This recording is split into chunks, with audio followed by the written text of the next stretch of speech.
All right, good morning again, Dr. Cotton. You're reminded, ma'am, you are still under oath, and Mr. Clerk, you may continue with your direct examination. Thank you, Your Honor. Good morning, ladies and gentlemen. Dr. Cotton, as far as these methods of DNA typing, and you've talked in broad terms about PCR and in more detail about RFLP, are these techniques simply a better way to type stains than, for instance, ABO typing or conventional serology? Yes, they generally will offer more information than conventional serology will offer. Again, we spoke about RFLP, or you spoke about RFLP typing yesterday. The second technology that you mentioned briefly yesterday, I believe you referred to as PCR, is that right? That's right.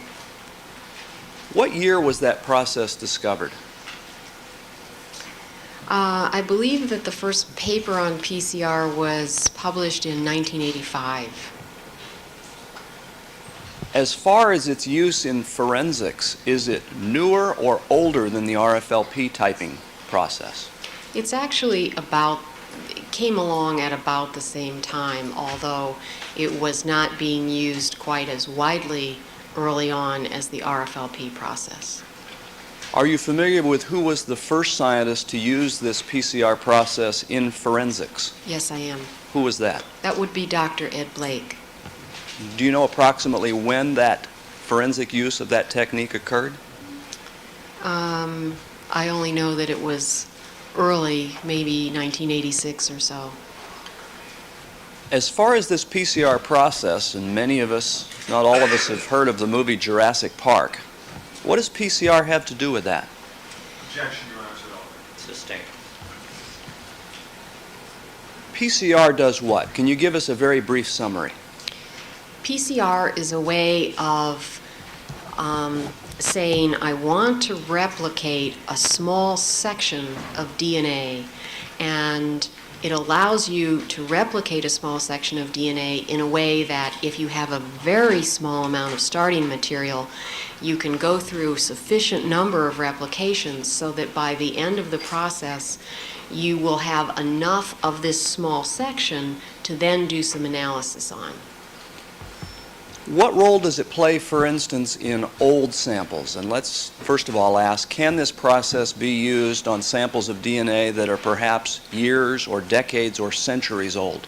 It can, and it is being used on those types of samples. What types of samples is that? There are samples from, I don't know what the proper term would be, but very ancient, for example, bone samples that have had very short sections, copied using PCR to look at how genes have changed over time. That is, if you can have a sample from a human being who is several thousand years old and look at a particular sequence of the DNA, you might say, well, how does that sequence compare to the same sequence in modern human beings? Has PCR been used on ancient animals? I don't really know. It may have been, but I don't really know. As far as this PCR process, is it like RFLP in the sense that it's a testing method, or is it something a little bit different? PCR is simply the process that allows you to make a lot of copies of a particular section of DNA.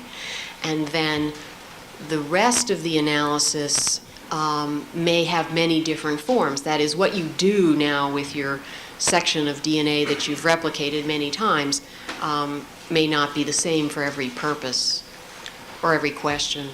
Would it be correct then that PCR would be more like one step in a typing process when DNA is being typed? Yes. What about your own knowledge of PCR? How did that come about? I had been to several meetings where PCR was discussed. I had done some reading where PCR was discussed. My own hands-on experience came from visiting 2 different laboratories where they were actively doing PCR and learning from the staff in those laboratories how to do PCR. And both of these visits to other laboratories. One was 2 weeks and one was a week. I had an opportunity then to learn from the staff there, to do it myself, and then going back to Cellmark to help the rest of the Cellmark staff, who also had, some of whom had also been out to get training, which was different than mine, to set up the PCR that we do there. Who were the individuals that you, whose labs you visited to learn PCR? I went to a laboratory at Houston. That was Dr. Tom Caskey, and I went to Dr. Alec Jeffries' lab in the UK. The same Dr. Jeffries that you described yesterday? Yes.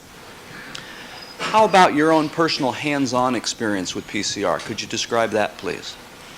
Well, I had those 3 weeks, and then I had some experience, hands-on time, doing the PCR reaction while we were in the process of doing validation studies to set up PCR in our laboratory, and a number of other people did too. I am not doing the PCR test now. The PCR tests are done by the regular lab staff. As far as this copying process, is there a term used to describe what you actually do in taking small segments of DNA and copying them over and over? Yes, the term is amplification. So people will talk about I've amplified a certain section of DNA. This process, and I believe you said that this process of copying over and over is directed at short segments of DNA? The segments that are used for forensic analysis are relatively short, and I'm talking about perhaps 100, 200, up to 400 base pairs in length. That's a pretty, in DNA terms, that's a pretty small piece. So you're not talking about copying over and over this entire segment of DNA that you described as containing, what was it, 6 billion bases or so? No, you're not copying the whole thing. You're just copying a particular section. With regard to this copying process, would it help to use a chart or a pad so that you could draw what this amplification or copying process involves? Sure. All right. Your Honor, then with the court's permission, Mr. Fairtlow will, I believe, set up the drawing pad for the witness. We'll reassemble our drawing pad. Reassemble. Yes.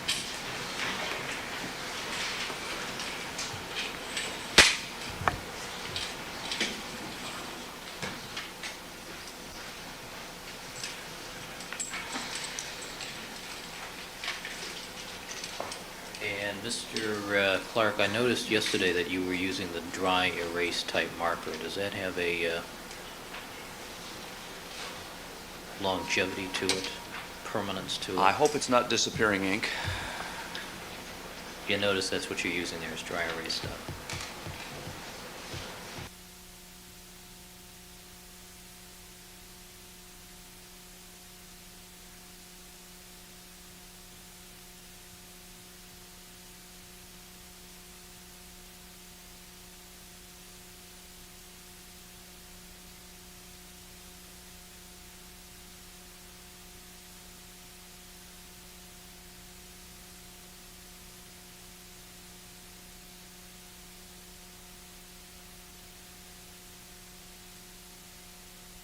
One over there.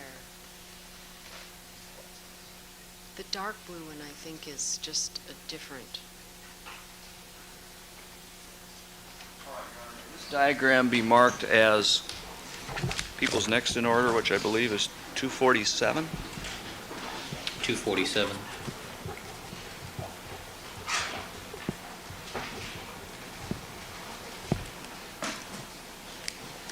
All right, Dr. Cotton, if you could step down from the witness stand, and what would be an appropriate label for this chart to aid you in describing this copying process or amplification? We'll just call it amplification. Very good. If you could just write that at the top.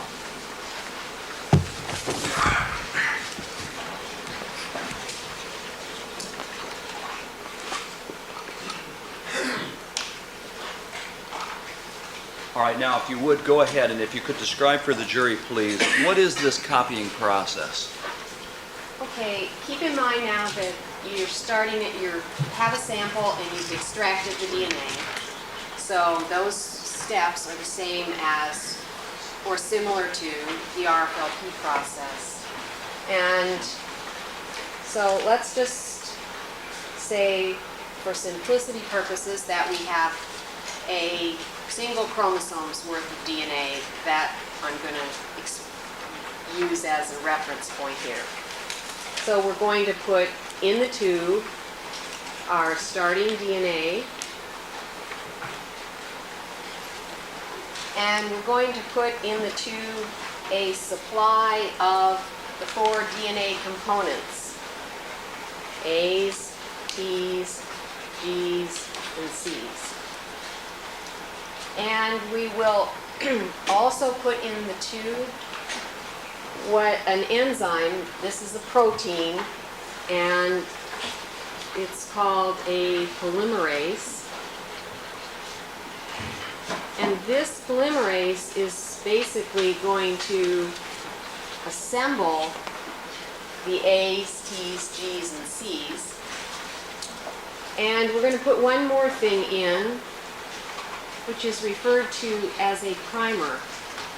And that's a very small piece of single-stranded DNA, usually about 20 bases or so. It can be longer or shorter, but that's just an example.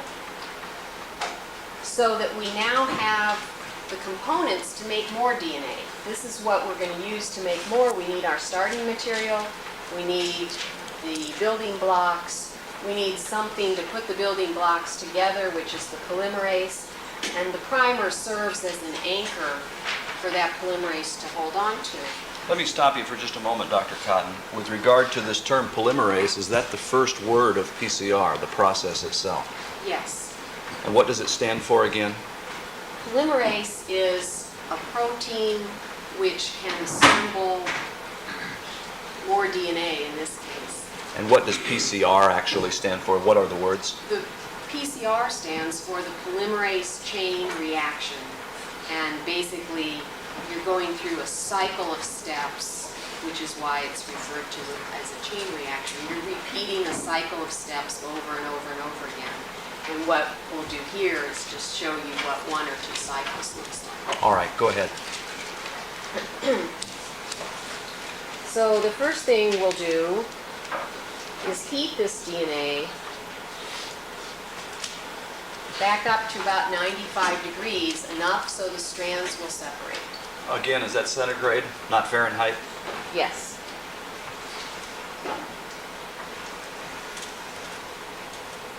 And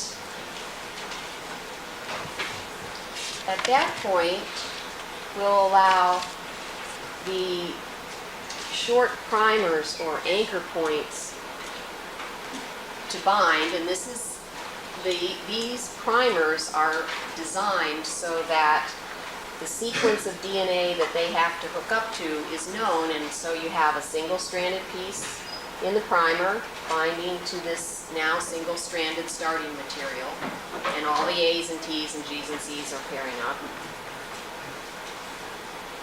And then the polymerase will come along and, directed by the bases on your starting material, will reassemble a second strand.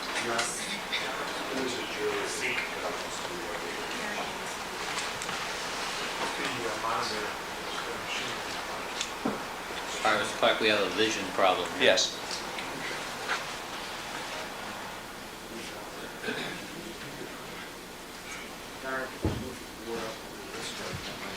Or, Your Honor, would it be possible to put the drawing pad here where the podium is? Let's put it there.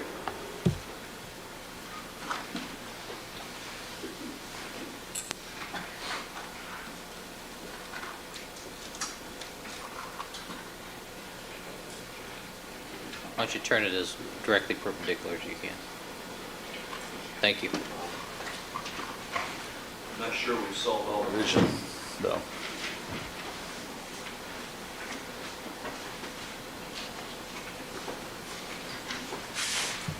All right, you're number 1. Can you see that? All right, thank you, counsel. Proceed.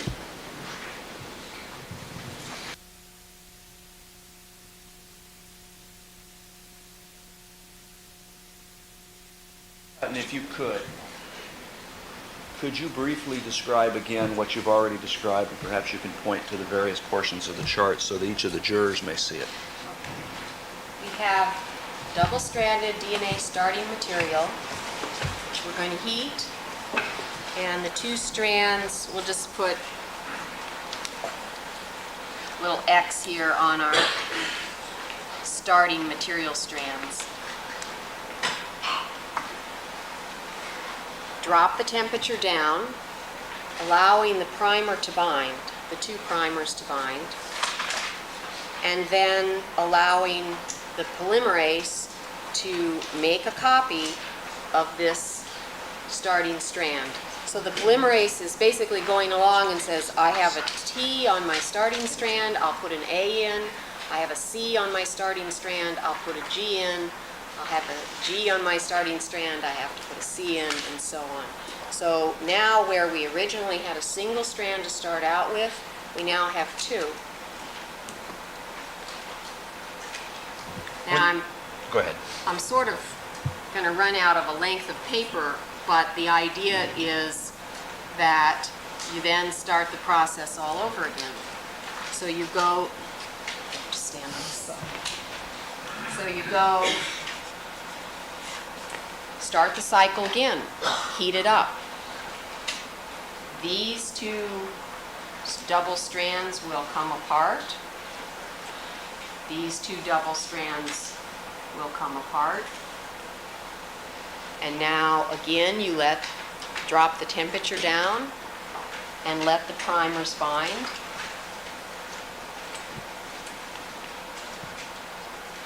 Now, I've just made these shorter because there's not enough room. They wouldn't really be shorter. They'd be the same length.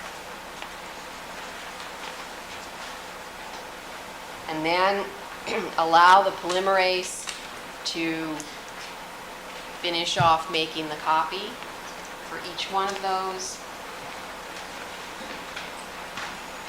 And so now we have 4 completed strands where we only started with 1. So as you can see, each time you go through the cycle, you're going to double the number of strands that you started out with. If we start out with 1, then we would go to 2, and then we would go to 4.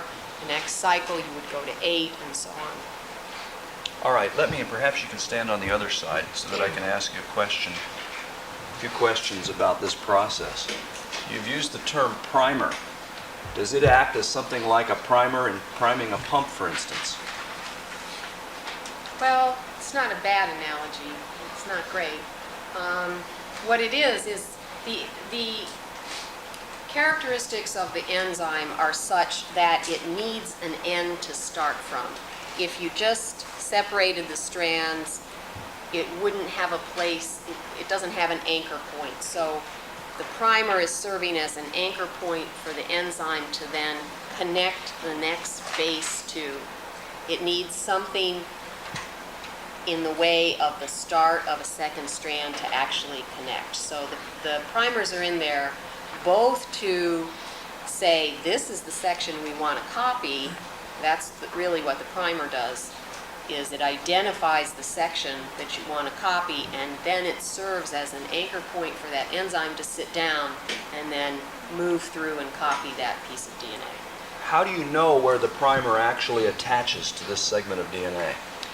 You have designed your system. That is, you have to know up front the sequence of bases of the piece of DNA that you want to copy.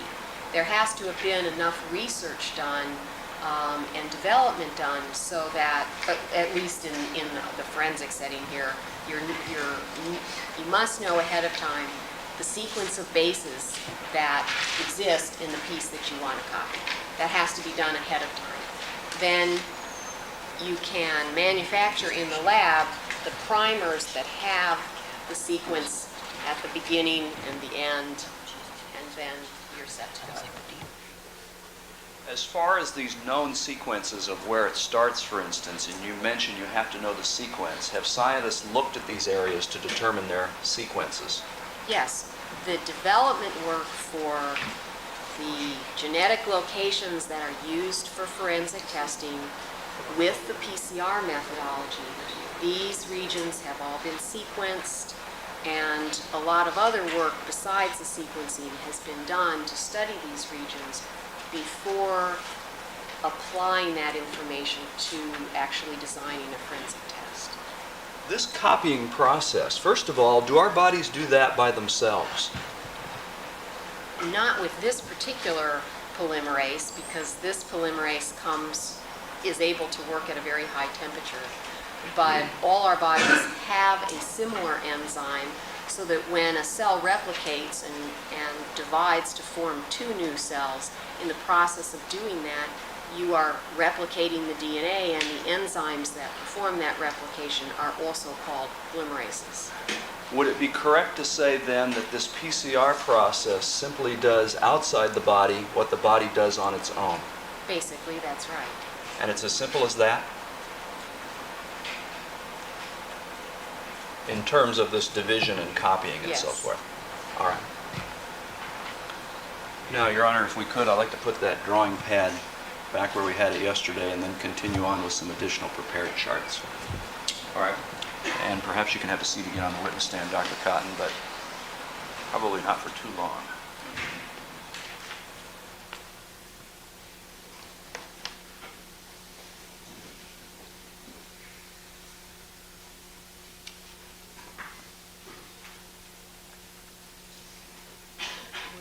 That's not so good, I can't see you.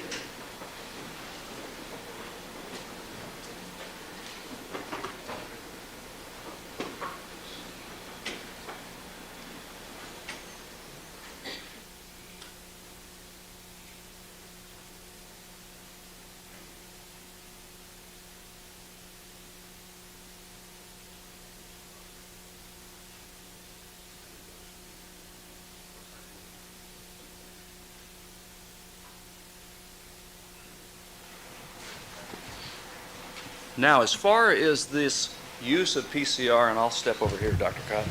As far as this use of PCR in forensics, to your knowledge, do we have some charts, prepared charts, that illustrate how you actually use this technique to type samples in forensic casework? Yes, I've seen the charts that you're referring to. All right, Your Honor, at this time I'd ask to be marked as People's Next, which I believe is 248. 248.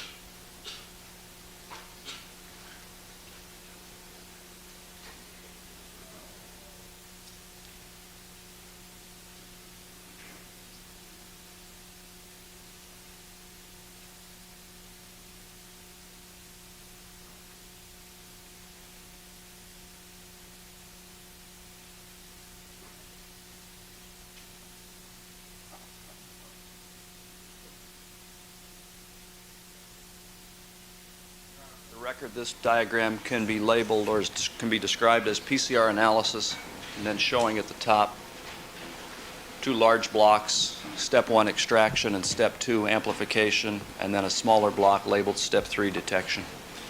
Yes.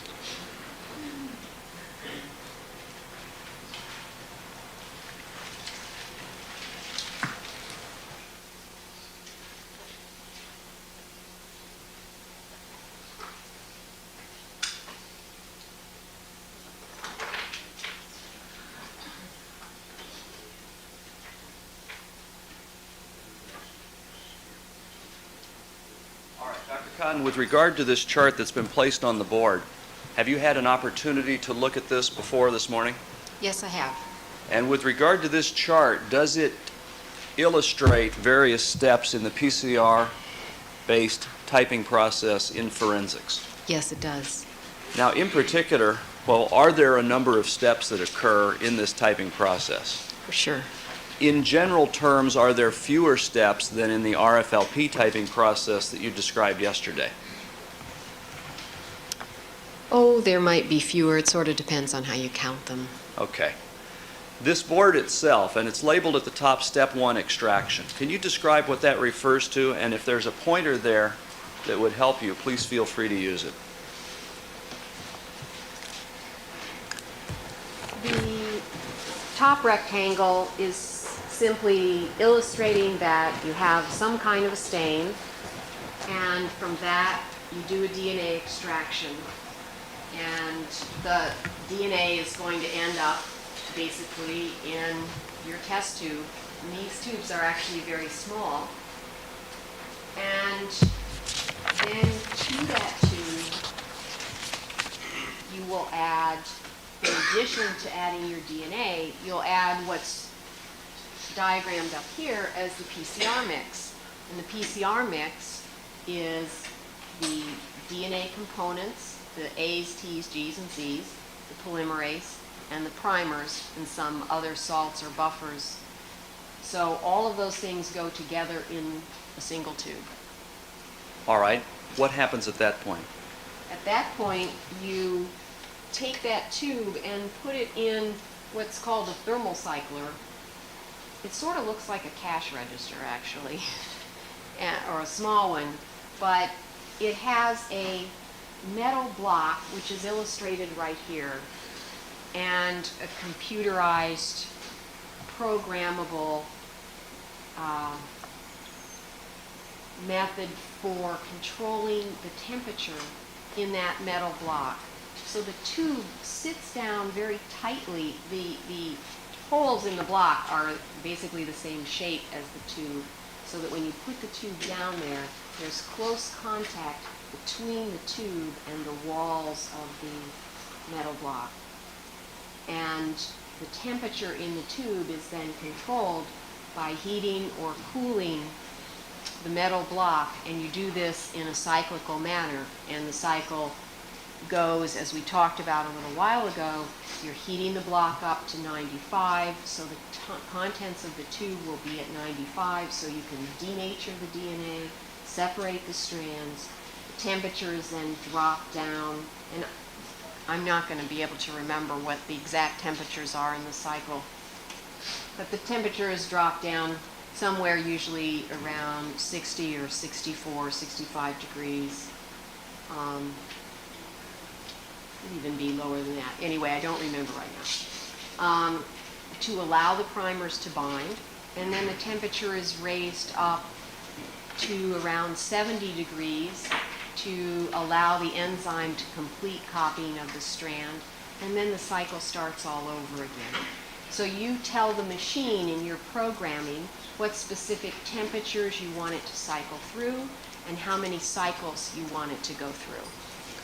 In other words, this machine, you can program it or tell it, basically, how many of these cycles to go through, at what temperatures, and so forth. That's right. And how long each cycle is to be. Like, you're going to leave it at 95 degrees for 1 minute, and then you'll drop it down to 55 degrees and stay there for 30 seconds, and then you'll raise it up to 70 degrees and you'll stay there for, 50 seconds or something like that. This heating and cooling process that you described, was PCR, for instance, used before there were machines that did this in a fairly automated fashion?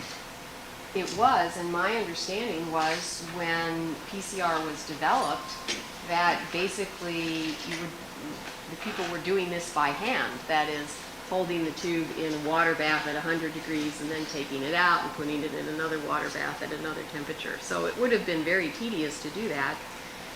You'd have a lot of researchers standing around taking up a lot of their time holding their tubes in water baths. So anyway, the computer age came and this machine was developed to essentially take care of that for you. So you put your tubes in, you set the machine up, and turn it on, and it goes through as many cycles as you've programmed it to do, and then it holds your tube at a cool temperature until you come and retrieve it. Just briefly, there's a step 3 listed that's called detection. Is it your understanding that we'll return to that in some detail in just a few moments? Yes. All right. With regard to this amplification process, and in particular how these strands are copied, would it aid you to use a prepared diagram showing 2 different double helixes or ladders? that only really relates to the kind of detection that we're All right, very doing, good. so we could leave that for, As far as the detection itself? yes. Okay. Then if I could, I'd like to return to the drawing pad.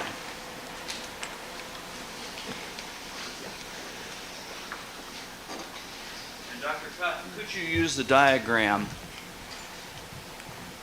And let's add a new page if we could that I believe would be People's 249. 249.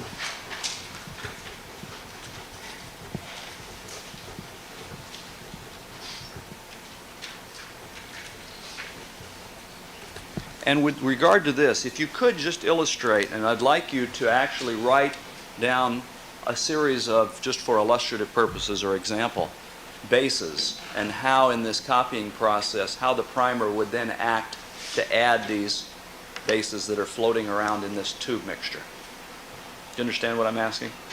Okay.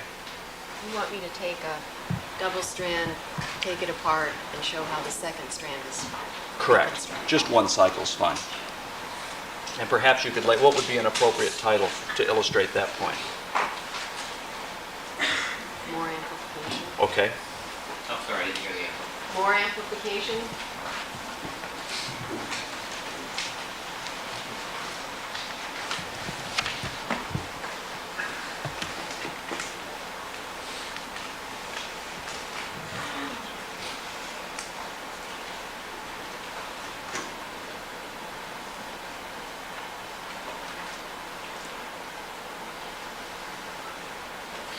It's going to take me a minute to set this up. Very good.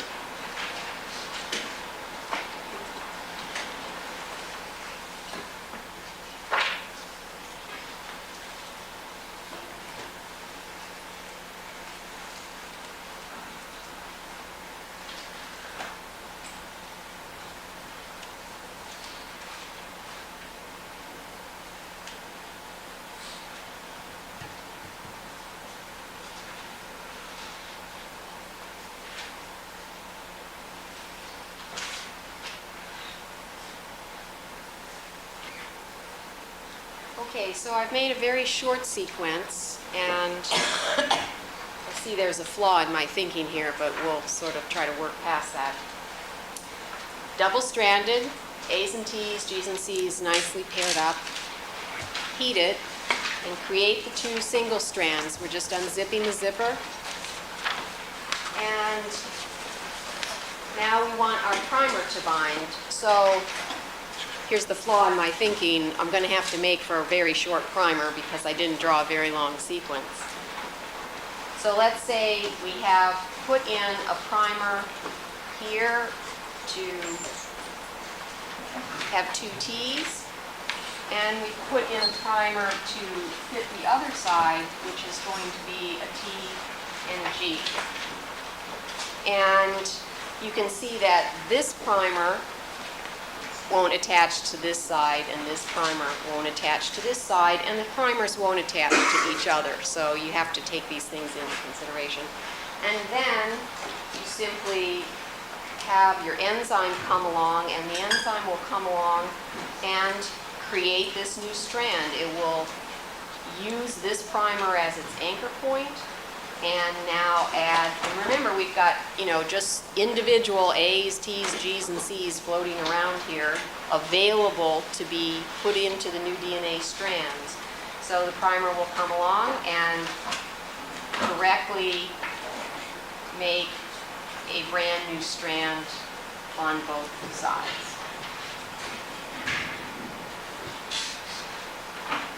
And what you... And I said primer, but I meant polymerase. The polymerase will come along, hook onto this primer, and correctly finish off here the new strand. So what you've illustrated is basically how this process works with the use of the primers, and how from one strand you create two strands. Yes. And then that process just continues through the cycles, the number of times over and over that you described a few moments ago. That's right. All right. Then, Dr. Cotton, if you would, and what I'm going to ask you is, excuse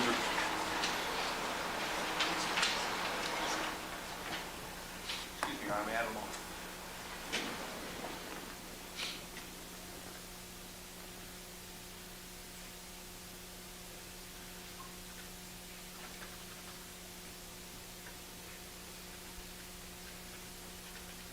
Just a couple more questions, if I could, Dr. Cotton. With regard to this primer, it latches on to the other side of the DNA strand, is that right?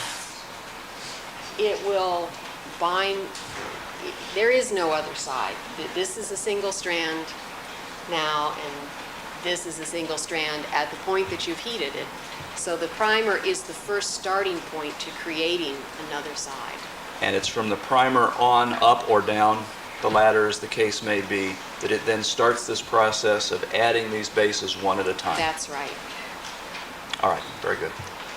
With regard to, and now just referring very briefly to the large chart, which I believe is People's Exhibit 248, as far as this, and you have described the second step on this chart, amplification, is that right? That's right. With regard to the third step, is that the final basic step in this process of PCR typing? That's right. You're going to, now you've made lots of copies of your DNA, and you want to look at it. For purposes of forensic use, you will be copying sections of DNA that have some difference from person to person. And now you want to figure out, well, what does that difference look like for the sample that I just copied? In other words, you actually obtain the types in a particular sample so that you can determine, for instance, what persons can be excluded or included as possible donors. That's right. With regard to this detection process, is it the same or different from what you're looking for using the RFLP method? Depending on the genetic location that you've amplified, there is one of the detection methods is similar to the RFLP. That is, you're simply looking at how long a piece of DNA you amplify. You know you started at one end, but there's some variation in the length, and we may need to explain that a little bit more. But the other type of test that's available does not have anything to do with length, really, but has to do with a sequence difference, so that at a particular genetic location, I might have one sequence, Mr. Clark might have another, Mr. Goldman might have another, and so you could look at the sequence differences. Do we have a board that will illustrate that difference as well? Yes, we do. All right.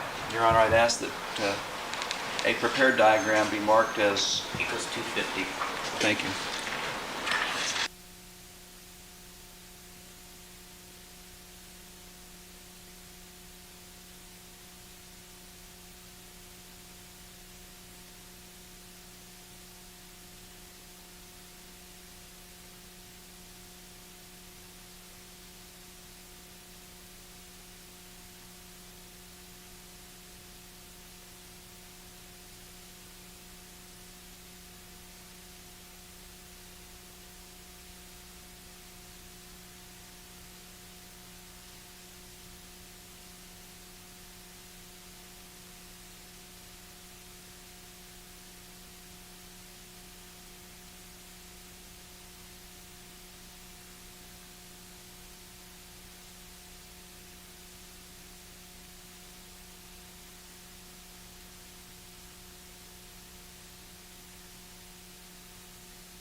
Your Honor, for the record, People's Exhibit 250 could be described as labeled DNA with what appear to be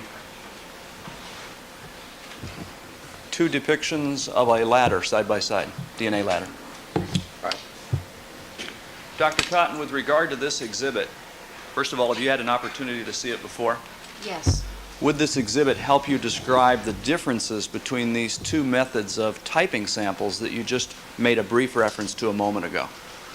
Yes, it's the good example for, and it's a point of discussion for what is a sequence difference. All right. Could you then use this diagram to discuss that? Yes.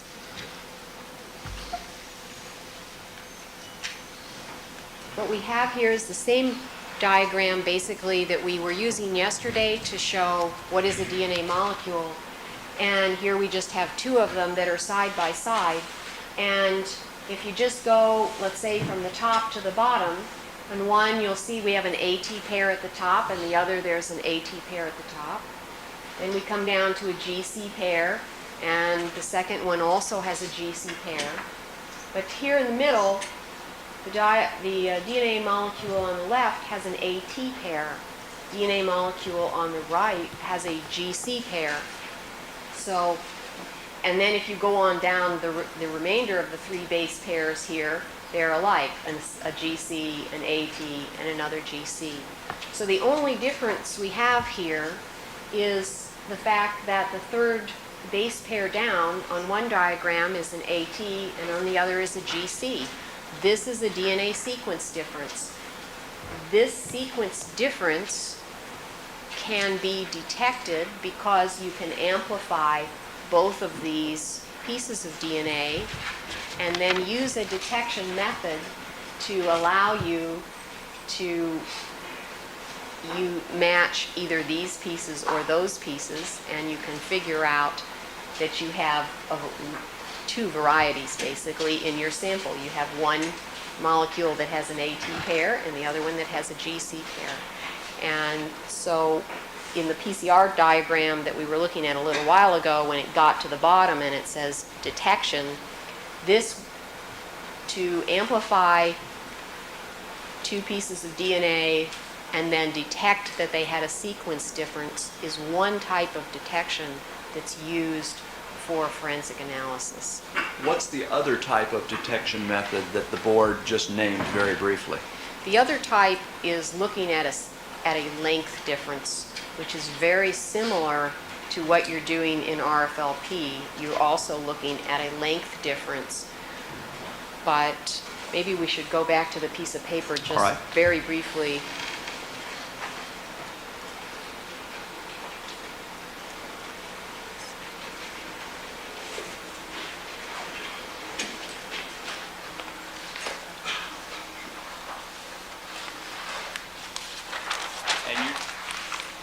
You're going to create a new diagram, Dr. Cotton? Yes, I am. All right.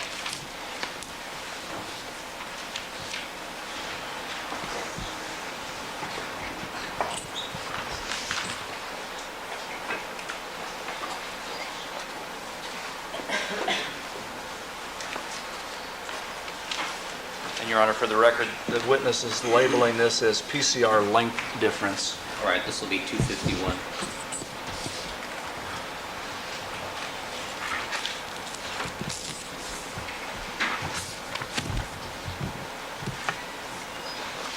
What I'm going to do is go back very briefly to the same analogy or the same example that I used yesterday in terms of a repeat. So let's say we have the same CAT repeat, and I'm just using that because it's a very easy example. And I have two different DNA pieces here. And one has 2 repeats and the other has 4. And again, if I can somehow identify the ends of each of these pieces, I could look and see how long they were.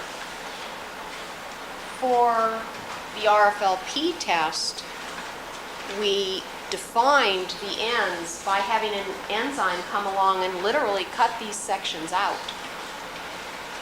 You can use the PCR test to also look at the lengths, and you can do that by designing your primers so they will come along and bind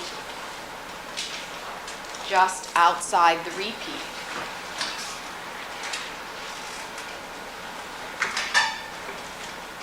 Now, we could go through and redraw all the amplifications, but if you think about, if we look at just one of the strands here,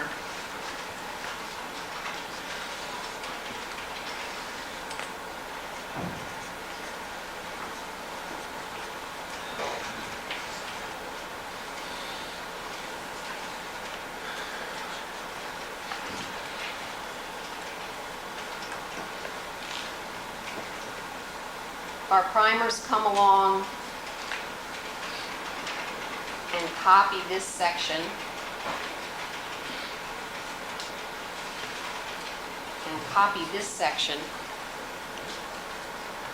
Ultimately, as you go through the PCR, you will end up with a piece, many pieces, that are this long. If you do the same thing with the other piece, with your primers sitting just outside the repeats, the pieces that are eventually going to become your product, or your many pieces of DNA that you've now copied, will include the full length of the primers and the 4 repeats that I've diagrammed, whereas over here we only had 2. Now, instead of having a sequence difference like the board that we just talked about, now you have PCR product, but the difference is a length difference. And you can analyze that length difference by separating the DNA strands on a gel. It doesn't happen to be exactly the same kind of gel we talked about yesterday, but the principle is exactly the same. And that is the DNA strands will move through the gel and separate out according to how long they are. And that is the other commonly used method of detection for looking at your PCR product, that is looking at some kind of genetic difference in the DNA that you've now amplified.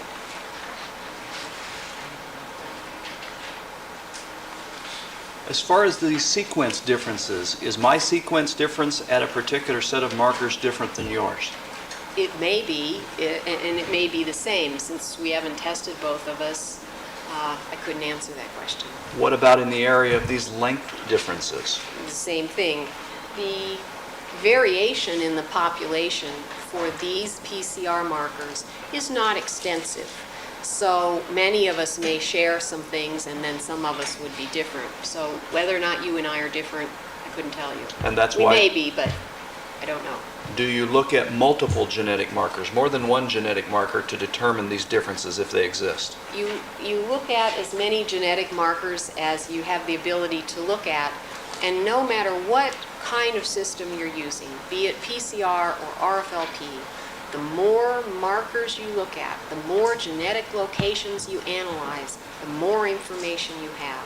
That's a generalization that will always be true for forensic testing. The more markers you look at, the more information you have. And is that your goal as a forensic scientist, to look for as much information as possible? Generally, that would be the goal, sure. All right. I have, first of all, to your knowledge, do we have one more board to illustrate this PCR typing process? Yes, I think so. Okay.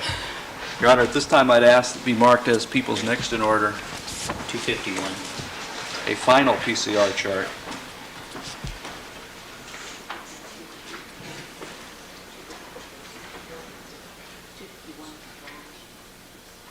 I'm sorry, 252, 251 being the drawing.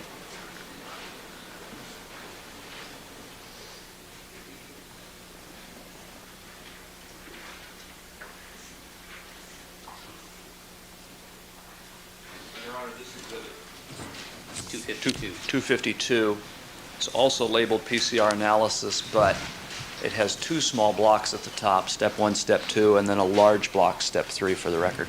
All right. Now, Dr. Cotton, with regard to this chart, People's Exhibit 252, would this help you in describing how these actual differences, whether they're sequence differences or length differences, are determined by you as a forensic scientist? Yes. All right, then if you would, with this chart, then describe for the jury these differences in typing and how they work.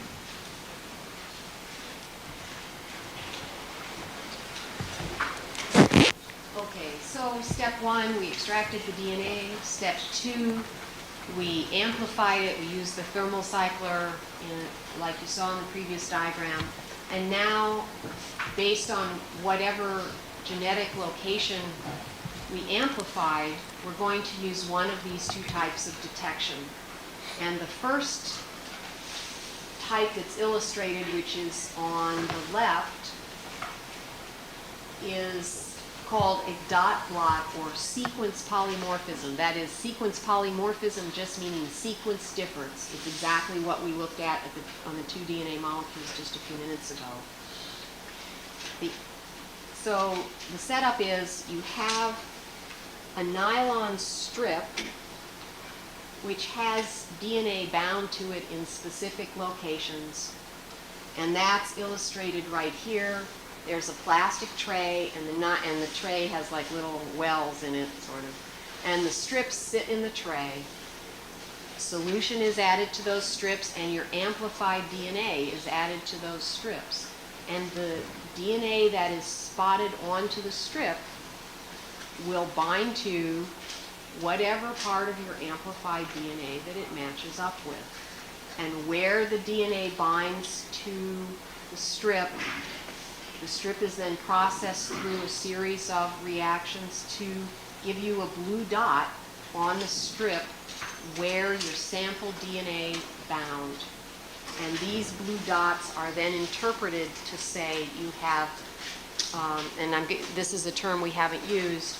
When I talk about genetic differences, if you go back to just mother and father, if you have 2 differences, those are referred to as an allele. An allele is simply a form of a gene.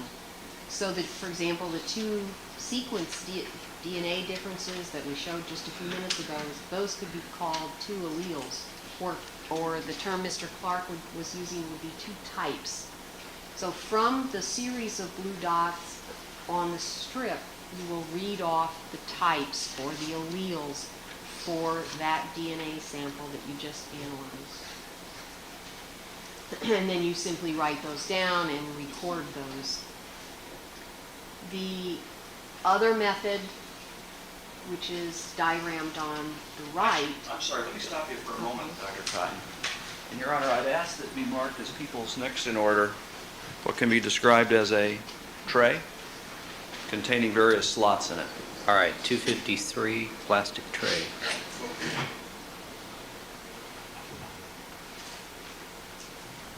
Dr. Cotton, showing you what will be marked. I'm sorry, was that 253 you're on? 253. What is that item you have in your hands? The item is the typing tray. It's the tray that's illustrated in the top 2 pictures here. It's plastic. This tray has strips laid in the wells. The strips have not been processed, so there's no blue dots on them. And the tray has a clear plastic lid, which I taped down so that I wouldn't lose it. And this is the typing tray that's used in the laboratory, and examples of the strips that are used in the laboratory to go through this series of reactions of adding your amplified DNA and developing the blue dots on the strip. And from those blue dots, then you would read the types from those samples. Where did that tray actually come from as well as, and I'm sorry, did you say there were strips inside the tray right now? Yes, there are. Where did they both come from? They came from my lab, but they're manufactured by Perkin-Elmer Cetus, I believe. Would that be a tray and strips then that you would have used in casework if it hadn't been brought to court today? Oh, sure. With regard to those strips, and they're currently laying in the bottom of the tray, is that right? That's right. What else is put into that tray other than the strips?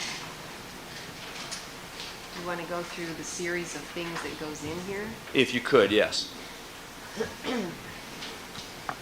The strips go in first, and a solution that has some salt in it goes in, and your amplified DNA goes in, and that's incubated in a water bath. So the water bath is controlling the temperature. The water isn't coming over the tray. long enough for your amplified DNA to bind to the DNA dots that are on the nylon. Then a series of reagents or components are added which allow, well, first the extra DNA is washed off, and then a series of reagents are added to allow the development on the strip of the blue dot wherever your DNA bound. So you go through adding your amplified DNA, pouring off any that didn't bind, adding in a series the reagents that you need to develop the blue dots, pouring that off, and then allowing them to develop. And then finally, do you see the appearance of these blue dots as is illustrated near the bottom left-hand side of People's Exhibit 252, the large diagram? Yes. All right, Your Honor, at this point, I'd ask that this exhibit be allowed to be distributed to the jury. The plastic tray? Yes. All right, hand it to Dr. Cotton. Would you hand that to juror number 1, please?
All right, Mr. Clark, would you collect 253 from Deputy Russell, please?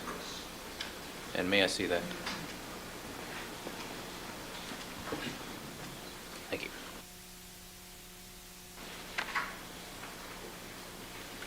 Doctor? Thank you. Mr. Clark? Thank you. Dr. Cotton, if you could you then turn to the right-hand side of People's Exhibit 252, and does that describe a different detection method or typing method when you're looking at these length differences? Yes, it does. All right. First of all, at the top, it seems to have some letters and numbers. What are those? It reads AMFLIP D1S80 length polymorphism. Okay, what's that first term mean? AMFLIP. AMPFLP is sort of a shorthand version of saying amplified length polymorphism. AMP referring to amplified F is fragment, L is length, P is polymorphism. D1S80 is the nomenclature for the genetic location that is currently used in forensic labs that has a length polymorphism. We'll return to that later, but is D1S80 simply a way of describing a particular genetic marker? It's just the name of the marker. Like PGM is the name of a particular Exactly. protein marker? Exactly. All right, go ahead. Okay, so in this case, you have amplified DNA. The pieces that you amplified may have different lengths, and so you're using a gel, which is our green gel here with the red DNA on it, and the DNA is loaded into the gel. It's a slightly different type of gel than the one I described yesterday, but the principle of how the gel works is exactly the same. And the gel is subjected to electrophoresis, and the current moves the DNA through the gel. It moves through based on its size. And in this case, you don't have to use P32, you don't have to do anything fancy after you've run the gel. You can simply use a stain and visualize where the DNA fragments are. So at the end, you have a gel that's stained, and you can actually see the DNA fragments directly, and then you can photograph that gel, and you can compare the positions of the DNA bands in the various samples that you've now analyzed. And is that comparison of the bands like that same process of comparing bands using the RFLP method? It is. Now, with regard to this length difference and this typing method described on the right, is that again simply one of the means of typing a particular genetic marker following the use of this PCR copying process, That's right. as well as this dot blot or method used to look at differences between people where it's based on a sequence difference? That's right. With the RFLP, everything you're looking at is length. When you use PCR, you can use a test that looks at sequence differences. That's illustrated on the left, or you can use a test that looks at length differences, and that's illustrated on the right. One more question, if I could, and particularly while you're up, Dr. Cotton. I'd like to take you back to the current drawing, which I believe is People's Exhibit 251, labeled PCR length difference. With regard to that particular drawing, you described the use of these enzymes to cut the DNA at certain locations. I simply made reference to that in that for PCR, scratch that, for RFLP, to define the ends, that is to define the length, you use an enzyme to cut that length out. For PCR, to define the length, to define the ends, you're using your primers. That defines the end, and then you're copying it, however many repeats happen to be in between. And whether you have a few repeats or a lot of repeats, that determines the length. And these primers, how do they know exactly where to start this process? The primers don't really know anything, but they are simply a piece of DNA that's single-stranded, and they are going in and binding with the piece of DNA in the reaction tube that matches them.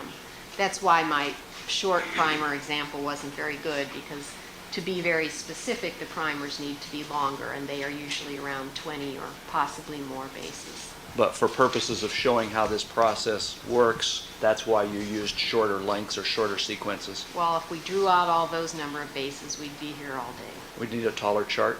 We would. All right, very good. Your Honor, it was my intent to clear the charts and enter a slightly different area. All right, proceed. All right.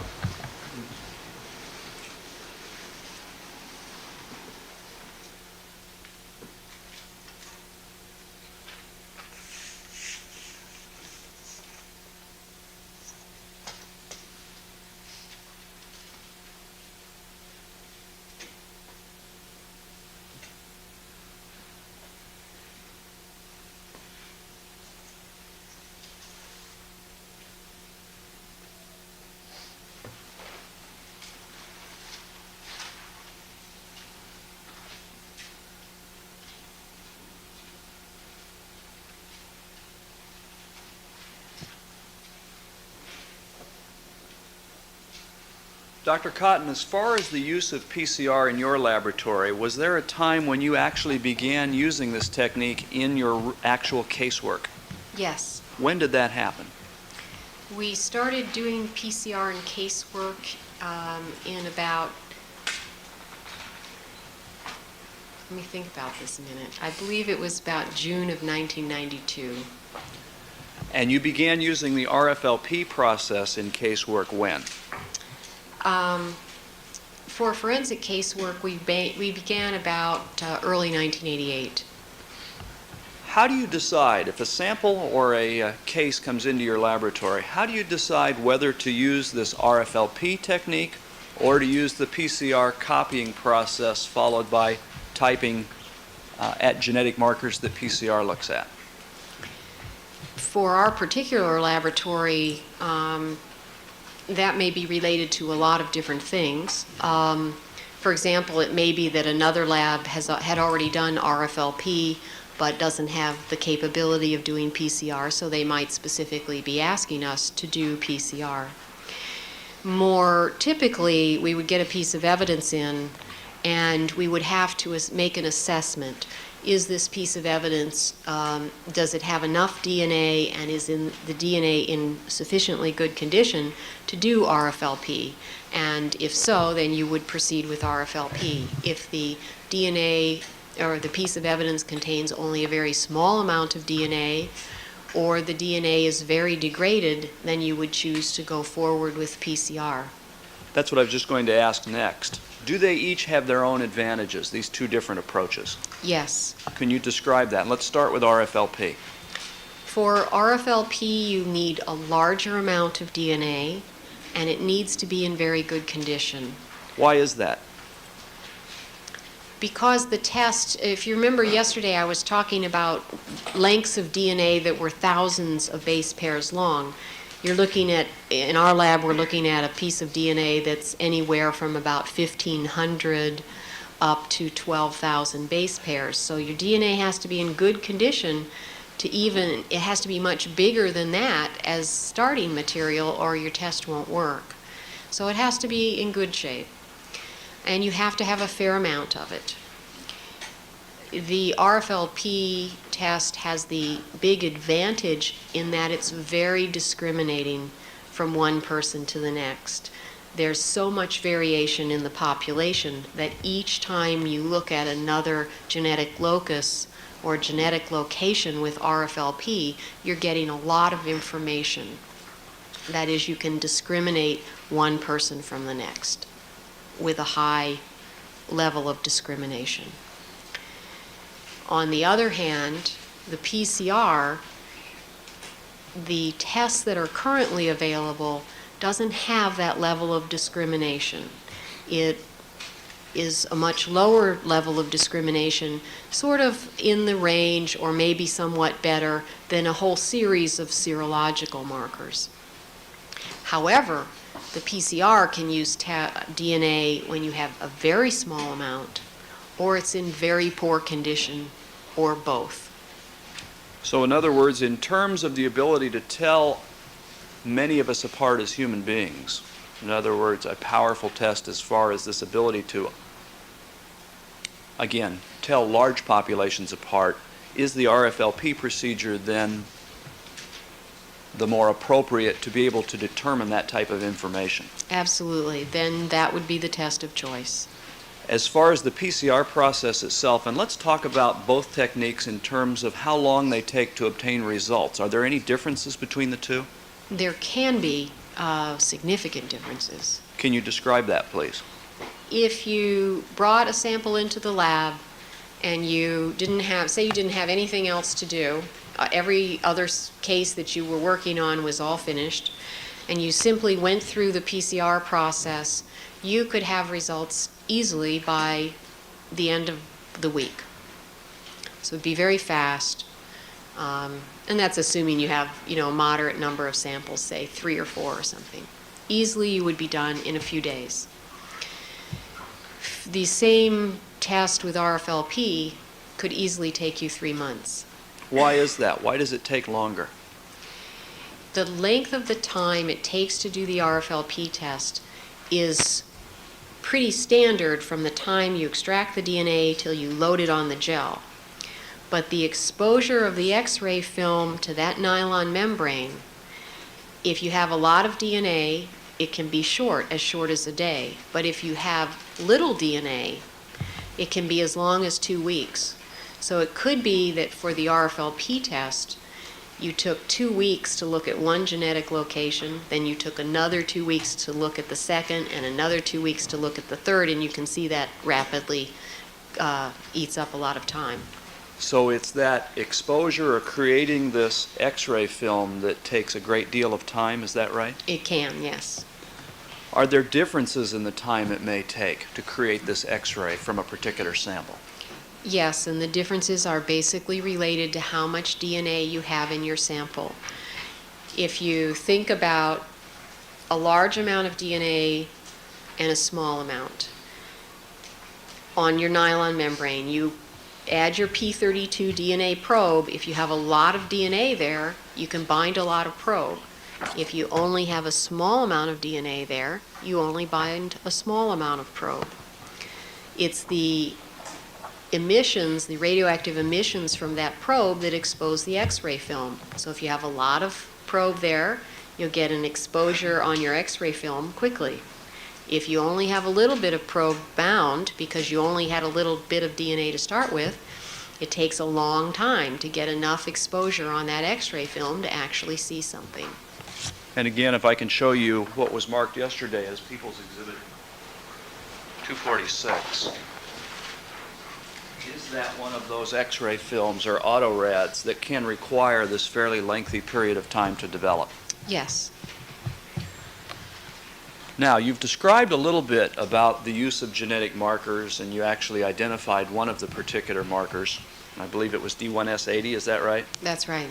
Is that just simply science's way of designating markers to tell one from another? Basically, yes. Is there any particular reason there's numbers and letters in it instead of just letters like PGM? The DNA locations that do not code for, do not have information for a gene that we know of, are given letter designations. The D stands for DNA. The 1 is because that particular location is on chromosome 1. And the S80, I actually can't remember what that refers to, but that also has a specific reference. So, and they're called anonymous DNA pieces, that is. They're not a gene that we know about, and they're just given these D designations. It's an international nomenclature, so that if I read a journal article and it has one of these probes, it might say D5S20, and that would tell me that that DNA location was on chromosome 5, and if I could remember what the S20 meant, it would tell me more than that. As far as these genes that you say have these descriptions, like starting with a D and then a number of the chromosome and so on, you said there something about them was not known. What is that? Most of the, in fact, as far as I know, all of these genetic locations that contain these repeats, these are not genes in the traditional sense. Biologically speaking, in the traditional sense, a gene is a piece of DNA that contains information that creates a protein that then can go out into the cell and has a function. We know that these repeated sequences are not genes in that sense.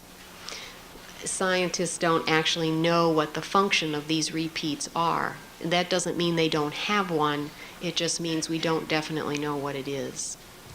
As far as forensic science, and in this process, do you have a process of deciding or selecting which genetic markers to look at for purposes of identifying people?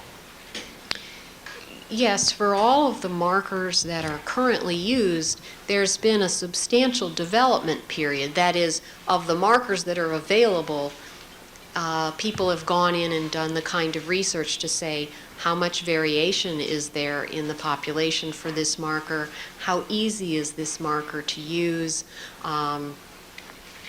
how much development do we have to go through so that many laboratories could have access to this particular marker. So this kind of work is done in a development sort of stage, and then a marker is selected because of its utility, its ease of use, its discrimination power, and so on, to be then used in a wider setting with where many labs have access to or may choose to use a particular marker. As a forensic scientist, would you, for instance, normally be interested in looking at the cystic fibrosis gene for purposes of your work? No. Why not?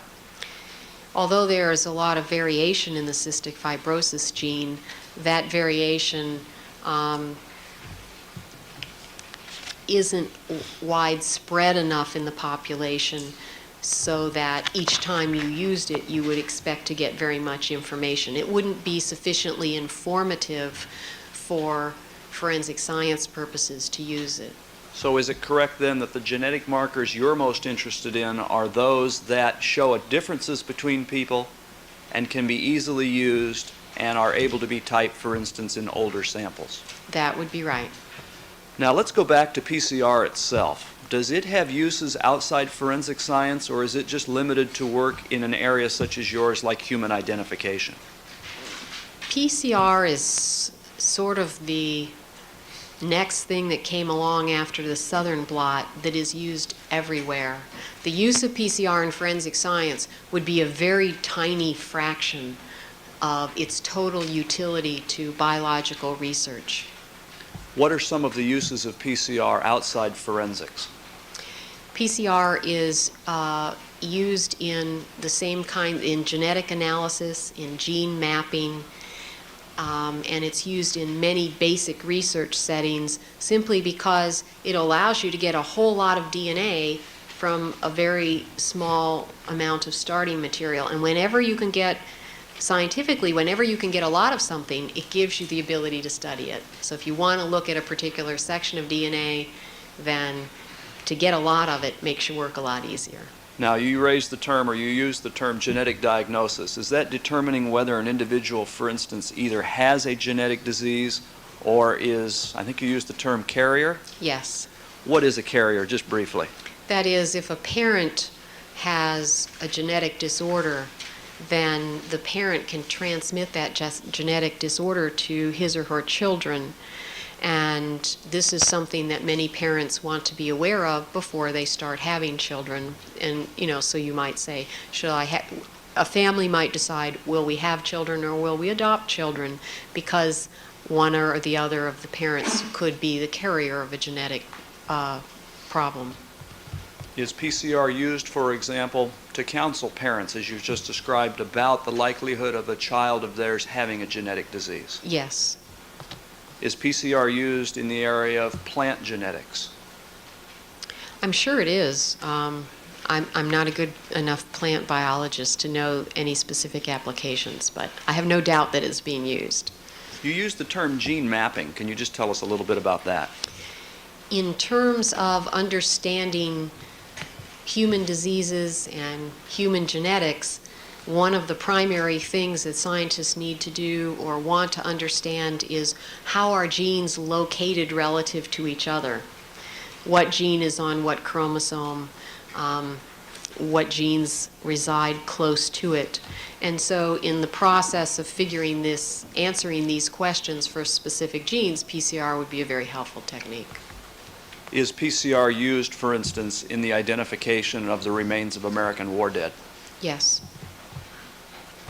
All right, ladies and gentlemen, we're going to use this point to take a brief court reporter recess for the morning. Please remember all my admonitions to you. Don't discuss the case amongst yourselves, form any opinions about the case, conduct any deliberations till the matter has been submitted to you, or allow anybody to communicate with you. And we will resume at 10 minutes till 11. All right? Dr. Cotton, you can step down. Thank you, Your Honor. Dr. Cotton, you've described a little bit about the use of these tests, whether RFLP or PCR, to exclude people or include people. Is that right? That's right. Is there any difference between those two things, excluding someone or including someone? Well, those are two different, entirely different things, but I'm not sure what you mean. All right. Well, first of all, in excluding a person, what does that mean once you've conducted the test? You're saying that that person cannot be a contributor to the sample that you've tested. What about the opposite? What about including someone? Including someone, you're saying that this person could be a contributor to the sample that you've tested. Is there, in terms of the use of these tests, are they capable and do they in fact serve both of those purposes? Yes, they do. Now, as far as the use of PCR, and you've described the fact that there are genetic markers or various locations on this DNA molecule that you look at where people differ, That's right. and you described a little bit about the selection process, the process whereby forensic science decides which markers to look at. Is that right? That's right. Are there specific genetic markers that you look at in your laboratory following PCR amplification? Of course. Okay, do they have names that describe them? Yes, they do. Could you describe those for the jury, please? To tell you the truth, so I don't make a mistake, if you want me to list those markers, how about if you hand me one of my notebooks so I Sure. can read off of that? Would that assist you in describing think it each one would. exactly? Yes. First of all, I'm sorry. First of all, Dr. Cotton, these what appear to be two binders. Can you just tell us what they are? The two binders have copies in them of our original case folder. I have the original case folder in my briefcase, but these are easier to manipulate. In other words, those are easier for you to work with? That's right.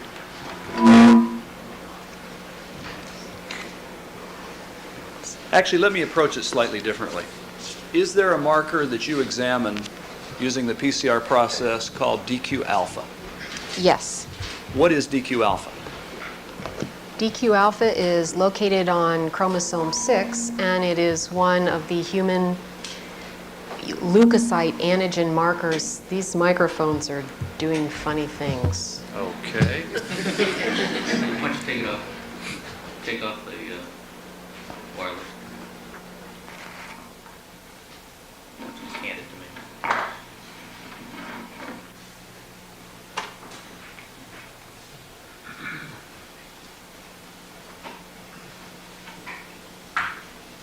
Thank you. Now you used a fairly large term, human leukocyte antigen? That is the name, Mrs. Robinson? generic name of the set of genes for which DQ alpha is one. They are they code for proteins that are on the surface of cells, and DQ alpha is one of these proteins that's been very well characterized, and the DNA that encodes this protein is also very well characterized. Dr. Cotton, could you pull that microphone just a little closer to you? Did you disconnect the course microphone? Yes, Your Honor, the wireless was replaced in that same system. You want me to- Take a recess. Fix it.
All right, let the record reflect we've been rejoined by all the members of our jury panel. Ladies and gentlemen, my apologies to you for that short delay, but you need to hear what's going on. And let's proceed. Mr. Clark. Thank you, Your Honor. Dr. Cotton, I believe you were about to discuss this marker called DQ alpha. That's right. And is that one of the markers that you type samples at following the use of this PCR copying process? Yes, we did. What can you tell us about DQ alpha? How well does it tell people apart? DQ alpha has 6 alleles. That is, there's 6 different forms of this DQ alpha gene. And with that many alleles or forms, you can generate 21 different types in people. That is, so you're not confused, we each have 2 forms of any genetic locus or any gene. One comes from mother, one comes from father. So you're looking at how many combinations of these 6 things would exist, and there are 21 different combinations of the 6 alleles for this gene, DQ alpha. Is there a particular term used in science to describe what a person's type is when they have 2 forms of a particular genetic marker? Yes. What's that called? I mean, what I think you're talking about are the terms homozygous and heterozygous. All right, well, let's start with that first. What do those terms mean? Are they important? Do we need to know those terms? Do you need to know? Well, I don't know if you need to know them. Probably you do. When you have inherited from both parents the same form of a gene, that is, so both your copy that you got from your mother and the copy you got from your father are identical, then you would be said to be homozygous, homo meaning the same, and zygous referring to a zygote, which is a combination of egg and sperm. So if you have 2 forms, you will always have 2 forms of the gene, and if they happen to be the same, let's use a very easy example. If you got a gene for blood group A from your mother and you got a gene for blood group A from your father, you would have 2 genes, both are for blood group A, and you would be homozygous for that A. All right, is there also a term called genotype? Genotype simply, it just means what types do you have? Do you have an A and an A or an A and a B? That's your genotype, AA or AB. As far as this marker DQ alpha is concerned, then, if everyone in the courtroom were tested, would each of us be one of these 21 different types or genotypes? We would each be one of those 21 types. Does that mean, because there are presumably more than 21 people in this courtroom, does that mean that it's likely or necessarily true that at least 2 of us have the same genotype? Well, probably for those genotypes or combinations of genes that are common, we'd find more than one person in the courtroom who had the same type.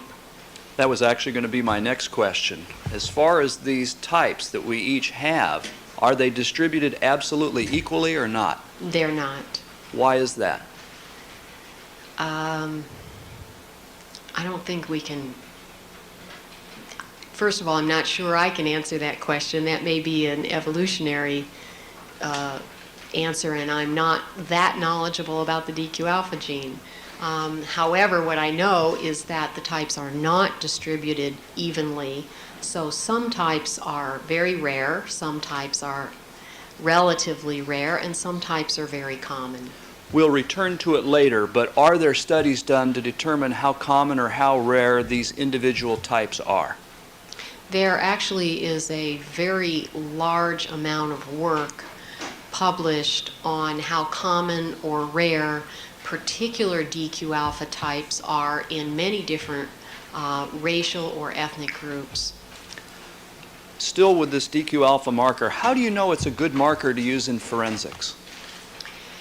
Well, if you use as your judge the first criteria that you want something to be relatively variable, that is, A marker that shows a lot of variation is more useful than a marker that doesn't show very much variation. So on that criteria, DQ alpha is quite good because with 6 alleles giving you 21 different types, that's a fair amount of variation and it's going to have useful information. The test that has been designed for forensic use for DQ alpha, which uses PCR, only amplifies a very short section of DNA. That means the test is going to work well on samples that are degraded.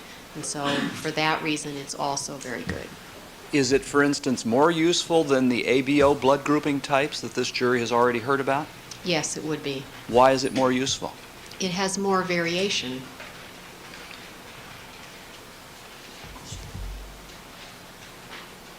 In what way?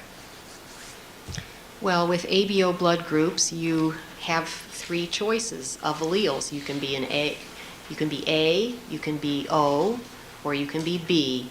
And that gives you a combination of 6 different genotypes, that is, taking those 3 things 2 at a time. So that means each one of us will be one of those 6 types, as opposed to DQ alpha, where each one of us would be one of these 21 types. So DQ alpha is going to be able to distinguish us one from the other better than ABO. Incidentally, of these 6 types for ABO you've described, are they actually fewer than that can be actually determined from testing? With normal serology testing, you can't distinguish all those types. People are developing DNA tests in which you will be able to distinguish all of those types.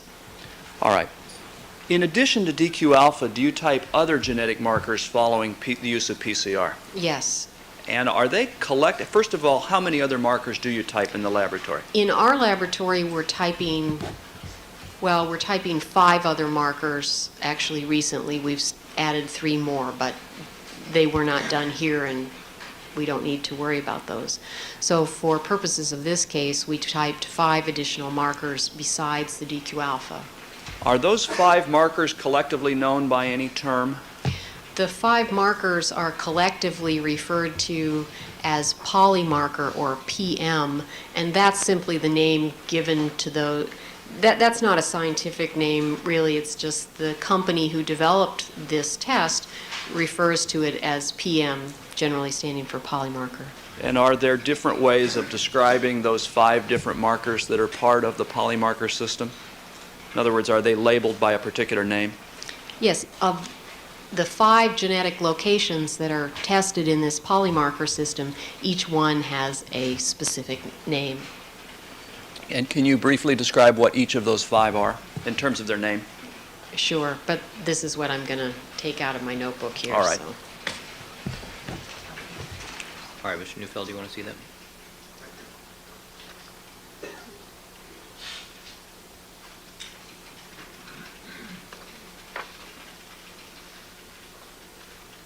I'm just going to read this section here. That I can do too. All right, Mr. Clark, proceed. Yes, thank you. Dr. Cotton, what are those five genetic markers? Each one of them has a short abbreviation which stands for the longer name. If you just focus on the abbreviation, that's probably a lot easier. The 5 markers are LDLR, standing for low-density lipoprotein receptor. Can we stick with LDLR? You want me to just give the initials? That's fine. Okay. The other is GYPA. The third is HBGG. The fourth is D7S8. And the 5th is GC. Now, of those 5 you just described, one of them had that notation of the letter D with a number. Is that right? That's right. Would that then be another one of those markers where its function in the body is unknown? As far as I know, it is, yes. And then the other 4 were described by letters, basically. Is that right?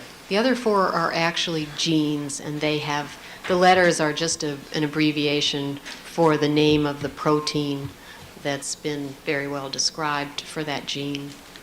Now, this set of 5 markers that are part of polymarker, how do you know they're good to be used or appropriate to be used in forensic work? Each one of these markers does not have a lot of variation, but grouped together, it still is informative. And really the answer to your question is, in addition to the theoretical idea of how informative is this marker, this test has been designed to be also useful specifically for forensic purposes. The sections of DNA that are amplified are small, and the typing is on the dot blot strips that you saw on the tray a while ago. So it's a test that's easy to do in the laboratory, and it works on and has been shown to work on a very wide variety of samples. So it's applicable to all kinds of samples that come in terms of forensic casework. Incidentally, that tray with the strips that you identified and was shown to the jury, was that actually a polymarker set of typing strips? Yes, the strips that were in the tray when you looked at them have the 5 polymarker loci, and if you were looking at the strip, you would see that there were letters on the top of each one, and it's the LDLR, GYPA, indicating the dots in that set of this, in that portion of the strip are for that particular genetic location. All right, referring to Peoples 253. Yes, thank you, Your Honor. Going back to DQ alpha for a moment, how long has it been used in forensic casework? I think since about 1986. Going forward then to the polymarker genetic markers, when were they begun to be used in forensic casework? We started using the polymarker test in January of 1994.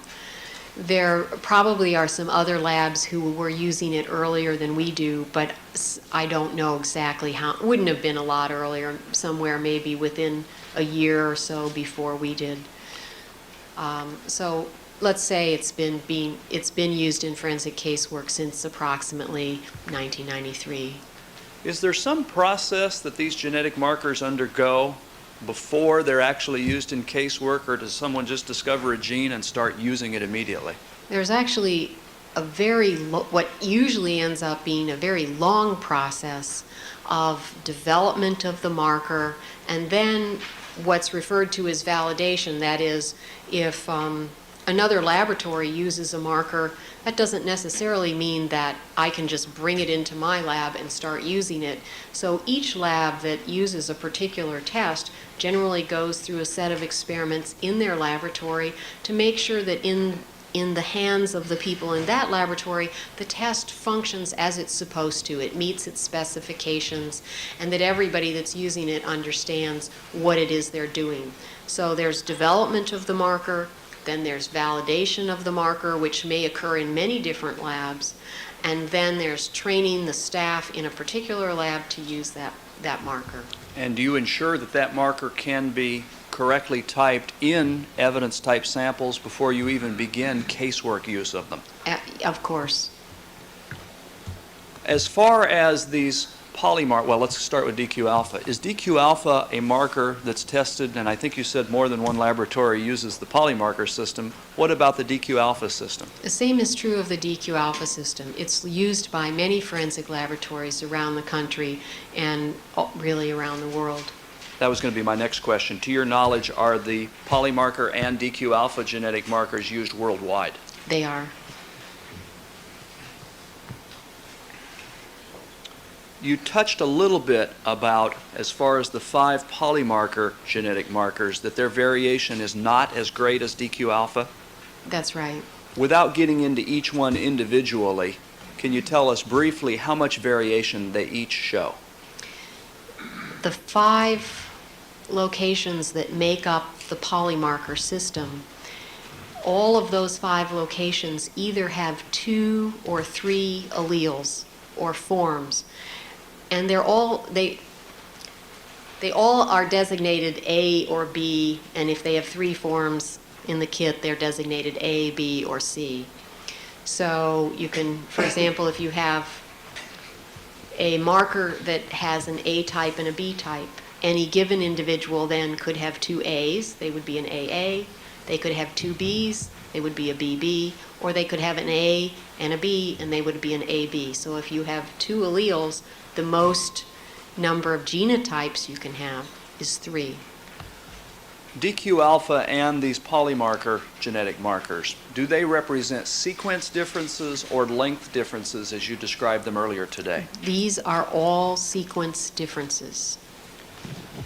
As far as the actual typing of these DQ alpha and polymarker genetic markers, do you actually conduct these tests from scratch in terms of materials and what you use to be able to type samples? No. How do you do it? These tests, the DQ alpha and the polymarker, come as a kit, which means you're buying in a box all the things that you need, or almost all the things you need to do the test.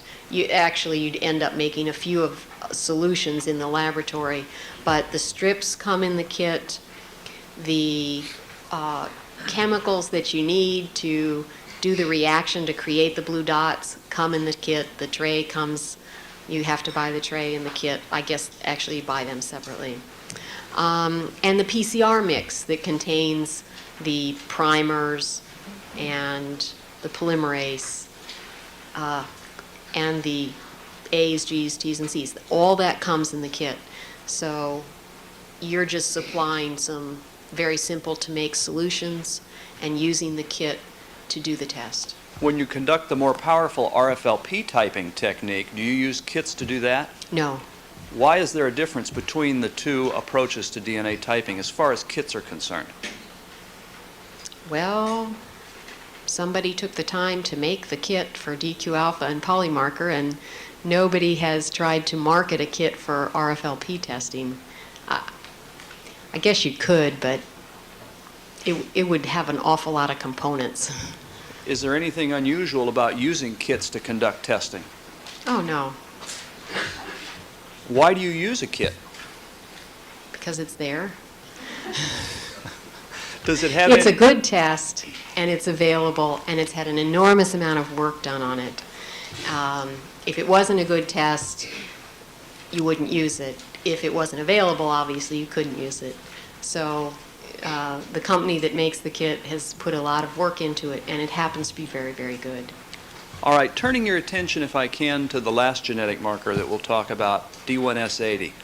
Does that represent a genetic marker that's typed based on length differences as opposed to sequence differences? Yes. Was D1S80 developed as a marker to be used in forensics, or did it have some different origin? As far as I know, it wasn't discovered. I mean, it was discovered, but then basically it was developed specifically for forensic use. I really don't know if there's any research use for D1S80 or not. Outside forensics? Right. How are you familiar with this particular genetic marker? We've run this marker in our lab. We're not currently using it in our routine casework, but we've run it in our lab. And I've also actually read a number of papers that had to do with D1S80 and heard a lot about it at various scientific meetings. Why don't you use it in your casework in the laboratory? The reason we're not using it in our casework is not because it's not a good marker. It's a very practical reason, and that is the kind of gel that the D1S80 is run on is not a kind of gel that we would run other markers on. And so essentially we aren't using it because it's a fair amount of work to do it, and you get one piece of information off, that is the D1S80 piece of information. There are some other markers out there that we chose to use instead. They're not quite as informative as D1S80, but I can do more of them at a time. And so it was a very practical decision that you would just make in the lab to say, do we want to do test A or test B? And has nothing to do with whether or not D1S80 is a good marker. It was just our choice to go with another type of marker. So there are practical considerations that go into each laboratory's decision of what markers they're going to test? That's right. And because not every laboratory that does casework has the same type of casework or the same casework demands. And so all of those things go into your decision about what markers you're going to be using. As far as your familiarity with this D1S80 marker, what type of variation does it show? The D1S80 has over at least 24 alleles, that is, at least 24 forms. I haven't calculated how many genotypes that could give you, but you can imagine at least 24 things taken two at a time. You can have many, many, many combinations. So it's a very informative marker, and it's, except for the gel system, which takes some pains to do, it's a very good one. All right, I'd like to shift topics if we can and ask you, are you familiar with the term contamination? Certainly. What does that term mean to you? It means so many different things that maybe I should try to break them down in All terms right. of what it means to me. If you think of a biological sample, say you take a blood sample from someone in sterile conditions, you have a very clean, sterile sample. That's sort of the ultimate in terms of having a good sample.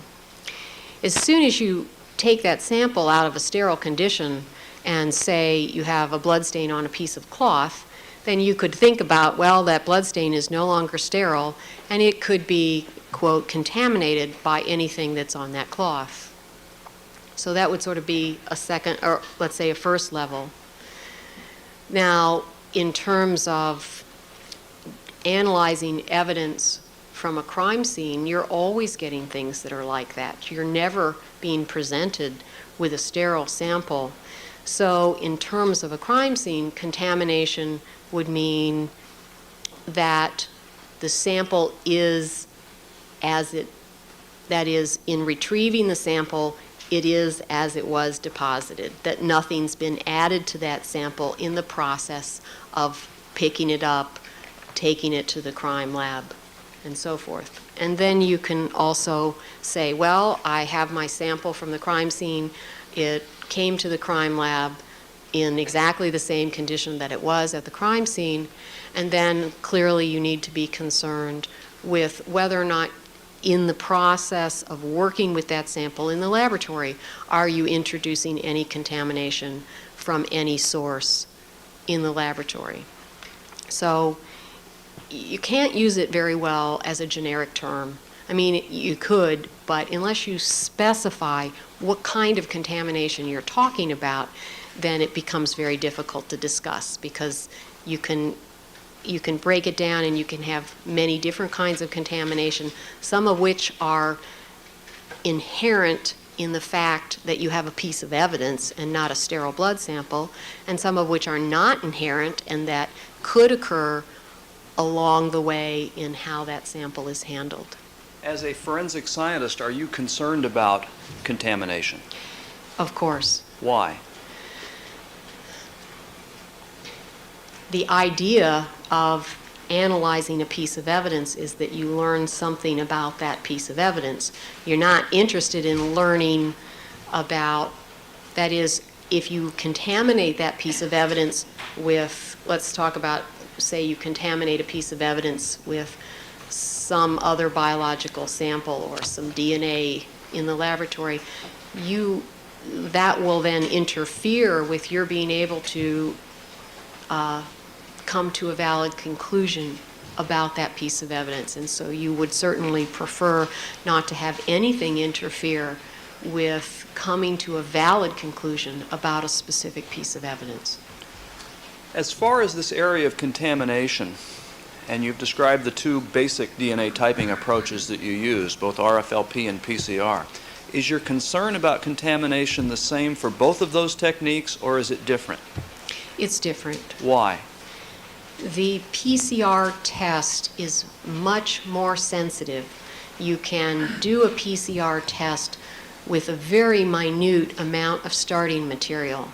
So you would be more concerned. It doesn't mean you're not concerned with contamination for RFLP, but you're going to be more concerned with contamination when you're dealing with doing a PCR test on a piece of evidence. Okay, let's take RFLP to start with. What steps, if any, do you take to deal with the problem or the potential problem of contamination in that testing process? Okay, and my answer is going to then be what we're doing in the laboratory, because we're simply receiving a piece of evidence from outside. That is, we're not collecting the evidence ourselves. In the laboratory, our work is done in it's called a biological safety cabinet, but basically it's a setup where you have a piece of glass and you have a working area, and the air is circulated within that working area to both protect what you're working on and to protect yourself. So you have some containment in the area that you're working with these samples. In our laboratory, when a sample is moved from one tube to another, that is, the tube has a label, it has a case number label and a sample number label. And in the process of doing DNA extractions and doing this testing, there are points where you have to remove the sample from one tube and put it into another. That transfer, the labeling on the tubes is witnessed. That is, somebody's checking to make sure that if I'm transferring from a tube that's marked 02, that I'm transferring it. The second tube I have in my hand is also marked 02. The other main precaution is that we do the DNA extractions for evidence samples as opposed to known samples. That is, when I say known, I mean you have a standard sample from a known individual. Those extractions are not done out well, they're done in this hood, but they're not done at the same time. So the knowns and the evidence samples are not worked on for purposes of DNA extraction at the same time. So those are the primary steps undertaken with regard to the potential for contamination as far as RFLP typing is concerned? That's right. What about PCR? Do you undertake any different steps or additional steps to deal with this potential problem? There are many additional features of how you do a PCR test to deal with minimizing any problems with contamination. Could you describe those, and are there general categories that you can place them into as far as the steps that you take? I'm not sure what you're asking. Well, what are the steps you take to deal with this potential problem? Okay. Let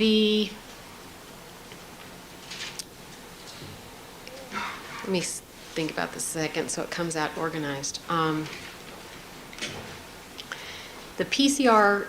DNA extractions for PCR are done in a separate location than the extractions for RFLP. Now, in our lab, it happens to be that there's a separate one of these biological safety cabinets that's only used for PCR extractions.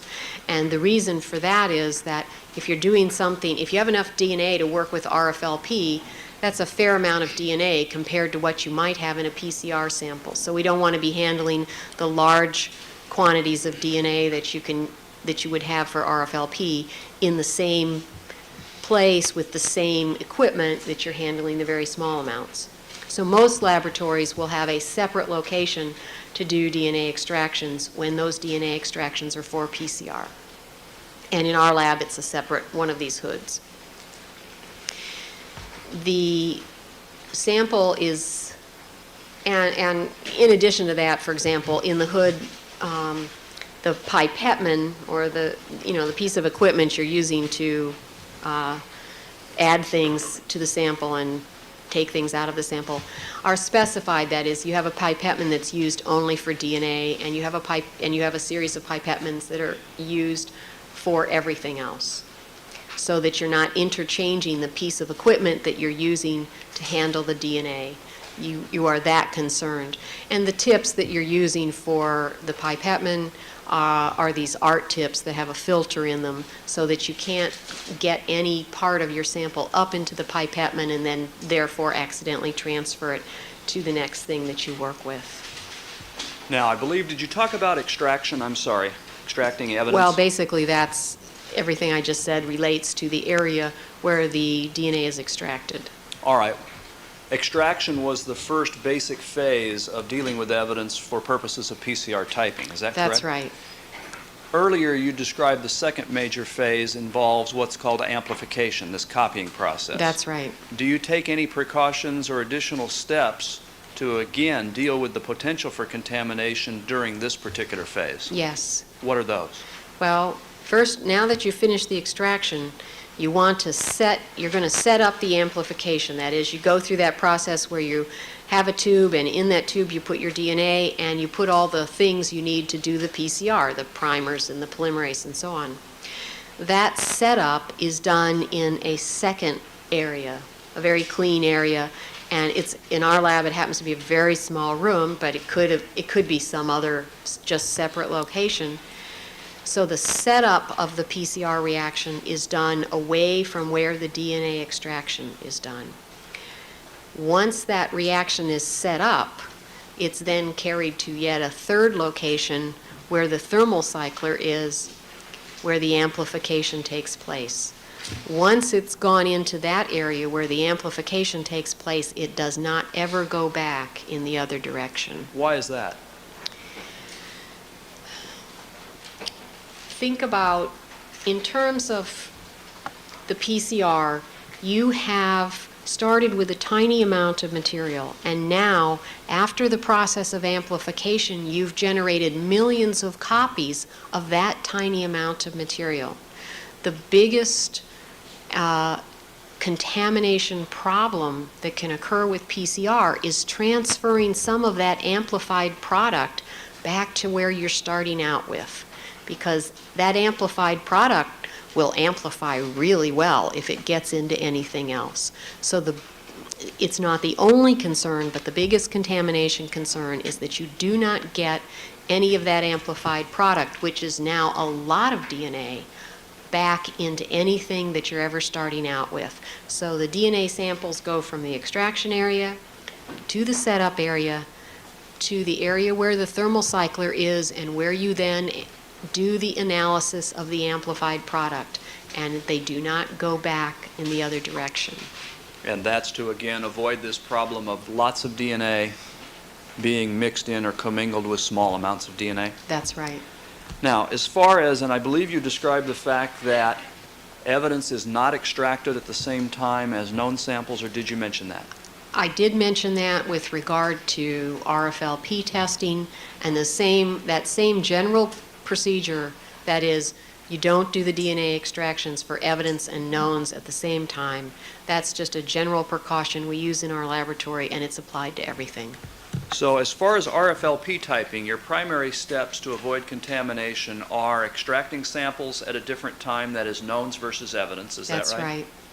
As well as witnessing of labeling samples, is that correct? That's right. And are those the two primary steps taken as far as RFLP testing is concerned? That's right.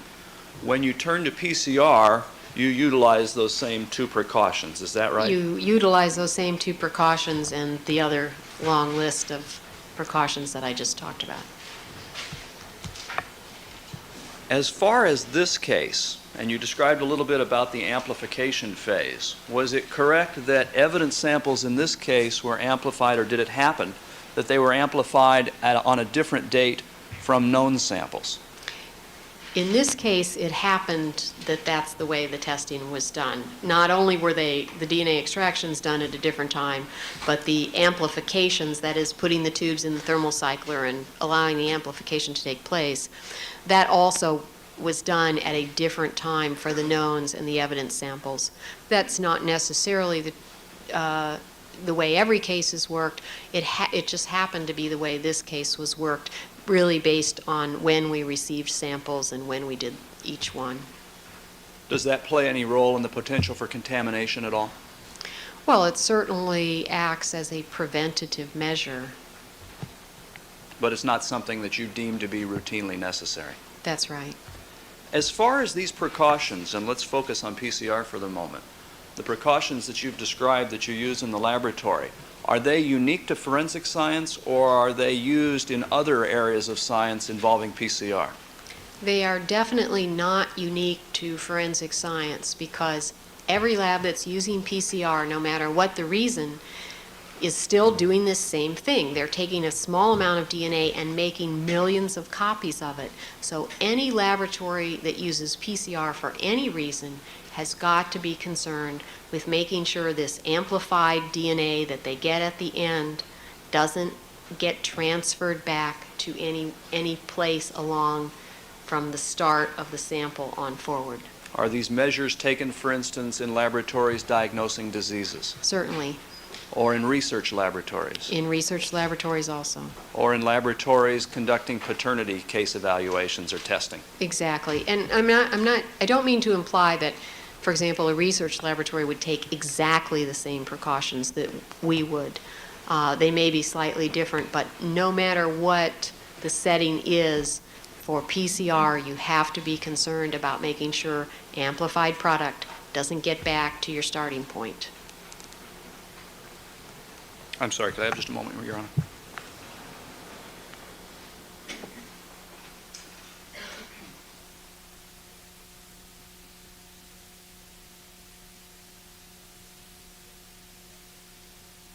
So in terms of these, and just in terms of summarizing these precautions that you take for PCR, they include the way you handle evidence, is that right?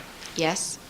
The way you extract evidence in terms of when it's done at a same or a different time than known samples in a case. Yes? It includes precautions taken with regard to instruments that you use, Yes? as well as the direction of flow, so to speak, of a sample going in one direction only, as you described, and not backwards. That's right. As well as, and incidentally, are there other steps taken that, to your knowledge, we will discuss later as well, in terms of dealing with the potential problems of contamination? Yes. Now, I'd like to shift topics a little bit to specific forensic case samples that are encountered. And in particular, with regard to evidence, can evidence at, for instance, crime scenes be subjected to basically the environment and the elements in that environment? I don't think it's a question of can. I think it's a question of that's absolutely bound to happen. Okay, what types of things can happen, for instance, to a piece of evidence found outdoors? Well, it's going to be exposed to whatever temperatures are outdoors, whatever lighting conditions. There may be a lot of sunlight on that day. Could get rained or snowed on. I mean, if it's outside, it's going to be exposed to whatever's going on outside from the time that it was left there until the time that it's picked up. Incidentally, would the same be true, for instance, of a soldier killed in battle out in a battlefield? I would presume so. Or dead animals? Yeah, dead animals too. You've described a little bit about, for instance, heat. Would that represent one instance of an environmental effect or something that's possible that happens outside? Sure. And would that include sunlight as well? Yes. And I think you mentioned rain? Or Well, I perhaps mean, thought- you said outside, so I was, Okay. well, it could get rain. I mean, in California, maybe not, but Sometimes, some seasons it does. You'd be surprised. How about humidity? Is that something else that happens? of course. Are there other types of influences that are out there outside? Oh, I think you've named the major ones. With respect to these influences or effects like heat, humidity, rain, and so forth, what do they do to DNA? What's their effect on DNA? Basically, all of those things over time will act to gradually degrade the DNA, that is, break it up. The generalization that most everybody is aware of is that dry and cold works to Humidity, rain, etc., that can actually change DNA from one type to another. no. How do you know that?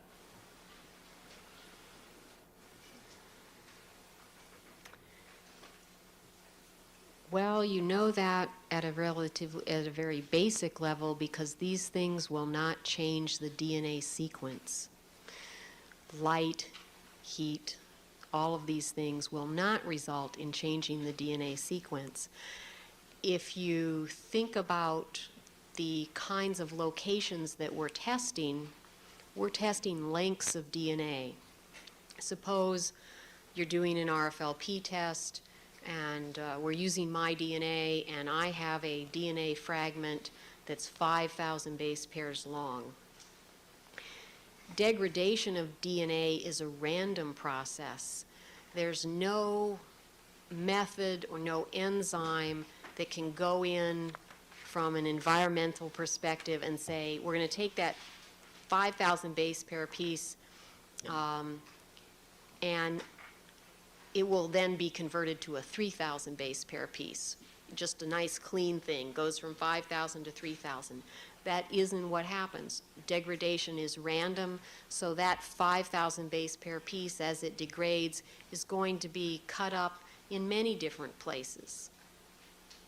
And so it just gradually gets smaller and in many different sizes. So there is no environmental force, there is no environmental effect that can work to simply change one type and make it become another. You may lose the type altogether. You may degrade the DNA so much that you can't type it, but you won't just change types from one to another. It doesn't happen. Let's talk a little bit about storage. And you mentioned briefly about drying and, making a sample cold as being a means or a method to preserve DNA. Yes. Can you describe a little bit more about that? Why is that the case? The problem with moisture, with high temperature and high humidity, is that enables bacterial growth, and bacterial growth will result in the DNA becoming degraded. That's generally the problem with high temperatures and humidity. Dry conditions and very cold conditions inhibit any kind of bacterial growth, and so they tend to be very good for storage. And keep in mind, unless your sample is sterile meaning the presence of no bacteria whatsoever, then any moisture and any heat will promote bacterial growth, and that bacterial growth will gradually degrade the sample. What if you don't, for instance, refrigerate or freeze a particular sample of DNA? What happens? Well, it sort of depends on what stage it's at. If you're just at the evidence stage where you have some stain on some piece of clothing or some other substrate, then you really will see different effects with moisture and heat. Once your DNA is extracted, and it's really very clean, you don't have bacteria in there anymore. They've been destroyed in the extraction process. You may have bacterial DNA, but you don't have living bacteria. They've been destroyed. And so once your sample of DNA is purified, it does store over time best if it's kept cold. It's usually stored at -70 or -20 degrees centigrade. But if you left it out on the bench top at room temperature, you could really leave it out there for a very long time before it would be useless. Your work in the laboratory includes the receipt of paternity samples for paternity tests, is that right? Yes, the laboratory's work does. How do you receive samples for paternity testing? We receive samples for paternity testing usually by Federal Express, and they're usually drawn from the individuals that are going to be tested the day before. They're packed up in a styrofoam container so they can't break. They're shipped at ambient temperature, whatever temperature the air is, and received by us usually about 24 hours later. And are these in the form of liquid blood in tubes? Yes, they're usually liquid blood drawn into EDTA tubes. Are these shipped? Now, you mentioned the term they're stored at ambient temperature, whatever temperature the outside is. Well, that is, when they're given to Federal Express isn't putting them in a refrigerated vehicle. So they may be flown to us or come in a truck, but whatever temperatures happen to be in that truck or the plane or, all the various things it's going into before it gets delivered to us, that's what temperature they're at. Does that create any problems in your ability to type these samples? No, it doesn't. What happens, for instance, with one of these liquid blood samples? Well, let me rephrase that. Do you, in the course of testing, even in your forensic casework, that is, identification casework, other than paternity, do you receive samples in a liquid blood form? Sometimes. Are they maintained in any condition as far as refrigeration in terms of their shipment or what they're shipped in? If we're receiving a liquid blood sample for a forensic case, it's usually shipped in the same manner. Occasionally it's hand-delivered. Mostly it's sent by some kind of carrier like Federal Express. What can happen to these liquid blood samples? What do you see in your casework that can happen as far as the ability to type DNA? Well, it makes a big difference. If we're talking about liquid blood samples drawn from a known living individual, they're usually drawn in the same way the paternity samples are, shipped to us, and they're just fine. There are other types of blood tubes that you can draw people's blood into that have other types of preservatives other than EDTA. Those other types of preservatives are not as good for maintaining the condition of DNA as EDTA is. That's absolutely that's the preferred way for us to have a blood sample. Go ahead. Well, I was just going to say, if the blood sample's from someone who's died, then you'd be more concerned to make sure that it had been stored properly and that it had been drawn in an EDTA tube. Is that because blood taken from dead bodies is subject to this degradation process in a much faster fashion or faster fashion than blood from a living individual? Yes. If blood is degraded in a liquid form, whether it's from a sample from a coroner's office or a paternity sample or another sample that you receive in liquid condition, is there anything about that degradation process that can change the types of the sample involved? No. What happens when it degrades? Is it the same as happens to, for instance, a stain that you described maybe outdoors? Yes, it's the same.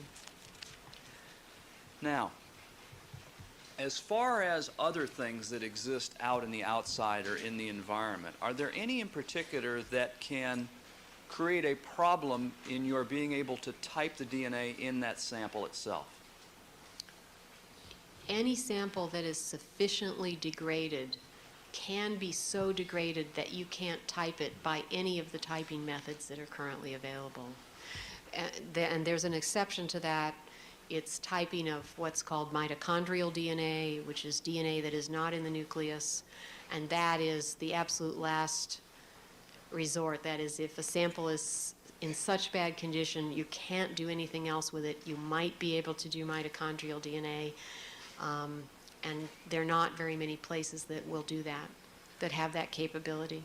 As far as what's out there, so to speak, in the outdoors, what about soil? Does it play any role in the ability to type DNA?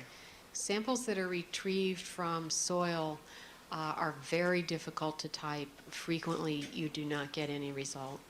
Why is that?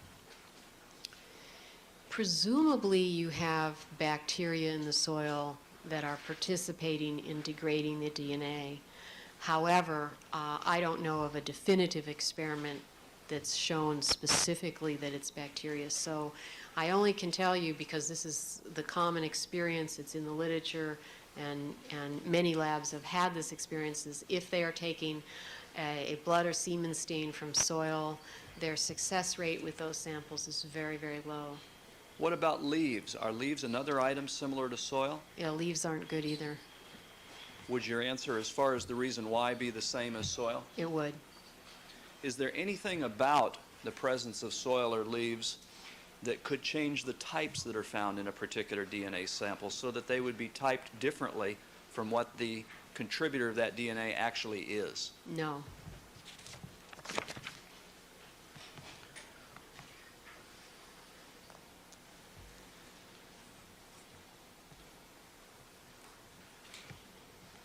As far as laboratory precautions that you take again, and let's focus if we can on PCR typing, the precautions that you described earlier. Is it a danger, for instance, if someone's coughing around a sample? And let's refer to an analyst. Okay, so what you're asking me is if I have a piece of evidence and I'm going to do PCR analysis on it, and somebody's coughing, could that present a problem? Exactly. It's possible. It's not, I don't think it's real likely, but I can't tell you that it's impossible. What about sneezing?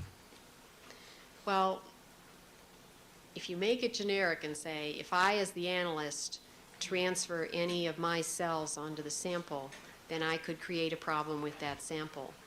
But you have to think how much material you're transferring to that sample relative to how much material is there in the sample already. So there's not a black and white answer to that question, and there may not be a simple answer to that question. There is an experiment in the literature where they actually tried to contaminate a sample by the way the sample was handled, and it didn't cause any problem. That doesn't mean that it would never cause a problem, so you do want to be concerned about it, but you shouldn't assume it will cause a problem absolutely every time something like that occurs. In particular, are you referring to a publication in the scientific literature directly addressing the potential for problems as a result of some of these items we just discussed? Yes, I am. Who wrote that publication? The authors on that publication are Kate Comey and Bruce Bedoli from the FBI. Could you spell both those last names? I think Comey is Comey, and Bedoli is Budowle. And did that publication specifically deal with this question of whether or not these various influences could affect the ability to correctly type DNA samples? Yes, it did. What conclusions did they come to? The conclusion that they came to was that careful, routine handling. Sorry, I'll check what conclusions they came to. Sustained, hearsay. As far as your reading of that publication, did that lead you to render any conclusions in your own mind about the appropriate way to deal with samples that are obtained, for instance, at crime scenes? It contributed to my thinking about that, yes. Did it corroborate what your opinion was before you'd even read the publication? Well, at the time that I read the publication was during the time we were just starting PCR, so it added to my thinking, which was sort of still being formulated. Incidentally, as far as a stain, let's say, at a crime scene, to your knowledge, is there any reliable method of determining how old that stain is? Not to my knowledge.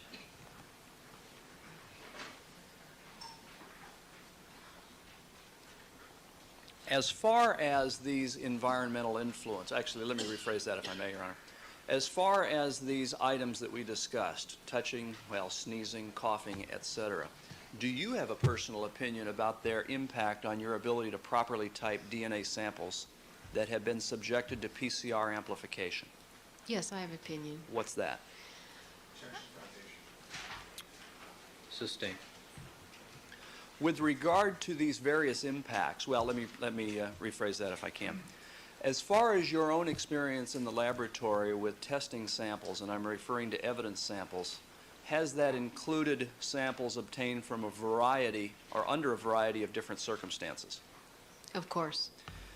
How long have you been engaged in that? How long have you been in the laboratory gaining this type of experience? Well, when you say you, really we're referring to my whole lab staff. Since before 1992, we did a lot of work. We did a lot of validation work before we actually began to use PCR on casework. So we have the experience from the validation work and from the casework. As far as in the laboratory, and I'm going to direct your attention in particular to sample handling, for instance, extraction, amplification, and typing of DNA, have you examined the results from your casework since you've used PCR in your laboratory? Yes. Do those results include certain steps to determine if, in fact, the process of using PCR and then typing it is leading to or is actually including foreign DNA being typed in samples? Is that question clear? I think so. There is a... Sorry, there's still an objection, both as to vagueness in the question, and secondly, again, foundation, since we don't know whether it's to samples that are coming in. It is a speaking objection. Sorry. Overruled. Also a comment by counsel not handling the witness. Mr. Clark. Do you recall the question? You want to start over? Sure. As far as this actual PCR typing process that's gone on in your laboratory, do you take steps to detect whether or not there may be DNA present that you're able to determine types from that didn't come from a particular evidence sample? Yes, Does that involve the use of controls? it does. What is a control? A control is some kind of sample that you use alongside your other samples or at some point in the process, again, to help you determine whether or not your process has worked correctly and whether or not you have a valid result. All right. We'll return to the nature of the controls that you utilize in the laboratory a little bit later. But do those controls provide you with an opportunity to determine whether or not foreign DNA, that is DNA that's not part of a sample, is being injected into the process? They help to answer that question, yes. All right. And has that gone on since DNA, that is PCR-type DNA testing, has gone on in your laboratory? Yes. With regard to these potential influences like coughing, sneezing, and touching, do you have an opinion about your ability to detect them as far as if they have any impact on your typing of evidence samples? Yes. What's that opinion? With regard to handling the samples from the point of the extraction forward, the controls will allow you to determine whether anything that you're doing has had an impact on that sample. Obviously, we can't make any determination regarding what's occurred to the sample before it comes in our laboratory, because then the sample is as it is. We don't have any experience in our laboratory of picking up in a sample control the types of the analysts who have handled that sample.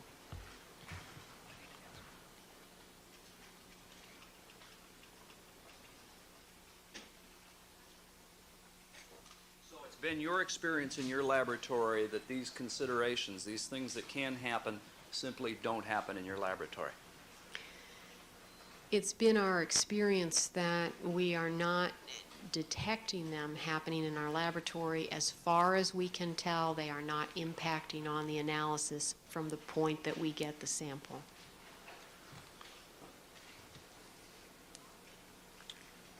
All right, Your Honor, I was going to shift gears again.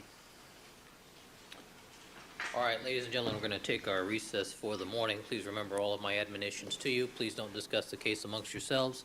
Don't form any opinions about the case. Don't conduct any deliberations till the matter has been submitted to you. Do not allow anybody to communicate with you with regard to the case. And we'll stand in recess until 1 o'clock. All right, I'd like counsel here promptly at 1 o'clock.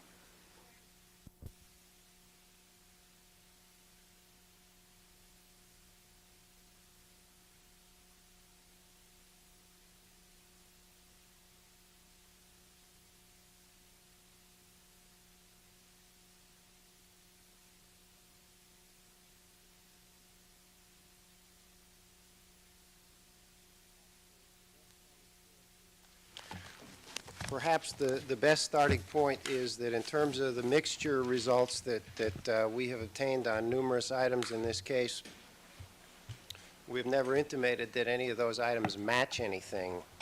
And I know that the court has been concerned with language from legal opinions talking about evidence of a match without a statistic is meaningless. These are not matches. These are results which are consistent with, or in another context, that sources have not been excluded by the testing that was done. One could imagine a scenario where you have two rapists and only one of them is identified, and a victim identifies that person, and both assailants have raped the victim and both have ejaculated, and DNA typing of either form is done, and it's clear that there's a mixture or a combination, more than one sperm donor, and we only have one defendant at the end of the table, and his type is consistent with the mixture that was obtained there. It's the people's position in this case, even though that's not directly on point, that that sort of evidence could be presented and explained to the jury what it means and what it doesn't mean, without assigning any statistic to it. The court was interested in any legal precedent on the issue. I don't think there's any legal precedent that says that we have to do what the defense wants us to do in this case, And I think that's the appropriate question to ask. What is the legal precedent that forces us to do what they've sought or what they're seeking in this case? There is legal precedent in the conventional serology area that points out that we don't have to do what they've asked us to do. And not coincidentally, one of those cases is a capital case that I tried. I was the prosecutor in People versus Wash, 6 Cal 4th 215. I can speak from personal experience and also relate what's in the opinion, because this is what happened in every sexual assault case where conventional serology was done. Where conventional serology was performed, and we haven't heard much about an aspect of DNA typing that dramatically changed forensic analysis, and that is in DNA typing, it is possible to separate the male DNA from the female DNA in sexual assault cases. And that's why in sexual assault cases, DNA typing of any form is a very powerful tool. Before DNA typing came along, it was impossible to separate out the male biological material from the female biological material. And each and every sexual assault case, the evidence was presented as a failure to exclude. And People versus Wash stands for that proposition.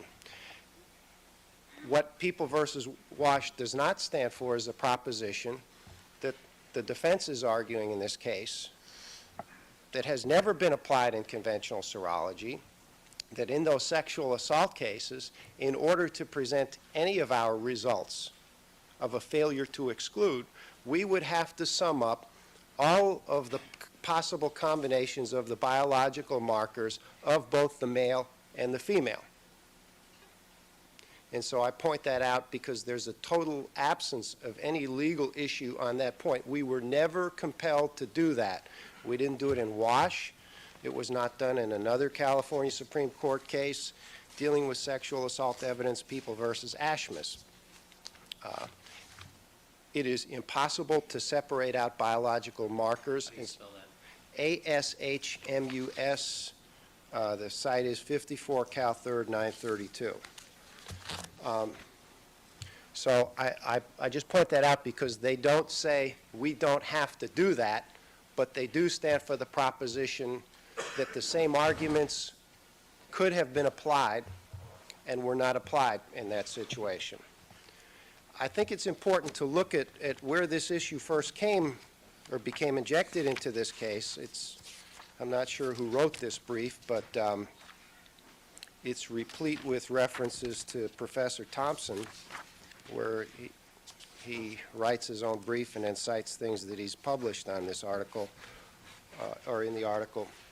If you recall, and this began on page 21 and it spanned several pages, if you recall, the argument was first broached in an admissibility context.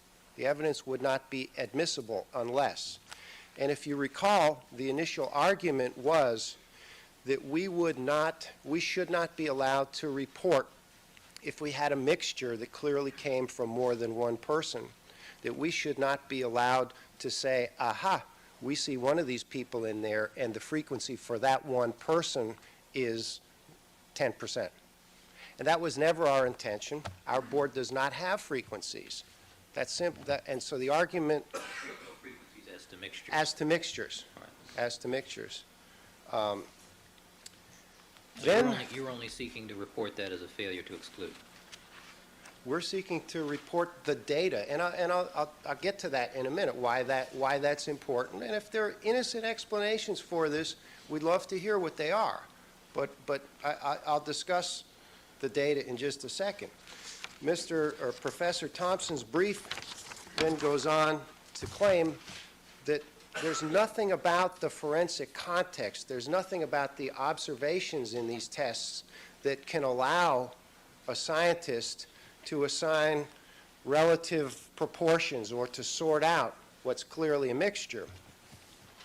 And that's all well and good. That's what Professor Thompson says, but he's not a professor in forensic science. The defense's own primary PCR consultant the fellow whose name I keep mentioning, Dr. Blake, has published extensively on interpreting mixtures by relative intensities. And I think it's important to keep that in mind. I doubt we'll be seeing him in this case, so this is the most that we can hear from him. But an article, I think it's the casework article in the Journal of Forensic Sciences by Edward Blake, Jennifer Mihalovich, M-I-H-A-L-O-V-I-H,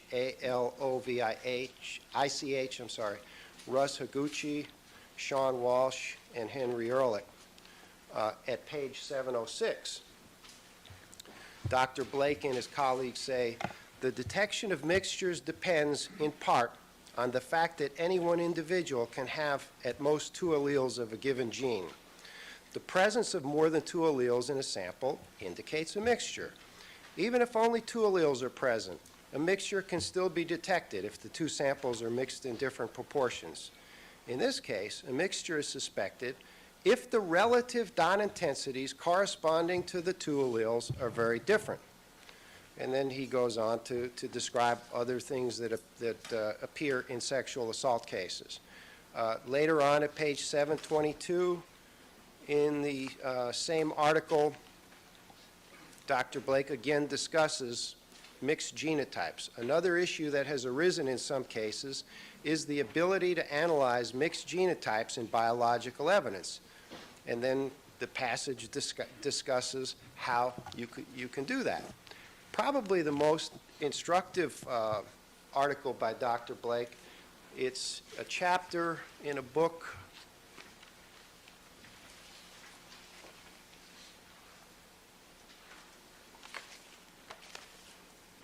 Chapter 17. Unfortunately, I don't have the title of this book.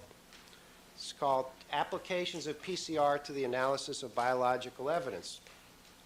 It's by Cecilia von Beroldingen, that's 2 words, B-E-R-O-L-D-I-N-G-E-N, Edward Blake, Russ Higuchi, George Sensabaugh, and Henry Ehrlich.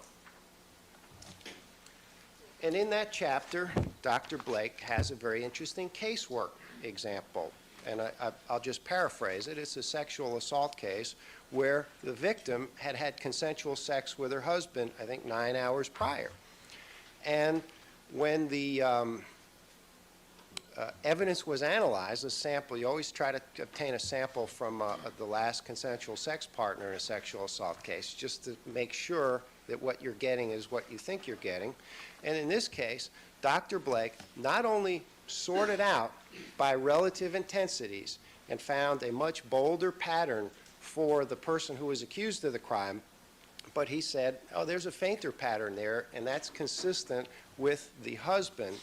And then Dr. Blake, in this mixture, did something that we don't seek to do in this case. He calculated the frequency for the bolder pattern, because that was the assailant in the case. Why sum up when you know where the other stuff came from, the DNA pattern from the victim's husband? So while it's easy for whoever wrote that brief to say you can't do that, there's neither the law on their side to say that we can't do. All we're doing is we say, here's a mixture, here are the alleles that we saw, here's the data that we saw, with no frequencies. Now, it is, for example, there are 2 series, I think, and specifically with respect to the Department of Justice results. There are 3 stains on the center console of the Bronco. They show a clear mixture. There's more than 2 alleles. And what's clear is that the mixture could not be from Mr. Simpson alone, because there's more than one person clearly there. What is also clear is the mixture just happens to contain alleles from the 2 victims in this case. And we turn the table a little bit when it comes to the glove. The glove, and this, I'm just talking about the PCR context of this glove. On the glove, by both RFLP and PCR, there are discrete stains that type very powerfully to Mr. Goldman and nobody else. Very powerfully. The frequencies or the estimates in that are in the millions. There are others which are combinations of both Nicole and Ronald, and those were typed by both PCR and RFLP. And there are relative intensity differences in both the RFLP and PCR results in those cases. And that is all part of the forensic picture on this case. So when it comes to several stains that are right around the notch area where we see these consistencies, we see something that is inconsistent with the two victims in this case that we've proven very powerfully are there. And among the three people that were involved in this case, it is only consistent with Mr. Simpson. And that is all the jury that we want to tell the jury. To preclude us or to try to present some sort of estimate about that calculates a meaningless expression, there is simply no legal basis for it and is totally contrary to the defense's leading expert on this area, whom we will probably never see in this courtroom, Dr. Blake. I think finally, we've gotten the cart before the horse in this case. We have boards. They have launched an objection. I think they're the moving party in that instance, Your Honor, and all they have said is, you have to do something. I have demonstrated, and I'll be glad to provide copies of those articles, that there is a scientific basis for us to do what we want to do. They have not demonstrated that there is no scientific basis. I think it would be appropriate at this point. They have never suggested what those frequencies should be in this. And I can tell you, having dealt with statisticians, that you can define a different question that will change the number. I would suggest that, and all we're asking to do is, we want to present our results to people who are anxious to hear the results of this typing. The defense does, and there are no statistics on those boards. It has always been our intention with mixtures not to present statistics, but to explain the results fairly, equivocally, and unambiguously, and let the jury decide what they mean. The defense, on the other hand, wants to force us. This is the narrow legal issue that has allowed me to speak for 15 minutes. The defense wants to force us to put a meaningless number up there that they can either elicit on cross-examination. We know they can't call Dr. Blake on this point, but call somebody else to do that. And I think it's time to move on with the trial and deny their objection to this, or the alternative is to force them to sustain their burden of proof that there's both a legal and a technical objection to it. And at that point, we will be happy to explain in or out of the presence to the jury why we should be entitled to present the results in the form that we would like to present them. Mr. Harmon, when do the people anticipate getting to actually presenting these results? Could Mr. Clark address that, because he's up now? As far as the results boards themselves, And specifically the mixtures. I anticipate that we will start the viewing of autoradiographs, but not get as far as the results that are at issue, the mixtures. This afternoon. Correct. All right. Mr. Neufeld. Well, I think what you do have here, Your Honor, is an attempt, at least by Mr. Harmon, to selectively present statistics to this jury. And frankly, in the words of Marcia Clark, what's really going on here, I think, is an effort on their part to mislead, distort, and confuse the jury by doing so. And in response to Mr. Harmon's suggestion that there's no legal authority to the contrary, there is. In People v. Barney in the First Department, they said explicitly that if you want to present DNA evidence, you do so with statistics, otherwise it has no evidentiary value. And Your Honor adopted that same ruling in the court's opinion on the DNA objections on April 7th of 1995. Dr. Blake, by the way, who Mr. Harmon refers to, routinely, in trial case after trial case, aggregates in mixtures the various genotypes and always gives a sum. That's been his standard practice. We've seen him do it in more than a dozen cases. And that's the procedure, in fact, used by serologists and geneticists all over the country, as far as we know. It's also the policy and practice adopted unequivocally in the National Academy of Science inquiry into the proper usage of DNA testing, where You want to it's... cite me to the page? Yeah, I'm gonna in give you the NRC page, Your report, Honor. please. 1 second.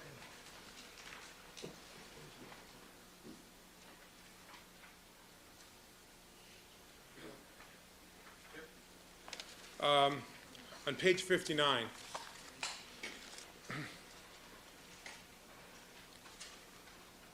it says, and I quote, "If a suspect's pattern is found within the mixed pattern, the appropriate frequency to assign such a, quote, match, unquote, is the sum of the frequencies of all genotypes that are contained within that mixed pattern."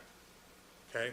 So that's what they're saying. I've never seen any scientific authority any place to the contrary. It is the standard practice used by professional serologists and geneticists when testifying to the results of a mixed stain that I'm aware of.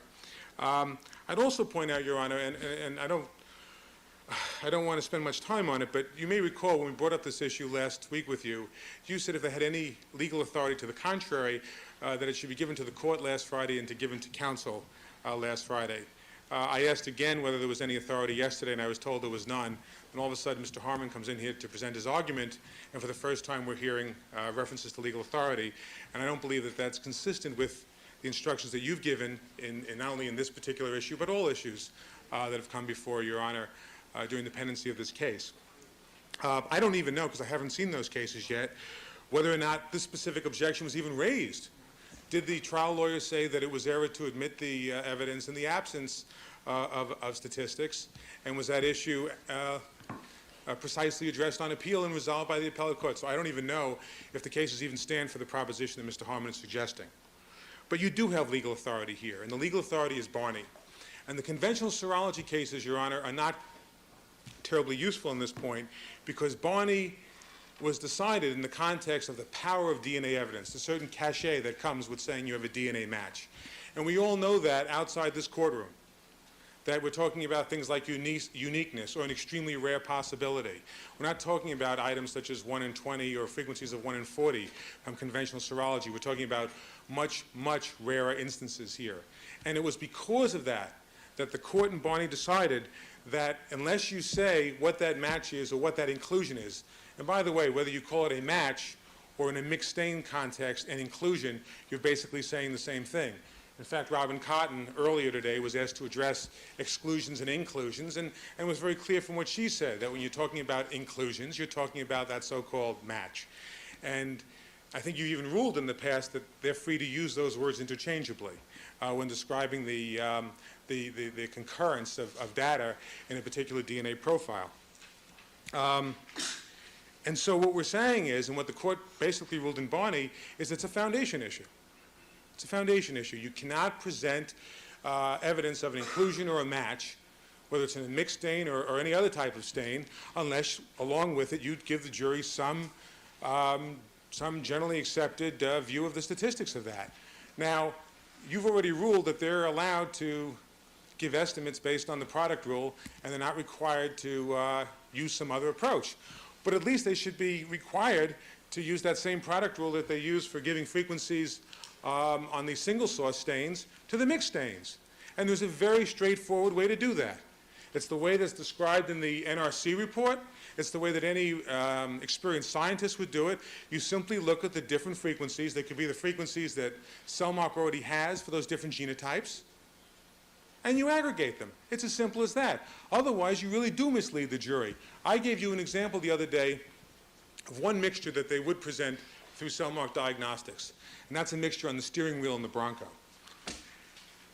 If you have these other types of evidence where you're saying there's an inclusion and it includes Mr. Simpson or it includes someone else, and you then have a number for that match, and you give it a number of 1 in a million or 1 in a billion or whatever, and then in the very next item, you say we have this mixed stain and it also includes Mr. Simpson, but we don't give a frequency for that.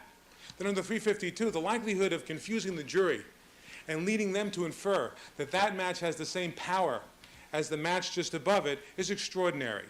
And in the example I gave, Your Honor, the percentage of the population which would not be excluded by that mixed stain profile on the steering wheel is about 38% of the population. Now, that's a far cry just on a gut level from the kind of power that we ordinarily attribute to DNA testing. And that's why Barney says you have to give a statistic. That's why the NRC says you have to give a statistic. And frankly, I believe that's why you said it in your decision last month. And I'm simply asking that the same thing be accorded to the people at this time. All right. Thank you, counsel. All right, Mr. Harmon, I haven't had the opportunity to read the case law that you've cited to the court. I will read that, and since we're not going to get to those results this afternoon, I'll have the evening to think about it. All right, let's proceed with the jury.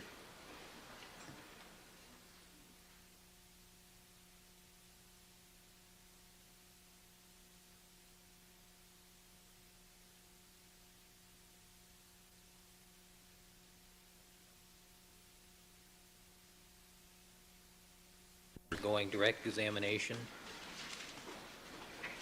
by Mr. Clark. Good afternoon, Dr. Cotton. Good afternoon. Doctor, you're reminded you were still under oath, and Mr. Clark, you may continue with your direct examination. Thank you, Your Honor. Good afternoon, ladies and gentlemen. Dr. Cotton, you spoke just before the lunch break about the use of controls, and I believe you briefly described what their purpose is. Could you state again why controls are used in testing? In general, you're using controls to help ensure at the end of the analysis that the steps worked as they should. That is, an example of that would be you have a type for a PCR analysis and you've typed that sample many times, and so you type that sample along with your evidence samples, and you make sure that the type that's expected from this one sample you've typed many times comes out as it should. If it doesn't, it tells you that something could have gone wrong during the analysis procedure. As far as RFLP testing and the use of controls, if I ask you later to examine and describe an autorad or a series of autorads, will you be able to point out the controls on that autorad? Yes. Then let's turn to PCR typing and the use of controls. Do they play the same or in any manner a different role in PCR typing than they do in RFLP typing? There is one of the controls that's used in PCR that basically plays the same role as the controls in RFLP. And there are two additional controls that are done that sort of play slightly different roles in the PCR procedure. What role does the use of controls have in this PCR typing process? Why do you use them? You use one known sample to ensure that the procedure worked as it should. And you use two different negative controls, that is, controls that do not have any DNA in them. And one of them starts at the very beginning of the procedure, and then one of them starts at the point that you set up the amplification.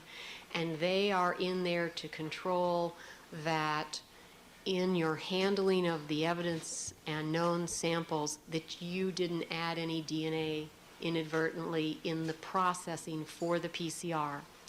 And there is actually one other type of control that is done with PCR but may not be done in every instance, and that is if you have say a stain on a garment, you might take an unstained portion of that garment and have that go through the process also. That interpretation of that control, should you get something, may be somewhat difficult. And if you don't get anything, then it just says you didn't have anything in this one area that you tested.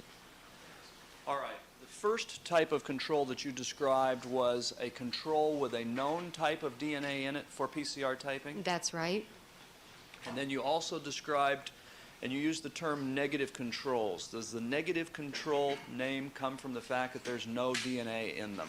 That's right. The known sample that you're typing is called a positive control. That is, you're putting DNA in there and you know what that result should be. The negative control, you are purposefully starting with a blank tube, adding your PCR reagents, but no DNA, and therefore, since you're not adding any DNA, you shouldn't get any result. And then you also said that there was a fourth type of control? Well, there's a third type that in our lab is called a reagent blank control. That control is started at the time you're putting your evidence into the tube. you're carrying alongside of that a blank tube. So let's say we have tube 1 and tube number 2, and 1 you're putting your evidence in. In tube number 2, you're not putting anything in there. But then in the process, for example, of doing the DNA extraction, you're adding some things to your evidence. So you are also adding them into the empty tube. So it's a way to make sure that everything that you added to your sample did not have any additional DNA in it. All right, Dr. Cotton, what I'm going to ask you to do, with the court's permission, is to, on a single piece of drawing paper, is to describe or list these controls used in PCR typing. Okay. Would you be able to do that? Sure. All right. Your Honor, may that then be marked as, I believe, 254? 254. We'll entitle this controls. PCR controls, if that would be All right. appropriate. All right, Dr. Cotton, if you'd oblige us again.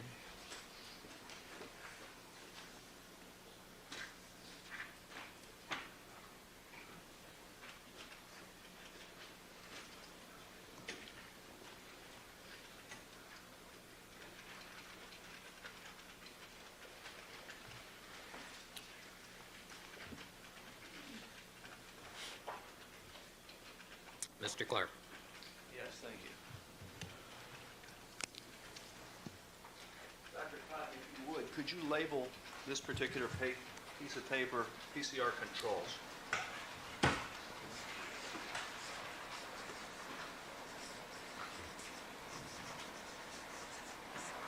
And I believe you had described that the first control was a control with a known type of DNA in it, That's the first one that I mentioned.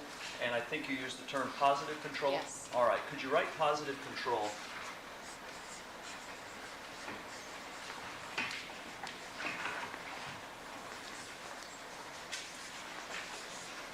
And if you would, describe again what its role is in this typing process. Positive control contains a known DNA sample that has been typed many times, so the type for this known sample is known. So you have a known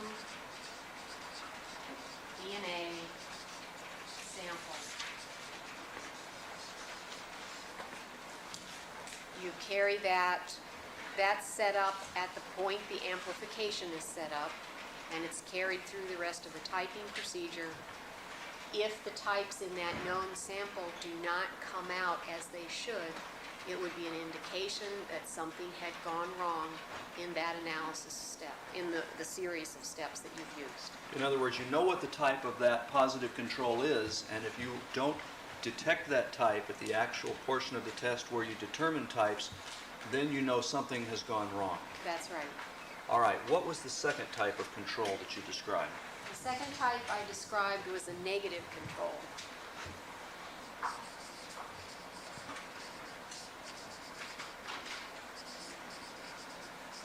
And is there one or more than one negative control used in each test? There is really at least two and possibly a third type, all of which could be considered to be a negative control, but we do give them different names so that you don't get confused. Okay, then if you've listed under negative control, is there then two versions of a negative control? Well, it depends if you want to call the substrate control, that's a version of the negative control Okay. also. If we could, we'll talk about substrate control separately. So, Okay. ignoring that for the moment, could you describe the other two types of negative controls used in the test? Okay, one of them we're just going to call the negative control. And that's set up when the amplification is set up. And the same is true of the positive control. It's set up at the time the amplification is set up. And what I mean by that is that you've extracted your DNA and now you're carrying it into a separate area and you're putting it in a tube and the PCR mix, the polymerase and the primers and so forth. This negative control is set up at that time, and this positive control is set up at that time. And this negative control has everything added to it that all the other samples do, except there's no DNA in there at all. What do you mean when you say it's set up at the same time? What's that term mean? Simply that you're putting the things you need out on the bench so you can work with them, and you're physically going through the process of taking your tube for sample number 1, putting in the PCR mix, putting in the DNA. You actually put some oil in these samples also, and then setting that tube aside and going on to the next one. Why do you use this negative control? What's its purpose? The PCR components themselves, the mix that has in it the primers and the enzyme and the A's, T's, G's, and C's, that could possibly be contaminated with DNA if it were not handled properly. So all of these negative controls are a way to make sure that everything you're adding to the sample is free of any extraneous DNA. What happens in the typing process if you determine that in your negative control, for instance, are types that shouldn't be there? Generally, and I'm saying generally because there may be an occasional exception in a laboratory to this, but generally if your negative control comes out with a type, you would disregard all the results for that test and go back and repeat the test. Okay, is there then a second, as you described, type of negative control? Yes, and in our lab, that's referred to as a reagent blank control.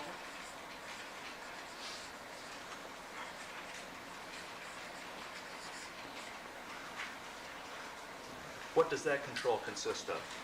It consists of everything that was added to the evidence from the beginning of the analysis. If you break the analysis down into DNA extraction and then setting up the amplification, in both those procedures you're adding things to your evidence samples or to your known samples. So this control makes sure that when you add things to the PCR setup, those components don't have DNA. And the reagent blank control does the same thing, but goes back as far as the DNA extraction and lets you assess whether or not in adding things to the evidence to perform the DNA extraction that you were not inadvertently adding some DNA in there.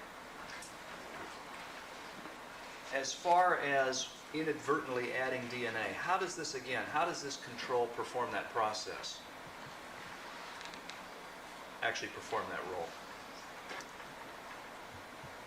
Let's say you have a tube in front of you and you're beginning to do your DNA extraction and you're adding some solution that is a chemical solution. It might have salt. It depends on how you're going to do your DNA extraction. You want to make sure that that solution that you're adding hasn't any DNA in it. So everything that you add to the, I don't know how else to say it, everything that you add to the evidence gets added to this blank tube.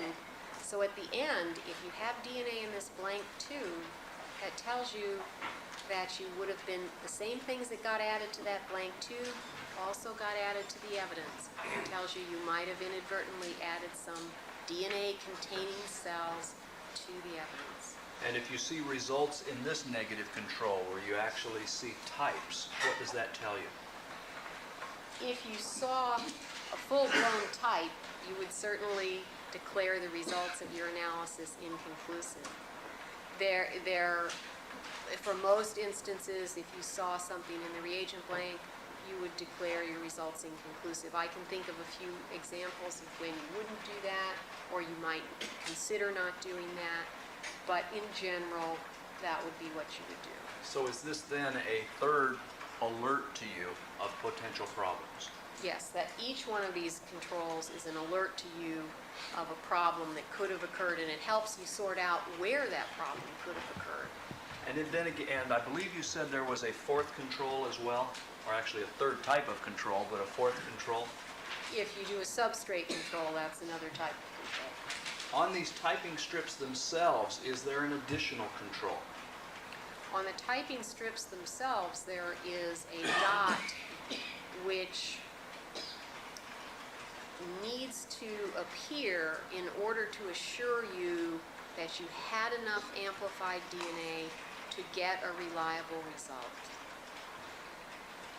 As far as these dots, do they alert you to the potential problems in this typing process? And I'm referring to the dots that you just described that have DNA in them. The control dots, Control dots, yes.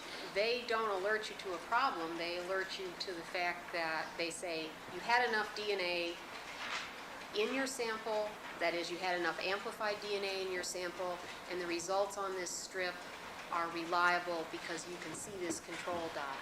If you don't see the control dot, it may mean that you're missing some types. You may see some types, but you can't be assured that you're seeing every type that could be there. As far as these that control dot, was that in fact present on the typing strips that were passed around to the jury earlier, although bearing in mind that those strips had not been developed? Yes, the control dot on the strips that were typed around is designated with an S. And you wouldn't have seen it because they haven't been developed, but where there was a designation for an S, that's where the control dot would be. Your Honor, if we may, I would like to ask the witness in this subject area some brief questions, and the exhibit is equals 252 in one of the large charts.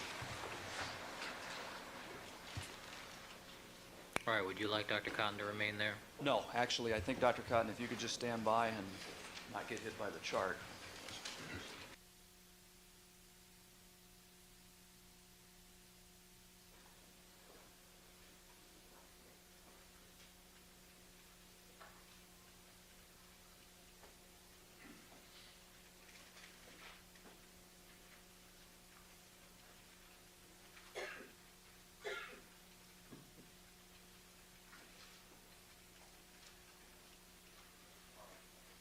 Mr. Fairlawn. Mr. Clark. Thank you. With regard to this chart, Dr. Cotton, People's Exhibit 252, the strips that we see on the left-hand side of this diagram, those are strips that are used to type what genetic marker? The strips that are depicted here are for typing the DQ alpha marker. And on those strips, is there a specific location where the control dot is that you just described? Yes. Could you point that out, please? It's just to the right, my right of the C here. So this dot that is between the C and the number 1.1, this is the control dot. And is that the dot that then performs that function or role that you just described when you were writing on the diagram People's Exhibit 254? Yes. Is there a similar dot then on the strips used to type the 5 polymarkers? There is, and it has a designation as an S dot, but in fact it is made up of the same components and performs exactly the same function as this C dot. All right, very good, thank you.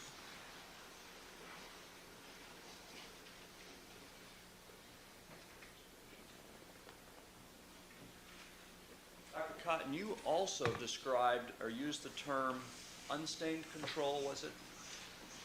I either said that or I may have said substrate control. All right. Does that item have a particular, or that term have a particular meaning to you? Yes, it does. What is that? It would be best example I can think of is a stain on a garment.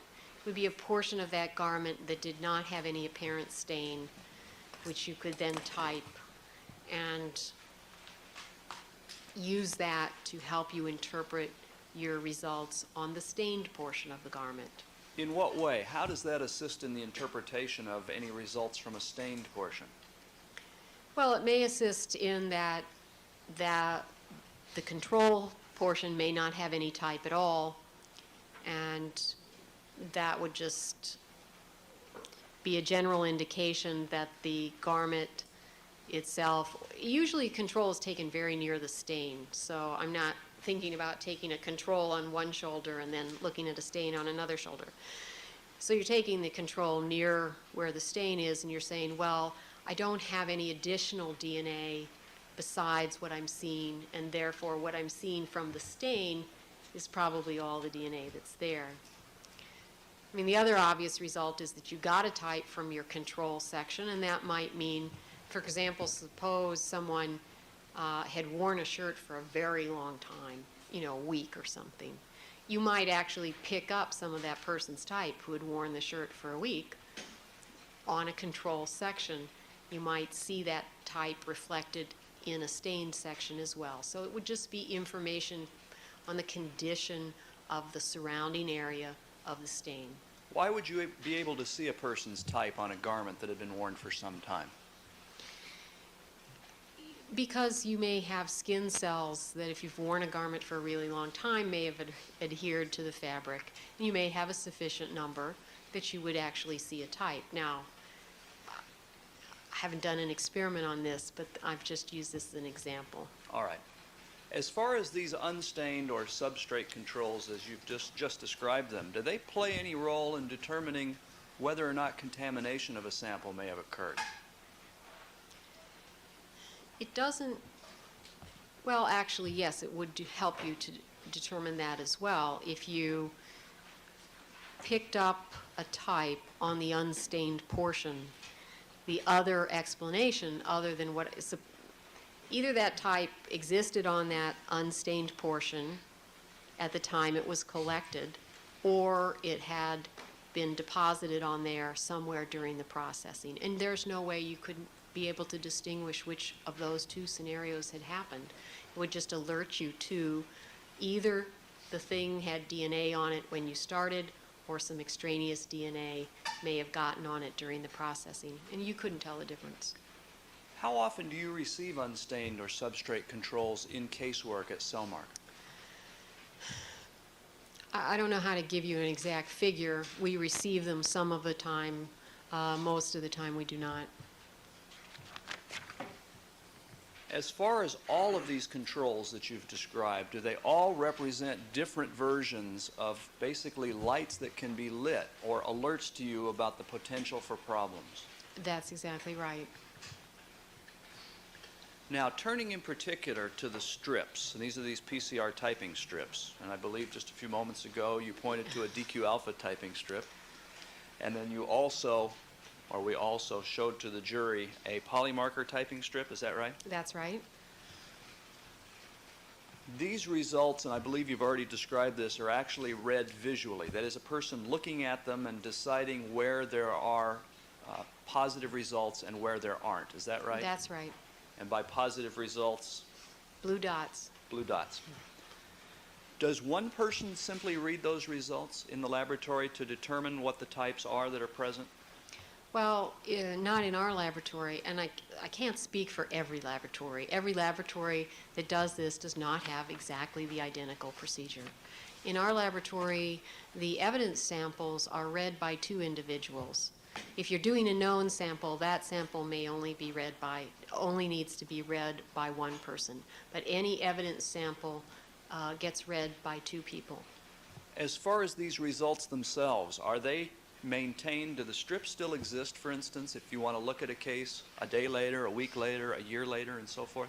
These strips still exist, and you could go look at them, but they are not the best permanent record of the results because the blue color in the dots can fade over time. What steps, if any, do you take to record these results at the time that they're read so that they can be looked at later? There's two things that are done. The strips are read visually by two different analysts, and those readings are recorded on paper. And the strips are photographed, and those photographs are maintained in the case file. Are those photos then provided, for example, to prosecutors in cases? Yes. Are they provided to the court, for instance, on occasion? They're provided. There are two original photos that are taken. Generally, we maintain one, and the other one is provided to the court, to the defense, or to the prosecution, whoever's in need of that copy. Does that allow those results then to be reviewed at a later time by any of those people you've just described? Yes, Or even by experts retained by either side? that's right. Now, I'd like to turn your attention, Dr. Cotton, to an area frequently referred to as proficiency testing. What is proficiency testing? Proficiency testing is generally the receipt of samples in a laboratory where the samples are sent from an agency or an organization who's engaged in providing proficiency tests. And it's just that, it's sort of a test. The agency knows what the answers should be.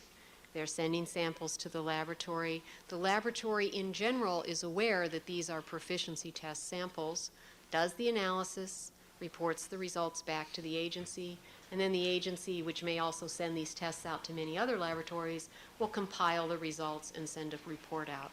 What's the purpose of proficiency testing?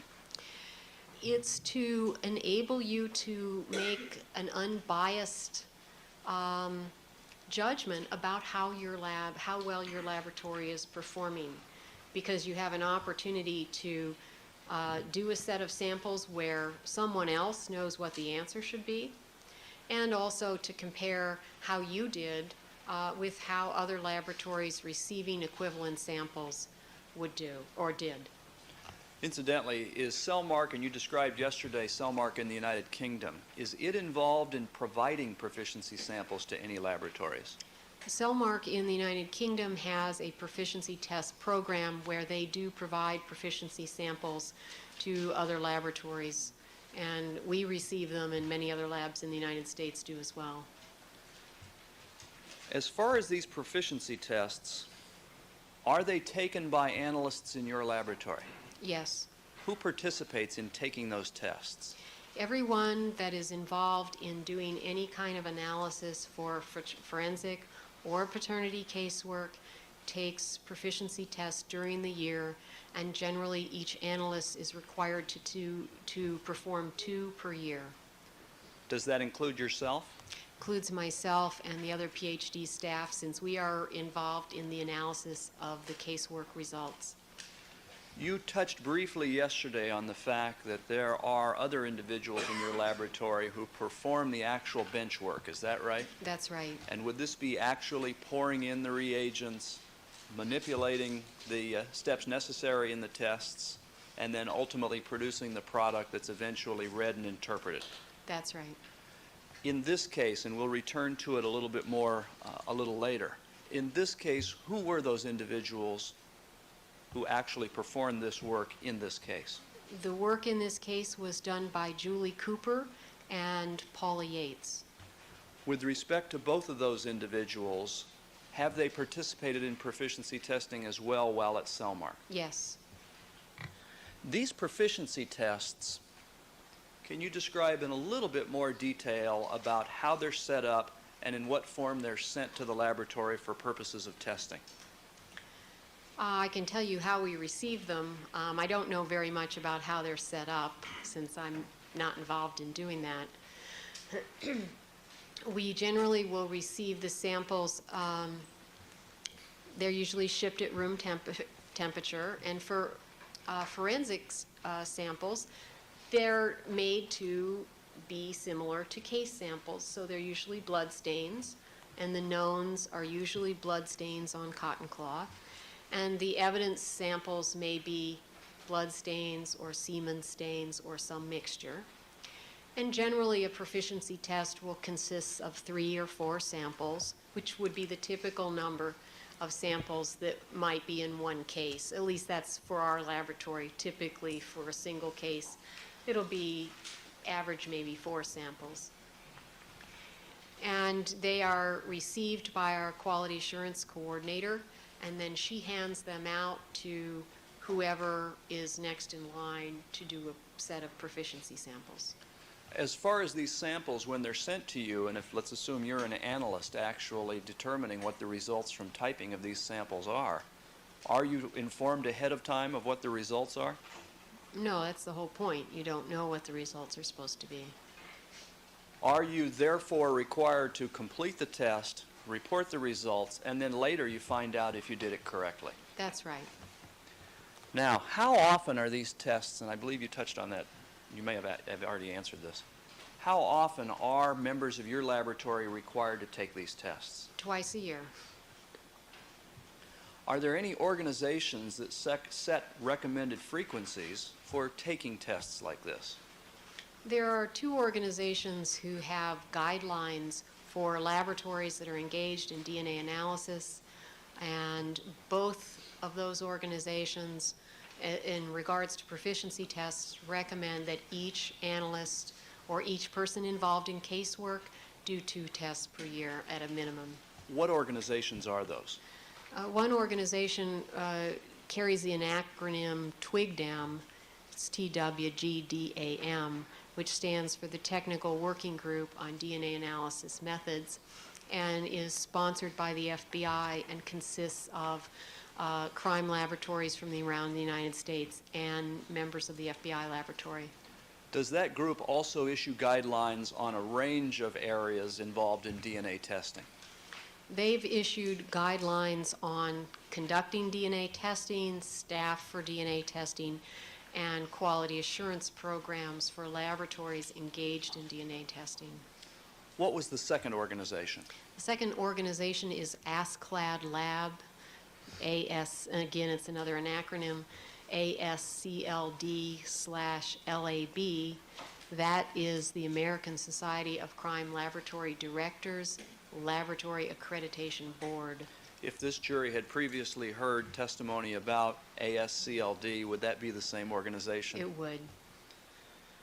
When did Cellmark begin taking proficiency tests? In 1988. And was that shortly after the laboratory began performing casework? Or do you recall?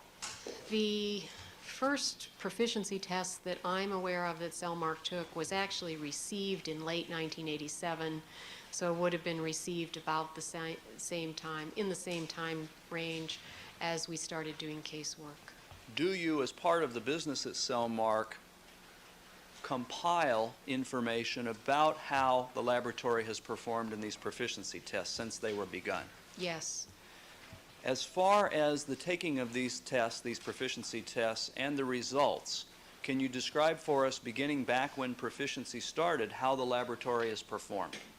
Yes. All right, would you can. do so? Let me preface my remarks by a very brief explanation that proficiency tests have been available all during the time that DNA testing has been done, but early on, proficiency testing specifically designed for DNA testing labs was not available, and the tests were geared more towards serology analysis. In 1988, or actually late 1987, there was a proficiency test put together by the California Association of Crime Laboratory Directors, which Cellmark agreed to participate in. That test was not a typical proficiency test as I have just described one to you, and the reason is that that test consisted of 49 samples. There were no designated known samples and unknown samples, so what I'm really saying is that that proficiency test did not resemble a regular case in terms of the number of samples and the fact that in a normal case you have known samples and unknown samples. Apart from that, the samples were forensic type samples, stains, and so forth. In that proficiency test, we provided results back to the CACLD, which is the abbreviation for California Association of Crime Laboratory Directors. And we later found out that we had one error in that proficiency test. That is, we matched a sample to another sample, and that match was incorrect. With regard to those results, incidentally, were the remainder of the results, how did you do on those? The remainder of the matches that we got were okay. There are some samples that we didn't get any DNA from. There were some samples that we didn't get a pattern from that was usable. So I'm not implying the rest of the results were perfect, but there were no other incorrect matches in the results other than the one. As far as this error, as you've described it, do you just take that error into account and just continue in your work, or do you take any action as a result of that? I certainly wouldn't want to just continue working without attempting to figure out what had caused such a significant error. So the procedure that followed was the people that had worked on the test went back and examined all of their records, all of the tubes that they had kept during the analysis of that test, and they were able, and I'm saying they, although I was there at the time, I didn't participate directly in figuring this out. They were able to determine where the error had occurred and what had happened to cause that error, and that was helpful then in making some changes in our procedure to improve the procedure. In what way? Well, there were two changes made to address the error. You sort of have to know what the error was for it to make a lot of sense, but there were changes in how the tubes were labeled, so that, because part of the problem was that an analyst couldn't read the labeling well on the tube. And there was also a piece of equipment purchased to help us avoid the situation that had caused the error. All right. In terms of proficiency tests taken after that time, can you describe the performance of the laboratory? We're going to work up in years here, I Okay. assume. Okay. So then comes along 1989. Now, actually, without the document in front of me, there may have been a few other tests in 1988 besides this large one, and as far as those tests went, there was nothing wrong with Cellmark's performance. In 1989, there were tests taken, and for the most part, there was no problems with Cellmark's results. But in 1989, we again accepted a sample set from CACLD. This sample set consisted of 50 samples, was designed the same way the first one was, and Cellmark had an additional error in 1989, an incorrect match in that 50 sample set. As a result of that error, was any further review undertaken, or was this again or was this a situation in which you just continued on with casework? As a result of that error, additional review was undertaken. It took quite a long time to do that review because there was a lot of material to look at. The specific error was not able to be determined. We could narrow it down to a particular two samples between which the error had occurred, and we knew the step at which the error had occurred, but exactly how it occurred, I can't tell you, and I was part of this analysis. We went in and looked at our procedure, and the adjustment that we made to our procedure as a result of this test was one that I've already talked about, and that was the mandate in the procedure that you do not do the DNA extraction for evidence and known samples at the same time in the same place. That is, you do the evidence, you put that away, and then you do the known samples. And so this was a situation where DNA from one sample had contaminated another, and obviously the most critical contamination that you could have would be from a known sample to an evidence sample. And so to avoid that, those samples are not extracted at the same time, and that was the adjustment that we made in our procedure as a result of that error in 1989. Are changes or improvements in procedure one of the goals of proficiency testing, or one of the benefits? Well, they're one of the benefits. It does give you a window on your work that you wouldn't have if you weren't taking proficiency testing. That was 1989, is that right? That's right. Now, again, there would have been some other proficiency tests taken during 1989 that would be similar to the typical ones that I described before, where you get 3 or 4 samples, and there were no false matches or false exclusions in any of the other tests in 1989. All right. What about 1990? From 1990 to the present time, we have continued to take proficiency tests. They are all now, in fact, the proficiency tests are much better now than they were back then because they're designed for DNA analysis laboratories specifically.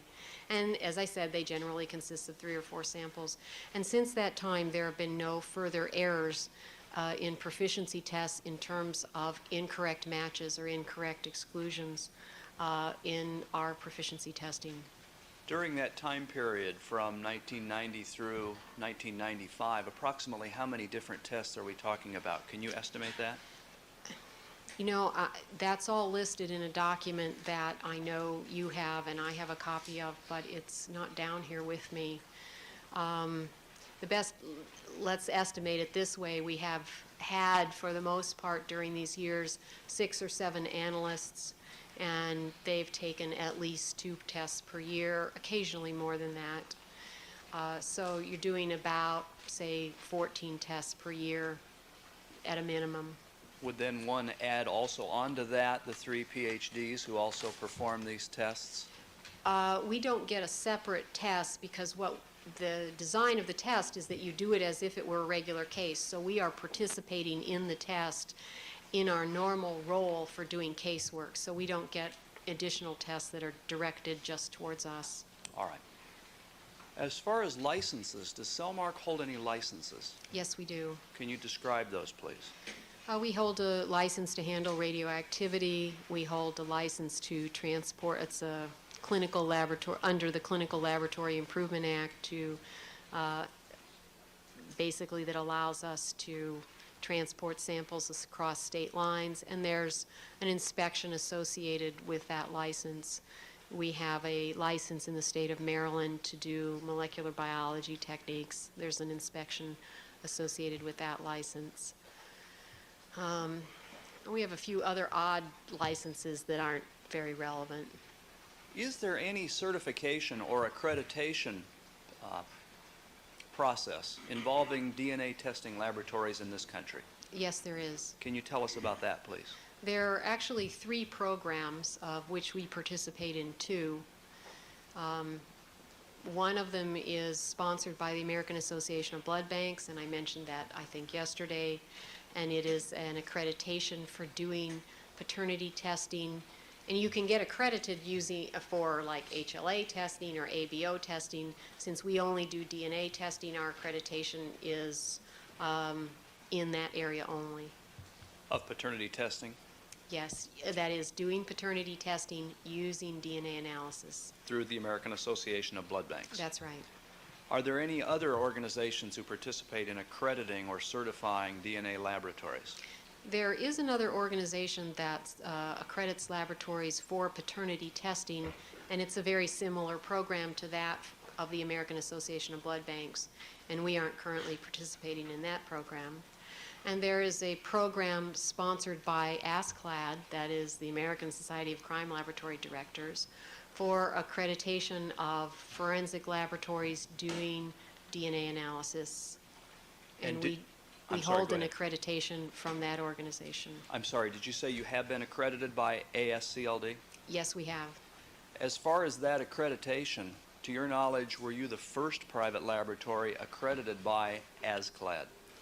Yes, there had been many, or I don't know about many, but 20-some DNA laboratories accredited by ASCLD, and these were all state labs or local labs or some type of government lab. So we were the first private for business laboratory that ASCLD accredited. Now, in that process of accreditation by the American Society of Crime Laboratory Directors, what did that entail? What did it take to obtain that? Preparation involved about 6 months of work off and on. We submitted to them answers to a very long questionnaire.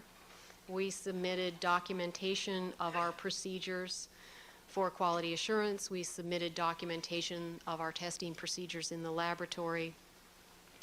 And I don't know, we submitted several, it's one of those things where you send in 3 copies and stuff like that.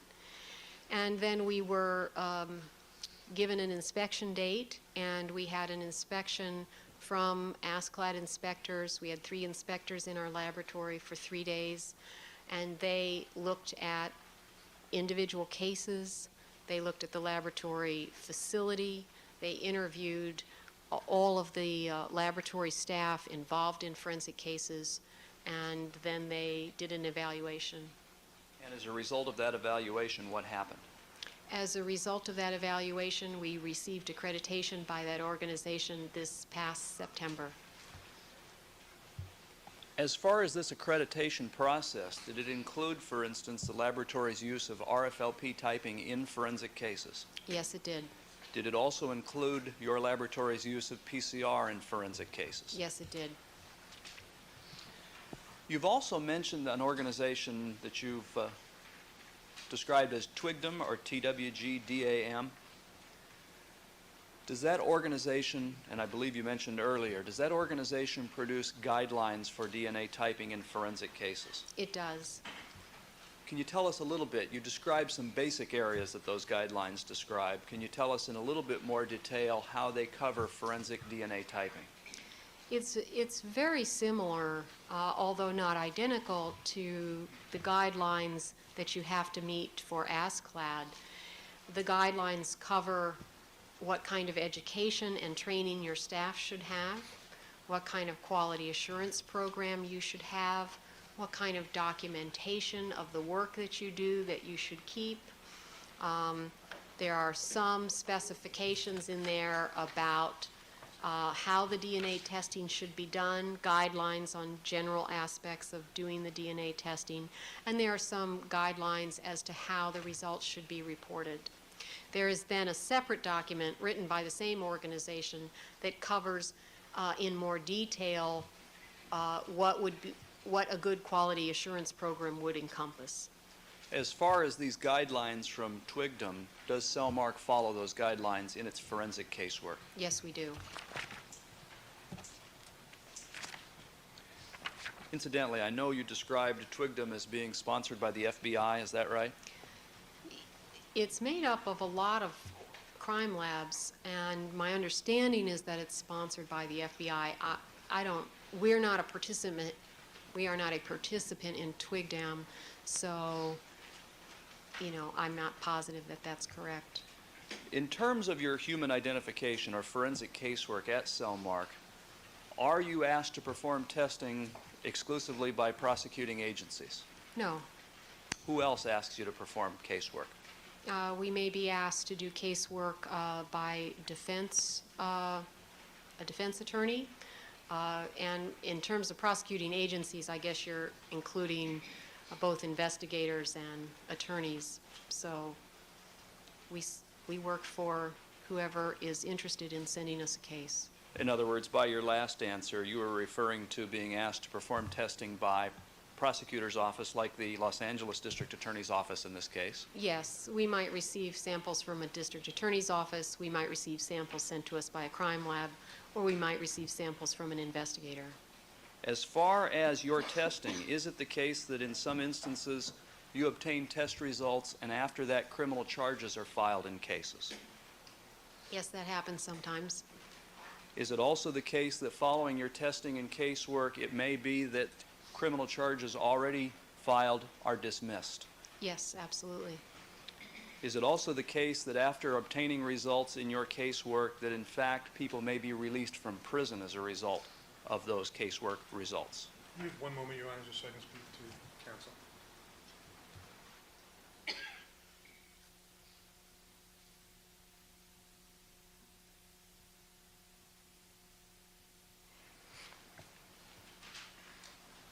Thank you. Proceed. Thank you, Your Honor. And lastly, Dr. Cotton, has your laboratory obtained results in cases that may lead to exonerations, that is, charges actually being dismissed? Yes. Now, as far as the laboratory itself, do you allow individuals not a part of the laboratory to visit your laboratory? Yes. And what can that include?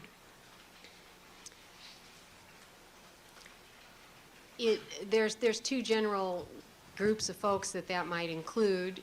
We might be asked to have an expert. Suppose we're doing a case for the prosecution, we might be asked that a defense expert, that is a scientist working with the defense, to be allowed to come and view the testing while it's being done, and we do allow that. We have a set of guidelines that we feel that everybody needs to agree to, and if everybody agrees to those guidelines, an expert for the defense is allowed into the lab to watch testing. And we may have the reverse situation. We may have a case that's been done for either the prosecution or the defense, and another expert working for that same group may wish to come, who may then come to court to say, yes, I think this testing is okay, or no, I don't, but usually it's, yes, I do think it's okay.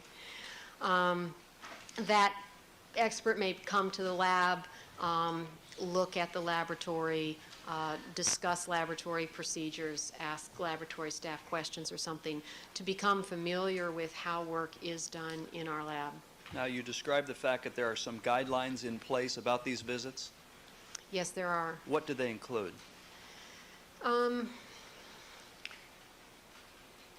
As far as watching testing, the most important thing that they include is that the visitor will only be allowed in the laboratory when testing on that specific case is ongoing. And that is, there are many times during the testing where you do something and then you have to wait maybe 4 hours before you can do the next thing, so that the visitor isn't allowed in the lab during that 4-hour waiting period. They're asked to wait somewhere else. And the other really important criteria is that they're not allowed to ask questions of the analysts or talk to the analysts while the analyst is working, and that's really to make sure that the analyst is allowed to give their full attention to the samples that are in front of them, and they're not distracted by somebody saying, why are you doing that, or what step is this, or something like that. All right. With regard to these visits, how common are they in cases? They're not enormously common. We probably have defense experts in 3 or 4 times a year, maybe, probably not more than that. So on the average, once every few months? Yes. All right. With regard to this case, did any such visits occur? Yes. Could you describe that, please? There were 2 visits. The first was a visit from Dr. Edward Blake and Dr. Henry Lee, and they came to the lab and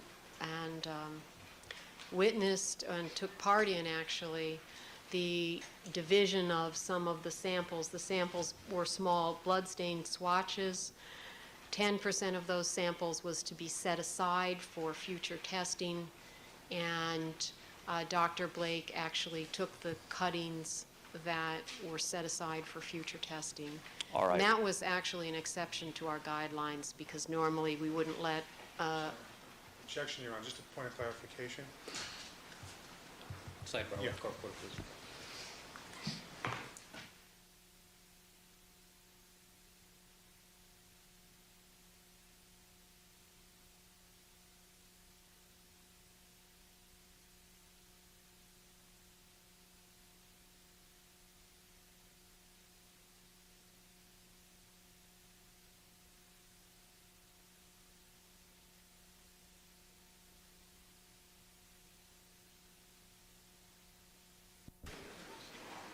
Record should reflect we've been rejoined by all the members of our jury panel. Dr. Cotton is again on the witness stand undergoing direct examination by Mr. Clark. Mr. Clark, you may continue.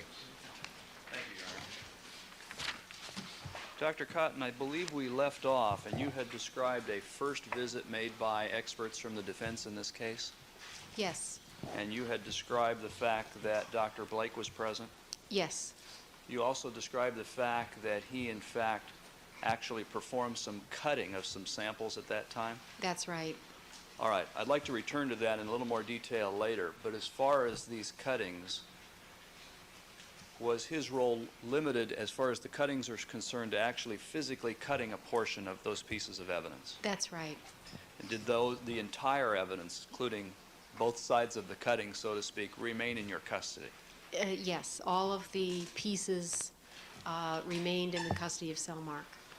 On that occasion, and do you recall approximately when that visit was? Well, I think it was sometime in July of last year. Was there anyone else present with Dr. Blake? Dr. Lee and Mr. Neufeld. And is that Dr. Henry Lee? Yes. Now, were there any other visits to your laboratory by the defense in this case? Yes. When did that occur? Oh, gosh. Approximately? I haven't a clue without going to look it up. I'm sorry. Okay. Is that something that you could look up during the break before tomorrow? I can Or- look it up before tomorrow. I take it that means we're not going to finish today.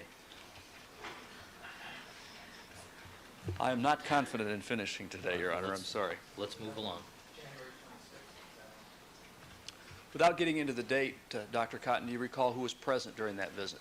Who actually Yes. made the visit? Yes, Dr. John Gertis came to visit the laboratory. And this was an individual also working for the defense at that time? That's correct. What was the nature of that visit? He came to the laboratory to basically look at the laboratory layout. We did that during the visit, and the mission was to examine documents that we hold at Cellmark that he or the defense wished that he look at. Had he ever visited your laboratory before? No, he had not.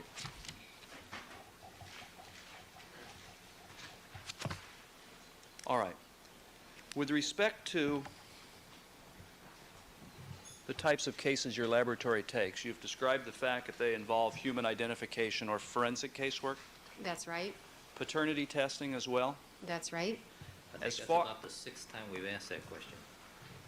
As far as other cases, does your laboratory have any contracts or have you had any contracts with the federal government? We had a contract with the Department of Defense.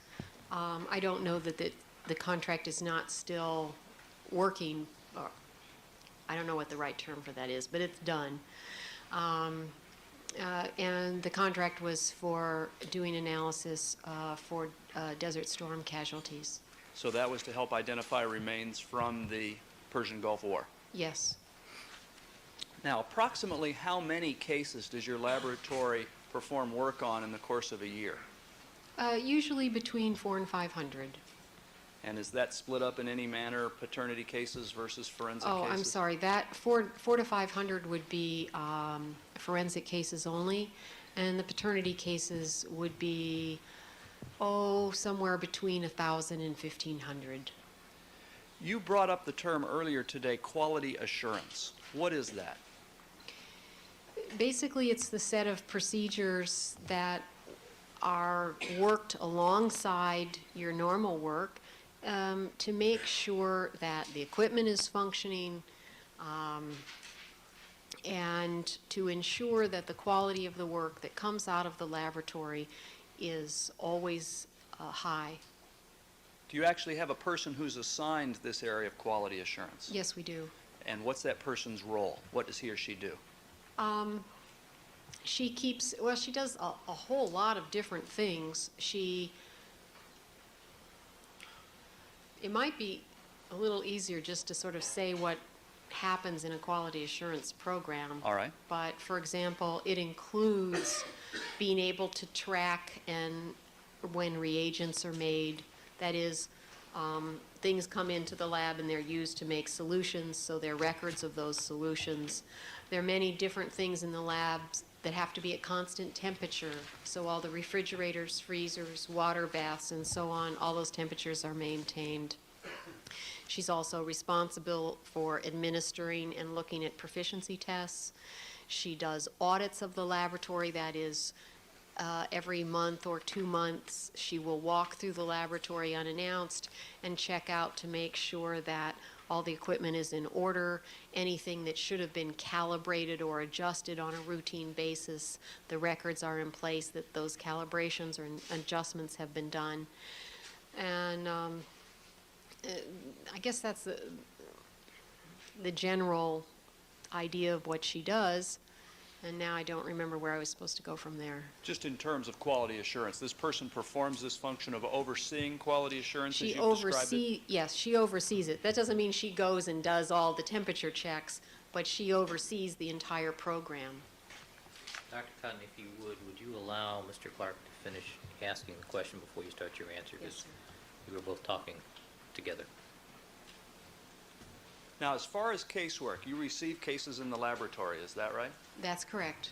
What steps do you take to ensure that when you receive, for instance, a set of evidence samples and let's say 1 or 2 known samples, to ensure that the chain of custody or the integrity of that evidence remains proper? The samples are assigned to a specific analyst. The analyst logs in each of the samples on a form. That means he or she writes down a specific description of the items that are received, how they were received, from whom they were received. We usually get a letter with the samples that says who we are allowed to contact regarding results, who we're going to send a bill to, and so on. The analyst has specific areas within a locked evidence room where he or she stores the materials.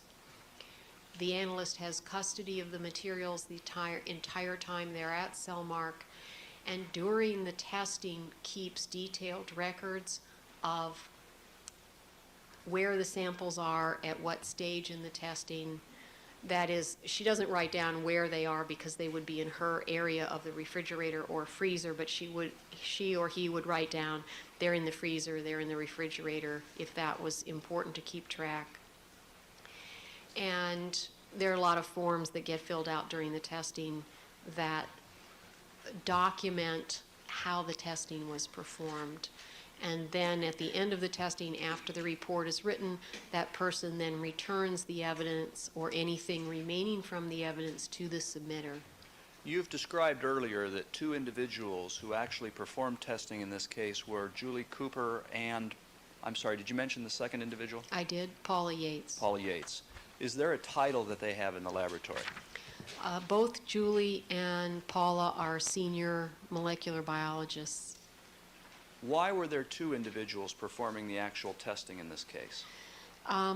Julie originally received the samples in this case, and sometime after she started the samples, she accepted a job at the Maryland State DNA Laboratory, where she's now a supervisor. And so because she was leaving Cellmark, she transferred custody of all of the materials at that time to Paula Yates, who continued on with the testing until it was completed.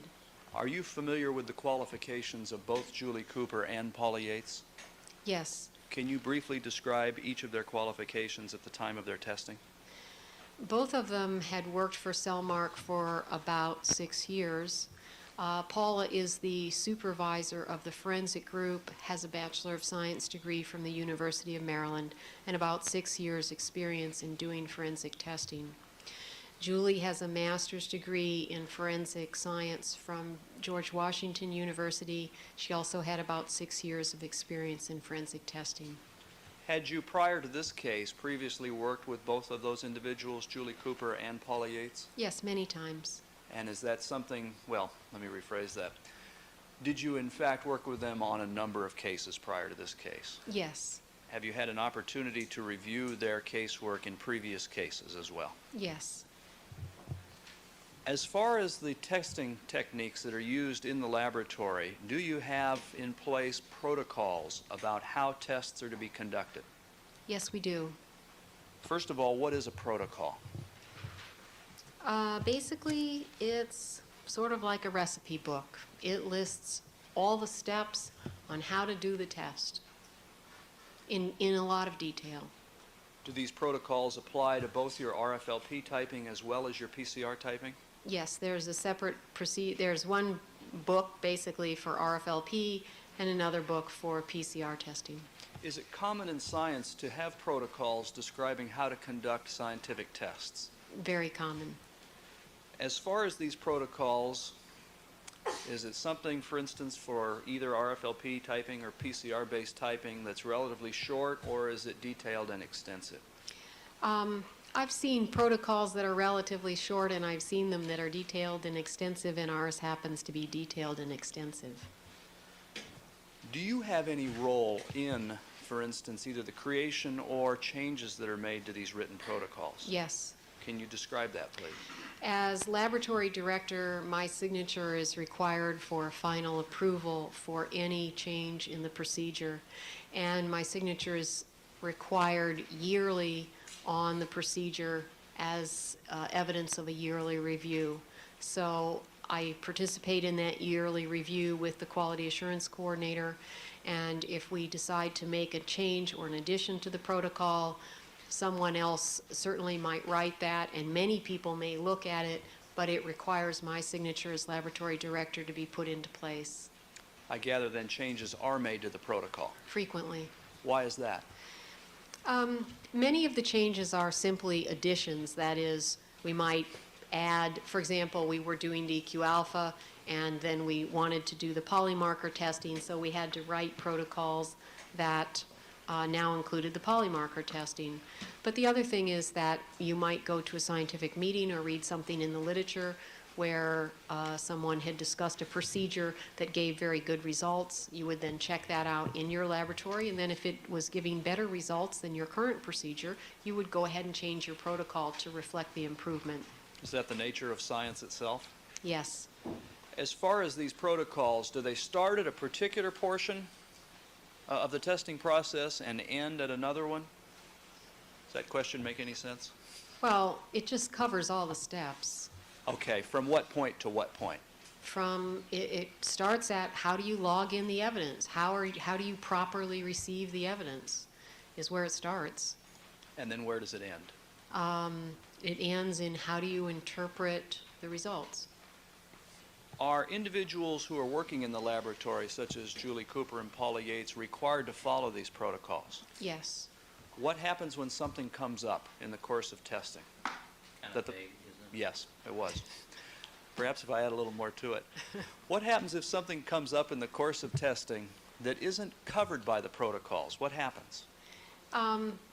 Generally, first you would make some notations about that in the case notes, and then you might consult with someone else. If there's something, if we think that something should be done that's unusual, that's outside the protocol, then we'll make notations about that, and that generally would require approval of one of the PhD staff. Were your protocols reviewed by the ASCLD inspection team prior to you receiving their accreditation? Yes, they were. Now, you've described the fact that records are kept in the course of receiving evidence through the various testing processes. Is that right? That's right. And are you familiar with how those records are kept by the analysts themselves? Yes, I am. What's the basis? How come you're familiar with how they're done?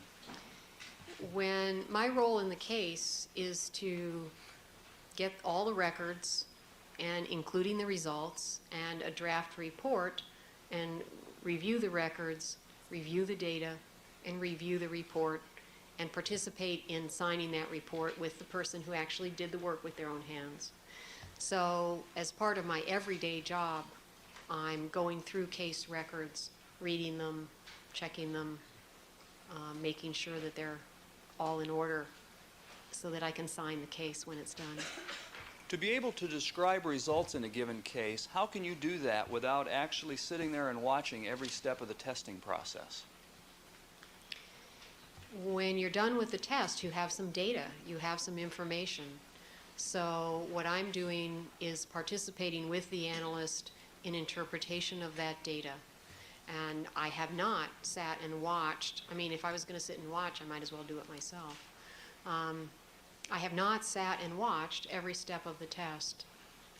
As far as your ability to offer an opinion, do you review all of the material in a given case prior to offering any opinions about it, Yes. whether that's in the form of testimony or in a written report?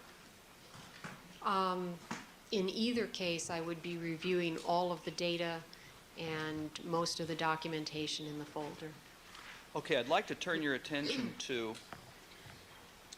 an area that's commonly referred to as population frequencies. Is that term familiar to you? Yes, it is. All right, what is that?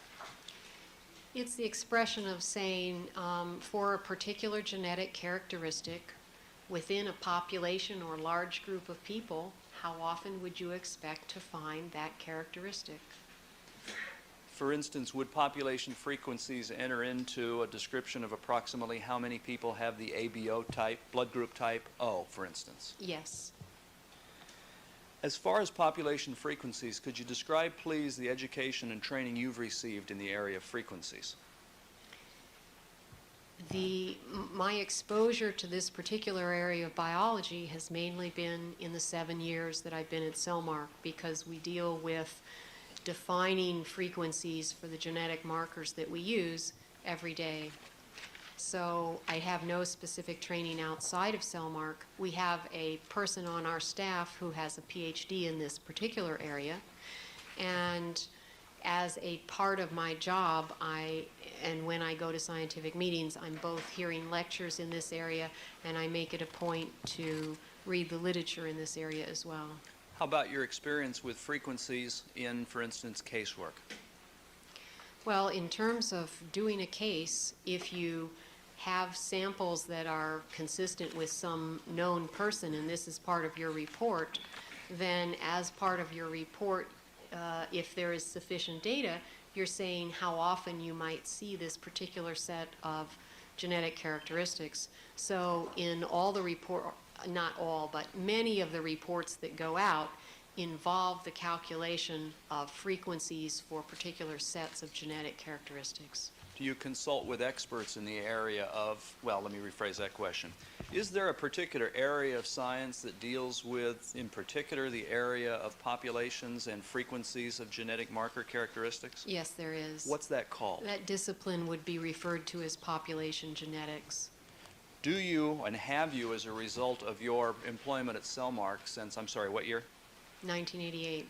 Have you consulted with population genetics experts about this area of population frequencies? Yes, we have. And I believe you mentioned that you had an individual in your laboratory whose field of specialty is population genetics? Yes, one of our PhD staff, Dr. Lisa Foreman, is a population geneticist. Do you routinely consult with her about population frequency information? Certainly. As far as work conducted in your laboratory, do you then use population frequency data as a means of describing the significance of your results? Yes. To your knowledge, has population frequency data been used for a substantial period of time? Oh, yes. Can you tell us a little bit about that? Well, it's certainly been used in DNA typing since laboratories were initially engaged in that, but in terms of formulating information about serological results, the same kinds of calculations and information is usually provided. So if you have a set of information that includes blood types and PGM or however many markers you've done, you can do a calculation to say this particular set of markers would occur in some percentage of a particular population. Is that related to, is it similar, different from population frequency use in DNA typing? I would object, and I would ask that I could make a very brief idea on her expertise in this particular area. Or we're still establishing that at this point. Okay. Do you recall the question? Could you go ask it again? Actually, Your Honor, would it be possible to have that reread, because I can't recall it Is exactly? that related? Actually, I can, I'm sorry.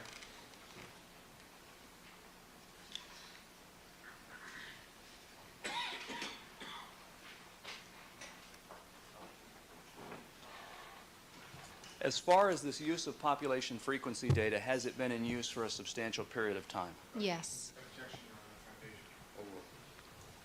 Honor, foundation. As far as its use, that is the use of population frequencies in casework, when did you begin using population frequency data in terms of reporting it in actual cases? Are you talking about me personally or Cellmark in general? Let's start with the laboratory. Okay.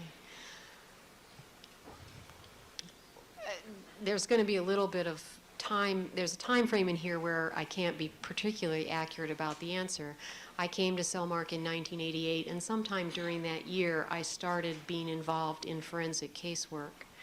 At the time that I started being involved in forensic casework, we were in the process of developing population data that would allow us to do that. I think that we were all providing some frequencies before that based on population data from the other Cellmark laboratory, but I'm not absolutely certain. What about you personally?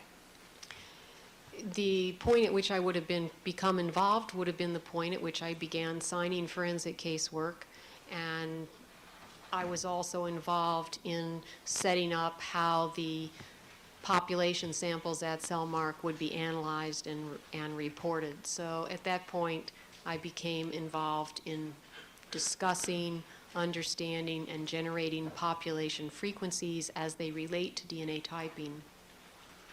Do you have any role in supervising the actual reporting of frequencies in your laboratory, that is, in casework? In terms of signing a particular case, both people who are signing that case have a role in generating and reporting that information. So in my role in signing cases, I am responsible for the information that's generated for that particular case. And I also have overall responsibility for the scientific information that comes out of the laboratory. So under that umbrella, I guess I would have some responsibility as well. As far as your previous testimony as an expert in DNA typing, have you reported population frequencies during that testimony? Yes, I have. And I'm sorry, how many times did you said approximately you testified previously? Oh, probably about 90 times. And amongst that 90, is there any way you can put a figure or a rough estimate of the percentage of the time you report population frequency data?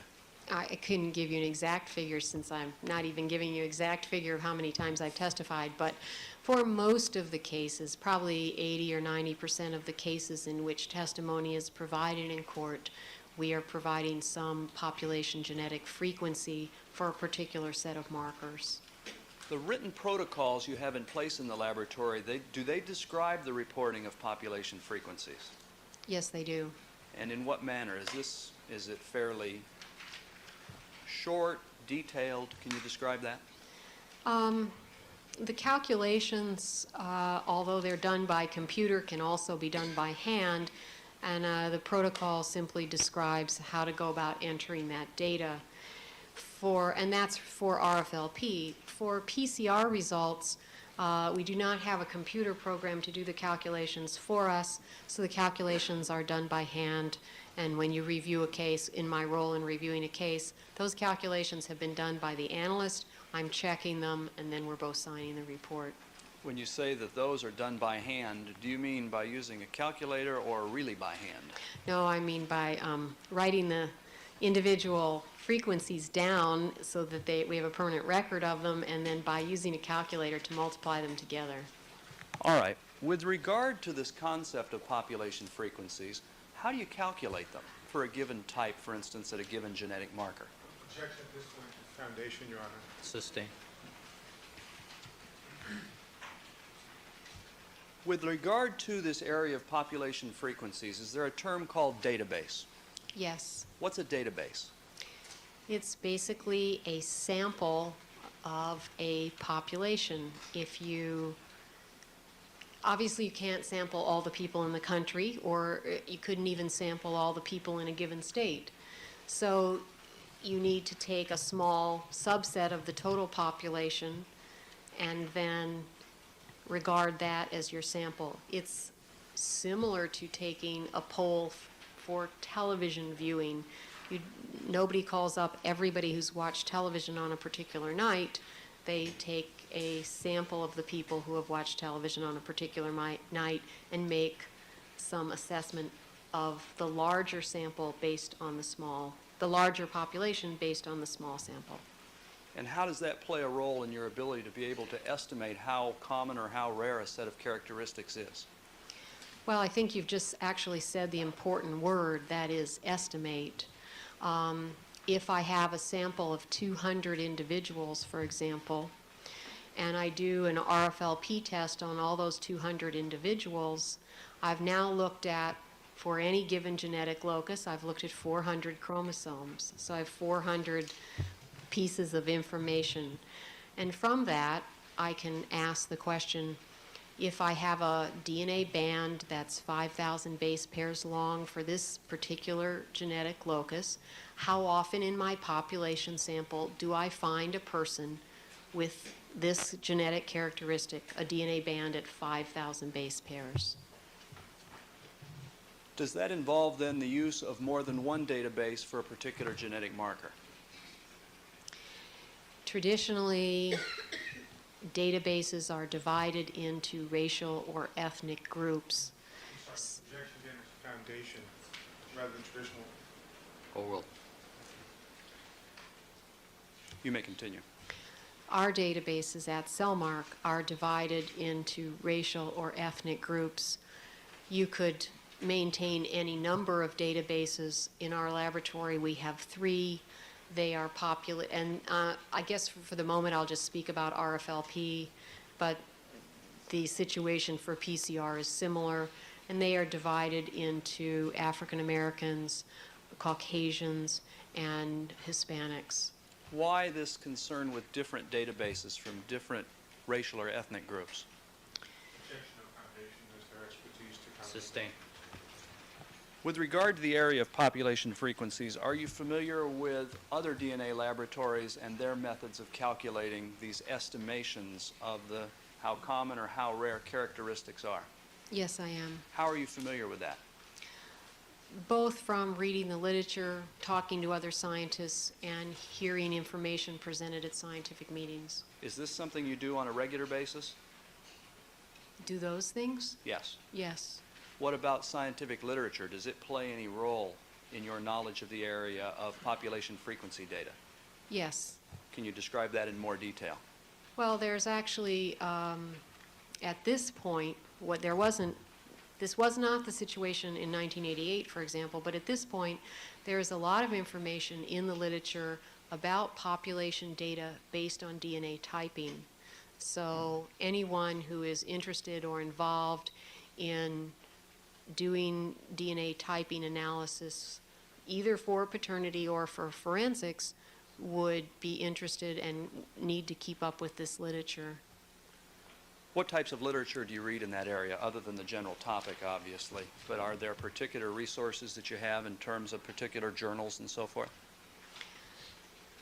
There are 2 journals in which would include most of the papers, certainly not all. One would be the Journal of Forensic Science, and the other would be the American Journal of Human Genetics. Now, there are a few papers that are somewhere else. There's a couple in Science. Anyway, they're here and there, but for the most part, the 2 journals have covered more of them than maybe some other journals. If you could, describe how do those journals, how closely do they deal with this actual concept of population frequencies and reporting results following DNA typing? Objection, hearsay, and no foundation as to her expertise on this area. Overruled. Proceed. And may applaud you witness. Overruled. Proceed. Are you sort of asking me what types of things are in the literature? That you read, yes, in this area of population frequencies.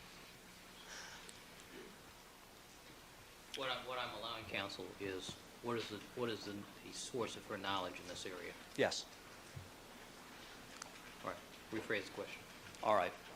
With respect to your review of scientific literature regarding population frequencies, can you just tell us, as far as the literature you've described, does it Between African Americans and Hispanics, or Caucasians and Hispanics, in how frequently these particular characteristics occur? do you regularly speak with population geneticists about the methods used in your laboratory? And you've described the one on staff. Are there other individuals? We have a particular person who's a population geneticist who we speak with on a regular basis, and that would be Dr. I would object as to the we and ask for clarification as to. Proceed. There's nothing confusing about this. Proceed. And that would be Dr. Bruce Weir. Who is Dr. Bruce Weir?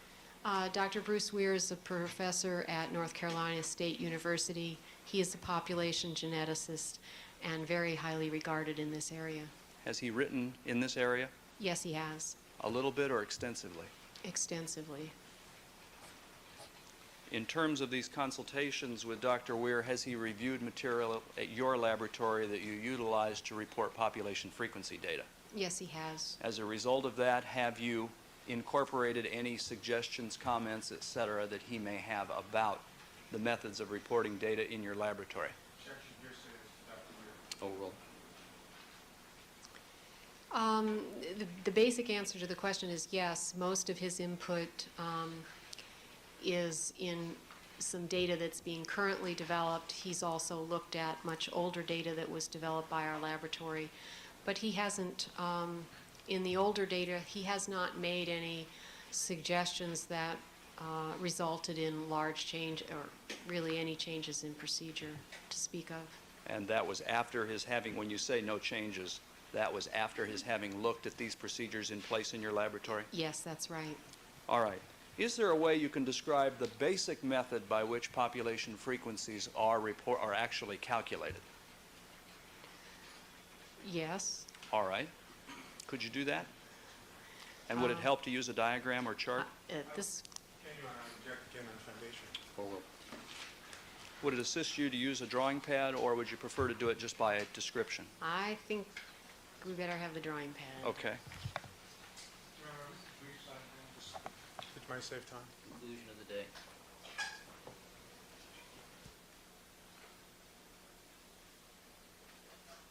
I believe this would be 255, People's Exhibit. 255.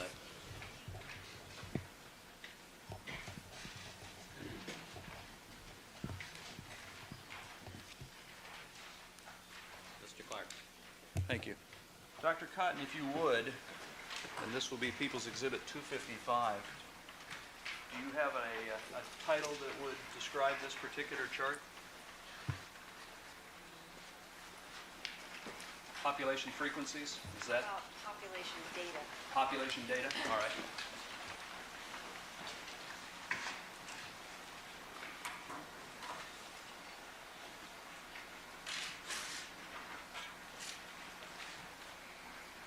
Now, if you could use that diagram to demonstrate the basic method by which population frequencies are determined to describe how common or how rare a particular genetic marker type is. Your Honor, I would object insofar as it's a general statement and not in the laboratory. It's a standard phrase question. With regard to your laboratory and how you calculate an estimate of how common or rare a characteristic is, how do you do that? You are going to do that based on a population sample that's either been developed in your laboratory or somewhere else. In our case, our population samples for RFLP were developed in our laboratory. So if you go back to the explanation yesterday, what you're doing is you're taking a sample of people and you're doing the RFLP test on all of those people. So what I'm going to do on the diagram is sort of show you give you an example of what a sample of people looks like, and then show you how that would be used to estimate a frequency. So we're going to make a mini population All right. on the diagram.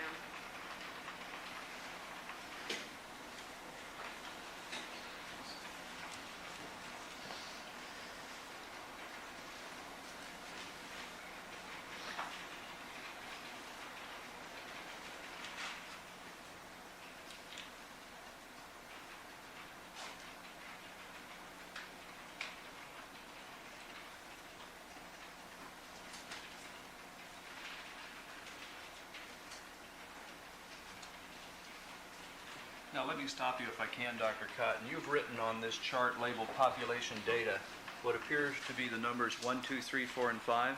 Yes. And then below each of those numbers, you've written in what appear to be 2 bands. Is that what those are intended to depict? Right. In other words, I'm trying to show you a diagram of an autorad with 5 samples on it. All right, go ahead.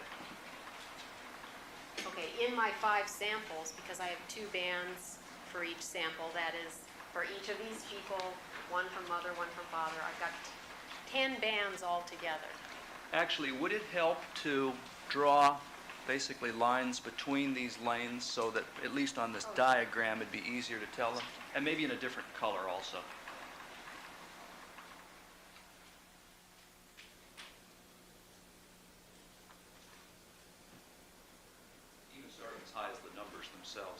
samples.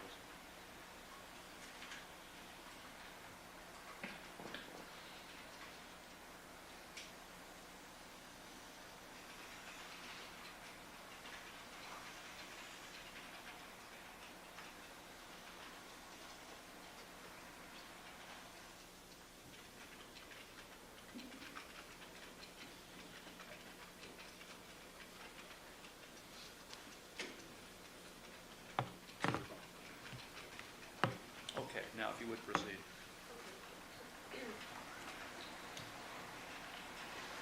Now, let's suppose that we have yet one more sample. We'll call it A. 'Cause I should make other-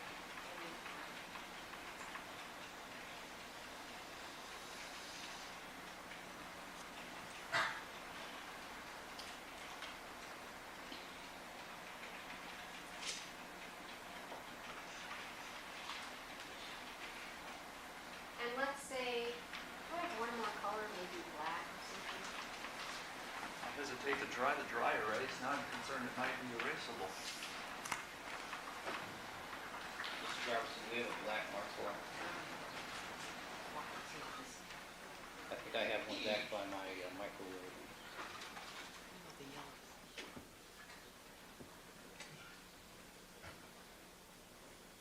That's just a highlighter, Doctor. That'll fade. We have black, thank you.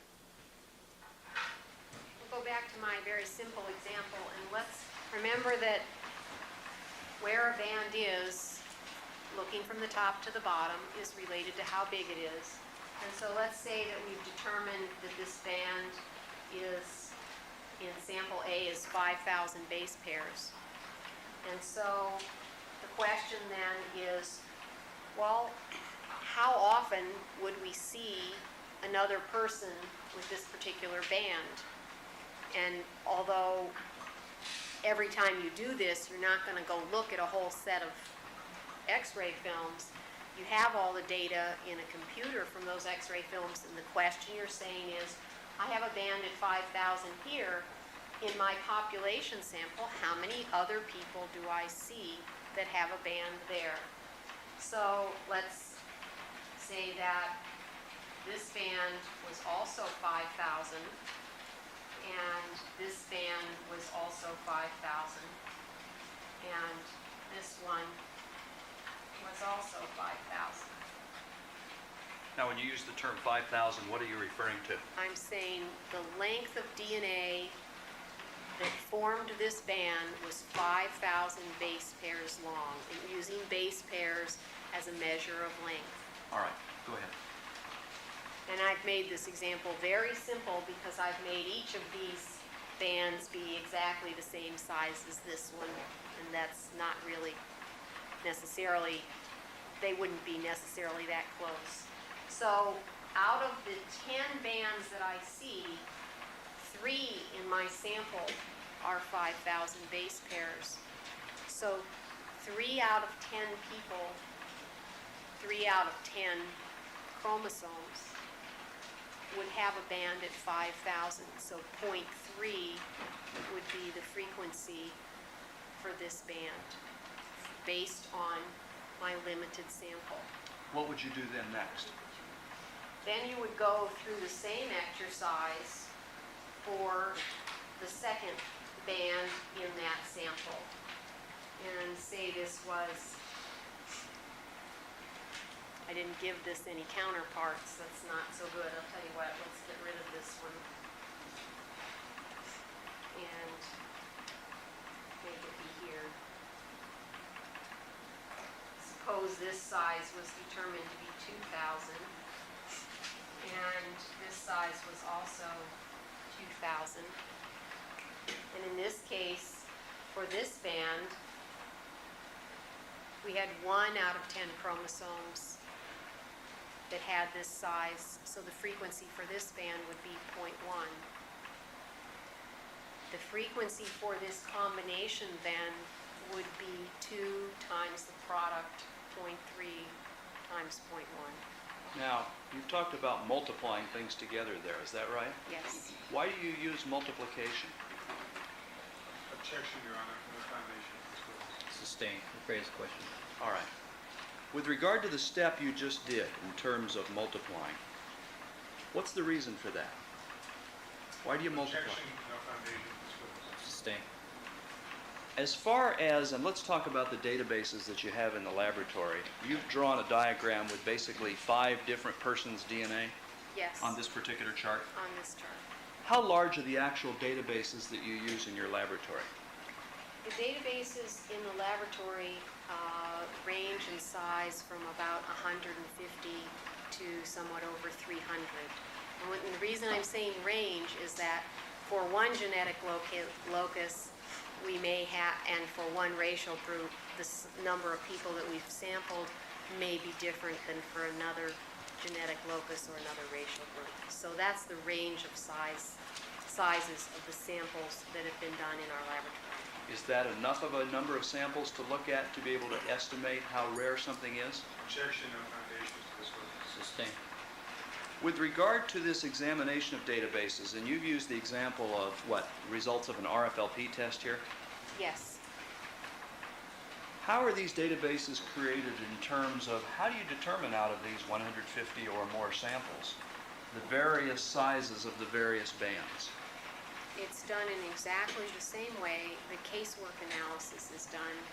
You extract the DNA, you cut it with an enzyme, you run it on a gel, you do a southern blot, you get an autoradiograph, and you size you estimate the sizes of the bands and the autoradiograph with a computer imaging system exactly as you do a regular case. Is this the same, this process you've described up till now, the same or different from those methods used in serological cases, like methods that type PGM for years previous? Objection, no. Again, foundation is to serology. Are you asking me if the calculation is similar? This principle of looking at databases and determining relative rarity or how common characteristics are. That would be similar to how those calculations are done for serological markers. As to serological markers, once you've determined, let's say, an approximation of how common or rare a PGM type is, are there, using serological techniques, similar estimations made of the same sample at another genetic marker like ESD or GLO? Objection, no foundation for this witness. Sustained. To your knowledge, how similar is the method of calculating frequencies in DNA typing to previous methods that have been in use for longer periods of time? Objection, referring methods, no foundation for this witness. Sustained. All right.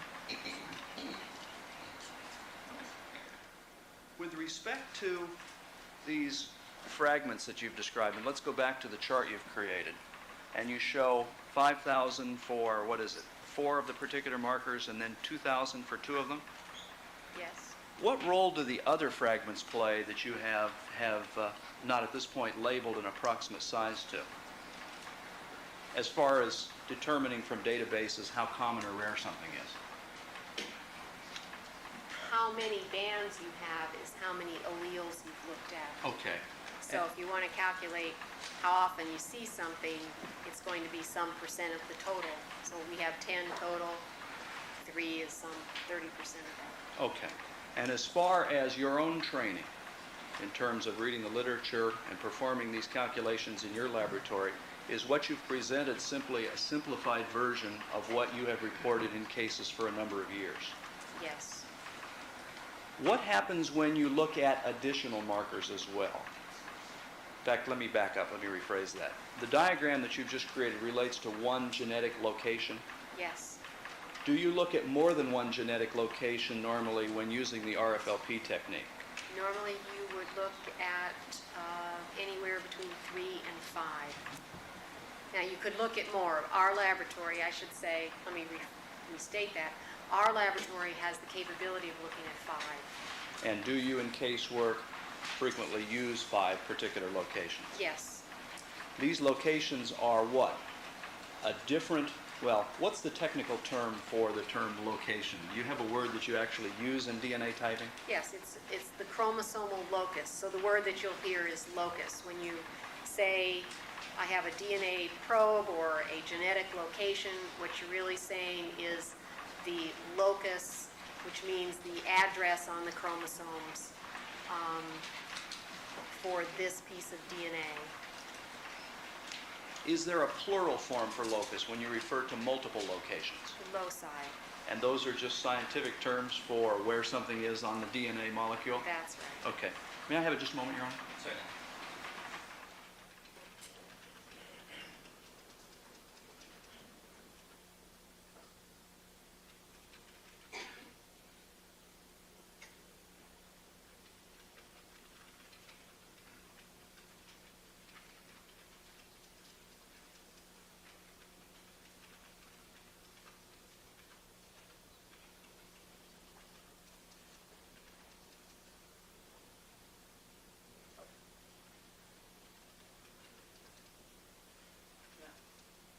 Now, Dr. Cotton, referring to this diagram again and using the example of this one genetic marker location, in your training, and let's go back to the education you received in terms of your formal education, did any of these concepts of population genetics arise? Yes. In what way? Well, to tell you the truth, it's been so long since I was in undergraduate school, I really couldn't tell you what course that they were in. Most of the principles that are used in DNA typing that relate to population genetics, you can find a pretty good discussion for in any college genetics textbook. Now, that doesn't mean the area is simple. There are complicating things that when an analyst such as Bruce Weir looks at a set of data, he's doing something more complicated than what's in a college genetic textbook. But the principles that are involved in doing these calculations are generally outlined at that level. That's where I would have been first exposed to them. Okay, and then where next in chronological order would you have then been exposed to these same concepts? When I went to Cellmark. And could you describe in a little more detail how you came about to be able to calculate these frequencies? Objection, Mr. Fenner's question. Overruled. Basically, it was clear that we needed to be able to make an estimate of, for a particular DNA type or a DNA profile. It was clear that part of the information we needed to provide was how common or rare that profile would be. With assistance from the Cellmark lab in the UK and discussions with the staff at Cellmark, the group of us that were there at the time set up the procedures that we would use, gathered the population samples, did the analysis on the samples. About the time we were doing the analysis on the population samples, Dr. Foreman came to the lab.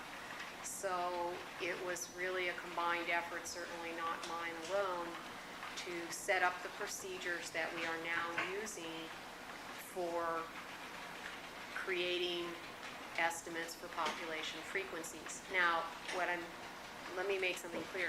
The calculations are laid out. They make some assumptions. In fact, the particular assumption that the calculation makes is that what's inherited at one genetic location does not affect what's inherited at another genetic location. These sets of assumptions it's not a formula that we devised. The formula that's used in these calculations was developed in the 1930s and is the same type of formula that's used in calculations for serological markers. What we did in the laboratory was develop the population data and then the methods to sort of query that data.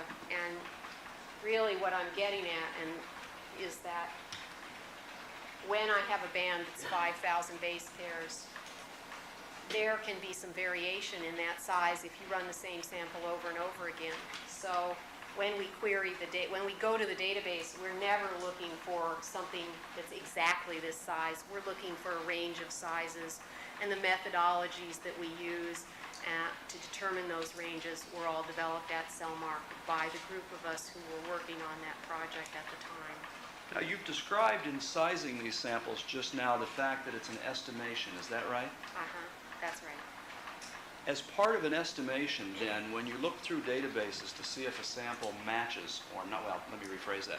When you look through a database to determine approximately how rare or how common a particular characteristic is, do you take any steps to make sure that you don't overstate the rarity of that characteristic? Yes. How do you do that?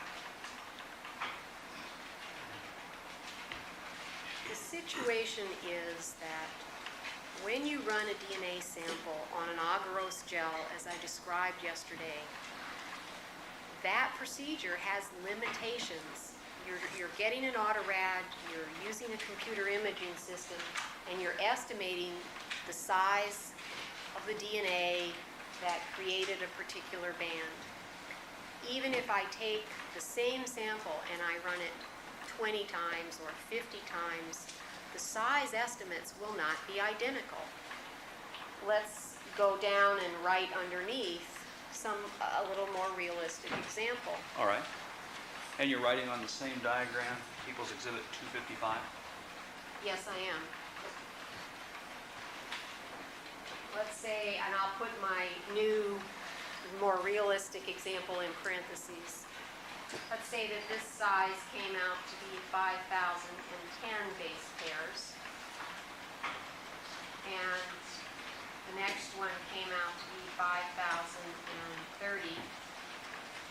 And the one over here came out to be 4,982. None of these numbers are exactly 5,000.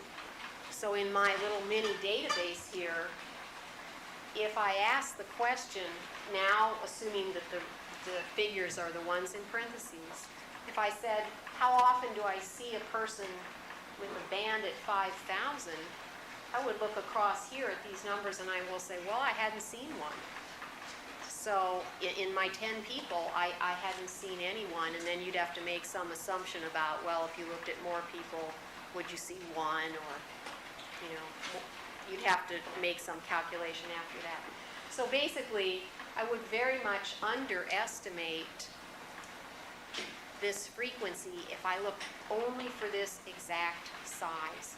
But we know that there is imprecision in this gel system. It exists in every gel system that's like this, that's run for RFLP typing. It's a feature of the system, and it's important that if you're using this system, you understand that. Is that, I'm sorry, Dr. Cotton, is that a feature when you say it's a limitation? Is that something unique to your laboratory? No, what I'm trying to say is that any laboratory that's doing RFLP typing and running an agarose gel will have this same problem. When you say agarose gel, that's simply what the gel is made of, agarose? That's right. Okay, go ahead. And when I say problem, it's not an insurmountable problem, but it's something you want to be aware of. So if I now say, okay, I recognize that there's some imprecision in this measurement, and based on some work that I've done in the laboratory, I recognize that the range of sizes that I might get might go anywhere from a low of 4,980 to a high of 5,030. Now when I go to my database, I'm not going to look just for a size that's 5,000. I'll look for something in this range because I know, or I've determined in the laboratory, that this is the realistic size range that I could expect if I ran something over and over and over again. How do you determine those ranges? Well, you could do it you do it just what I said. You take a sample and you run it over and over and over again, and you see how much variation you get when you do that. All right, go ahead. And we've done that. And it's boring. Anyway, now when I go to the database, I'm looking at this window of sizes. And now, based on that window of sizes and the numbers that I have in parentheses, I would say I saw 3 people in my database whose sizes were in this range. Does that have the effect then of ensuring that you don't overstate the rarity of characteristics that are similar or the same? If your window is appropriately determined, it does. Why do you adopt that approach in terms of frequency data calculation in your laboratory? Because that's the logical approach. You can't, if you know the system has a limitation, you have to work around that limitation. Okay. You also described the existence of a formula for when you're looking at more than one genetic marker. Yes. Why is that formula important when you look at more than one marker? Objection is the foundation of this particular witness. All right, let me see counsel sidebar with the court report, please.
Just a few more questions at the board.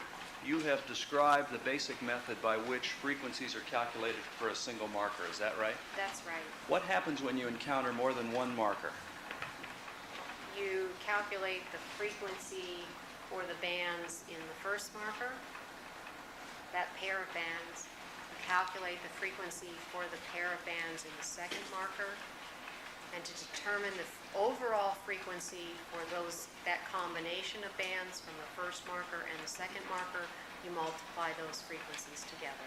Now, you mentioned, and if you would describe the fact that you make an assumption, let me rephrase that. You describe the fact that in using these multiple markers, more than one genetic marker, to calculate a population frequency estimate, and you made a comment about the necessity that they not be related to one another in some fashion. Have I characterized that correctly? You're close, that the assumption is that they are inherited independently. What does that mean? It means that, let me use a very sort of trivial example. Suppose you were looking at a combination of how many people had red hair and green eyes. What it would mean is that the trait for hair color and the trait for eye color didn't affect one another. That is, if you had red hair, you wouldn't automatically have green eyes. Hair color and eye color aren't really a great example of that, but the point works anyway. That is, you cannot and should not multiply these characteristics together if the inheritance of one of them is somehow connected with the inheritance of the other. Okay, and that's the general concept of using multiple markers in an appropriate fashion? They need to be independent of one another. While I have you at the chart, and kind of as a last area, you've given this example of calculating frequencies or how that calculation process is done at one genetic marker. Can you actually give us an example by assigning some frequencies to, for instance, two of the bands as on one of the samples, and then calculate the approximate frequency at that genetic marker? Yes, if we just use our sample A here. All right. And we say that, we'll just draw it down here. and that the frequency for this band was, the band that's 5,000 base pairs was 0.3, and the frequency for the band that's 2,000 base pairs is 0.1. And a factor of 2 gets added to this, or actually multiplied, is what I mean. That falls out of the fact that for any combination of 2 characteristics, there's 2 ways you can get that combination. And as in this example, you could have inherited the upper band from your mother and the lower band from your father, or you could have inherited the reverse, the upper band from your father and the lower band from your mother. And that results, when you do the math, in requiring that you have a factor of 2 here. So for the frequency for the pair of bands in sample A, it would be 2 times 0.3 times 0.1. And what would that work out to? Give me a calculator. You need a calculator.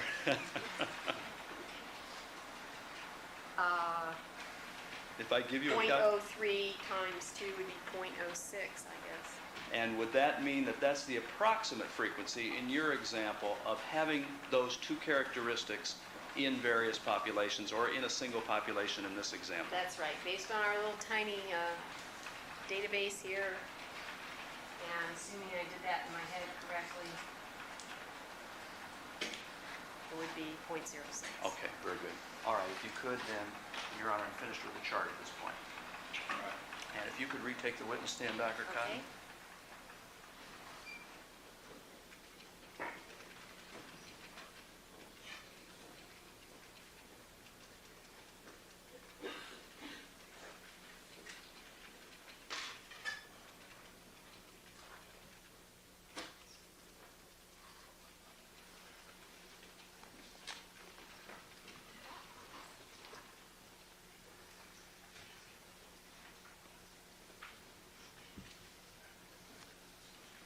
Now, Dr. Cotton, did your laboratory receive evidence in this case before the court today? Yes, we did. As far as receiving that evidence, when it first arrived, well, first of all, did it arrive on the same date or different dates? All of the evidence did not arrive on the same date. I'm going to show you, if I may, a series of boards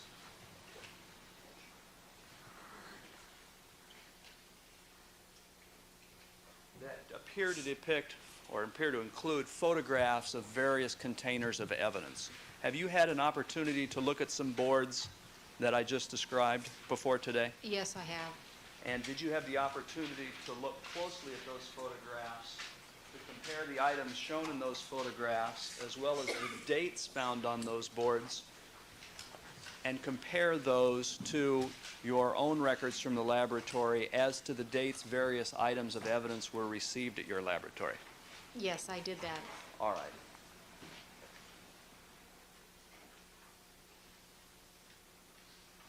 And referring initially to a large board marked People's Exhibit 177A,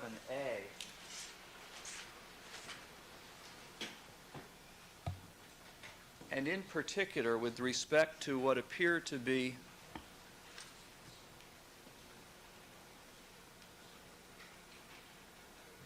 three specific items that are numbered off to the left, item number 7, 12, and an item marked O.J. Simpson blood exemplar. Did you have an opportunity to look at those photographs and the dates that are listed under the column marked 2 cell mark? Yes, I did. Did you receive each of those 3 items on the date after the date noted to the left of the photographs under the column 2 cell mark for those 3 item numbers? Yes, that's right. I went to our records, to the case folder. I looked at the sheets that were used to log in the evidence, which record the date the evidence was received. And for each of those items, the date we received it was after the date that's displayed on the chart. All right. And that would cover the 3 items that I just described? That's right. All right, I'm going to ask you to look at another chart, which I believe is Exhibit 177. The letter I'll have to wait on. B as in boy.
On this particular board, Exhibit 177C, in particular with reference to what are listed on the left as item numbers 47, 49, 50, 52, and 56, did you receive those particular items of evidence on the date, the day after the dates listed under the column for each item labeled to cell mark?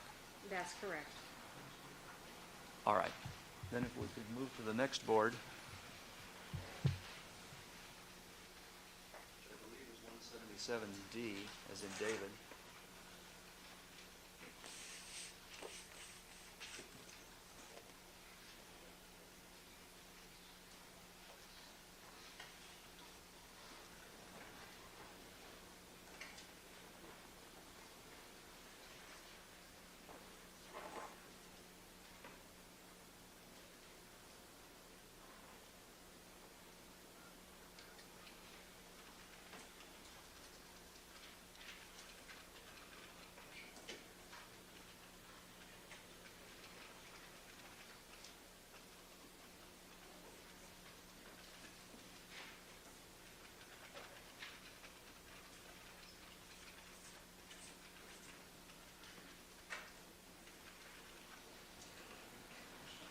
And referring you to 177D, in particular, the items that are labeled Nicole Simpson blood exemplar, Ronald Goldman blood exemplar, and item number 78. Did you receive those items on the day after the specific dates listed under your column or under that column labeled to cell mark? Yes, we did. With regard to item number 78, can you tell us exactly what that item contained when it was received in your laboratory? Yes, but I'll need to refer to the notebook.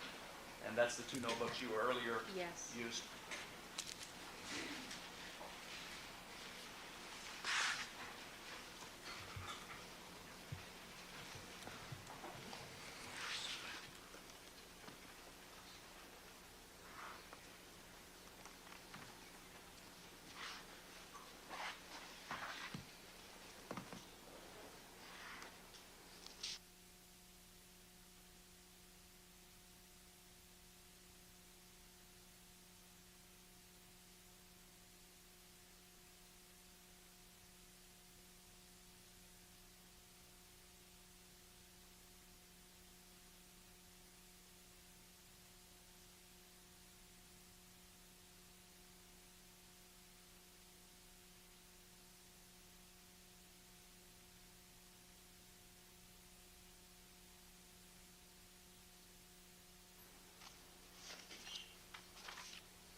Item 78 would have been a single bloodstain swatch.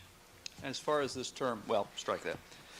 As far as the items on this board as well as the previous boards, did you at an earlier time look at the actual photographs up close to verify what's labeled on the various containers?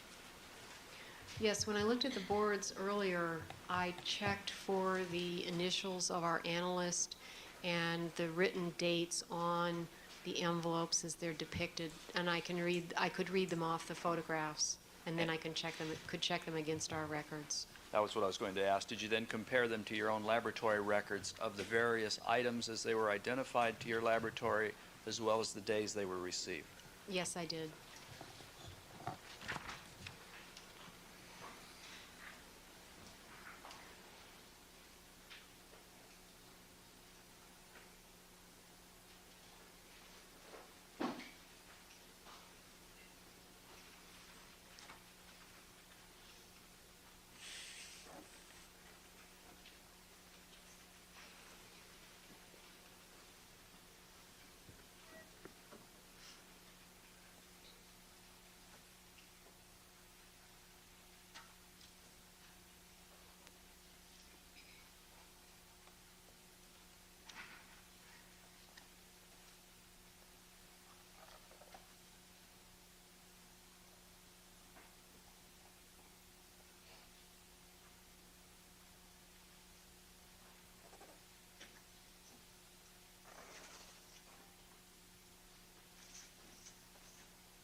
referring you to what I believe is marked People's Exhibit 209,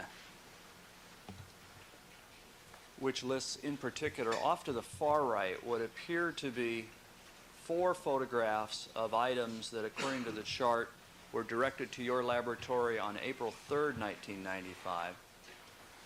First of all, have you had an opportunity to look at the photographs on this board as well? I don't actually think that I've looked at these. Okay. We'll make arrangements for that, and we'll return to it then. Okay.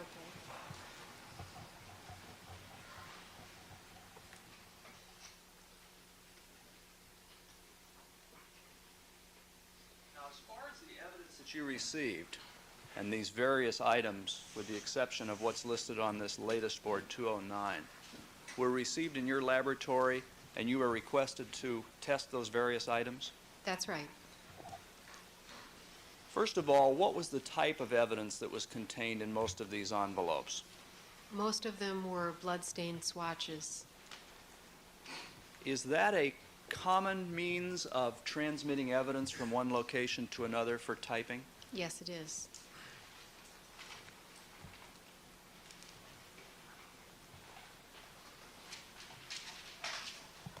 Is it common that materials or evidence such as that be shipped at room temperature or ambient temperature as you've used that term? Yes, it is.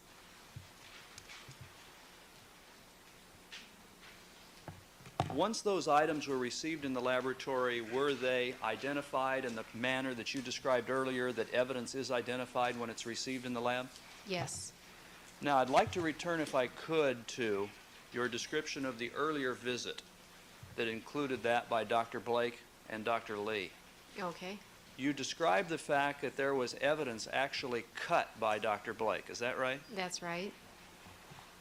I assume that came at a time after the evidence was received in the laboratory by your lab. That's right. Do you recall the date that that cutting by Dr. Blake took place on various items? I don't independently recall the date right now. The notes made by the analyst reflect that the cuttings were made on 7/28/94. July 28, 1994? That's right. Can you tell us exactly which items of evidence, that is by item number? First of all, can you, in referring to the documents in your laboratory, describe for us item numbers as used by the Los Angeles Police Department? Yes, I can. With respect to this cutting that occurred on this date that you've just described by Dr. Blake, can you tell us exactly which items were cut by him?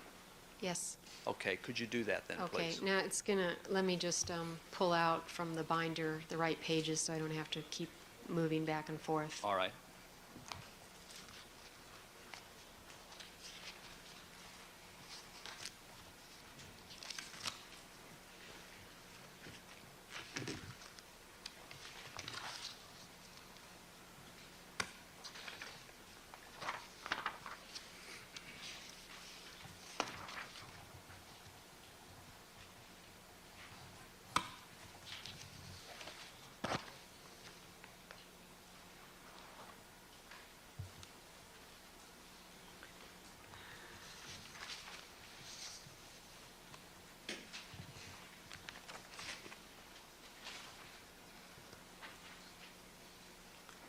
The items that were dealt with on that day would have been, you want me to just list them? Yes, that's fine. Okay. Would have been item number 78, item number 56, item number 52, item number 47, item number 12, and item number 7. So 6 different items. Yes.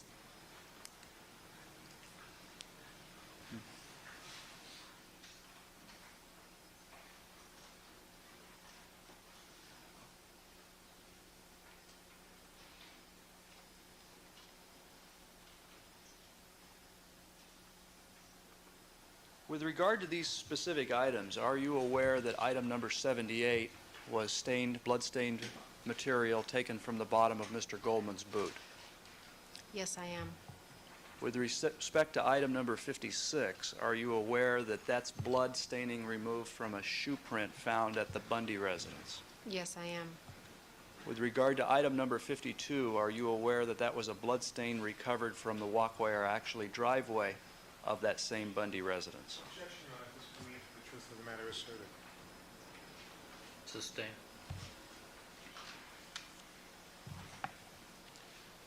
Going back to this cutting process by Dr. Blake, first of all, Dr. Blake is not a member of your laboratory, correct? That's right. Is an individual not employed by your laboratory cutting on evidence in your laboratory a part of your protocol? No, it's not. Why did that happen?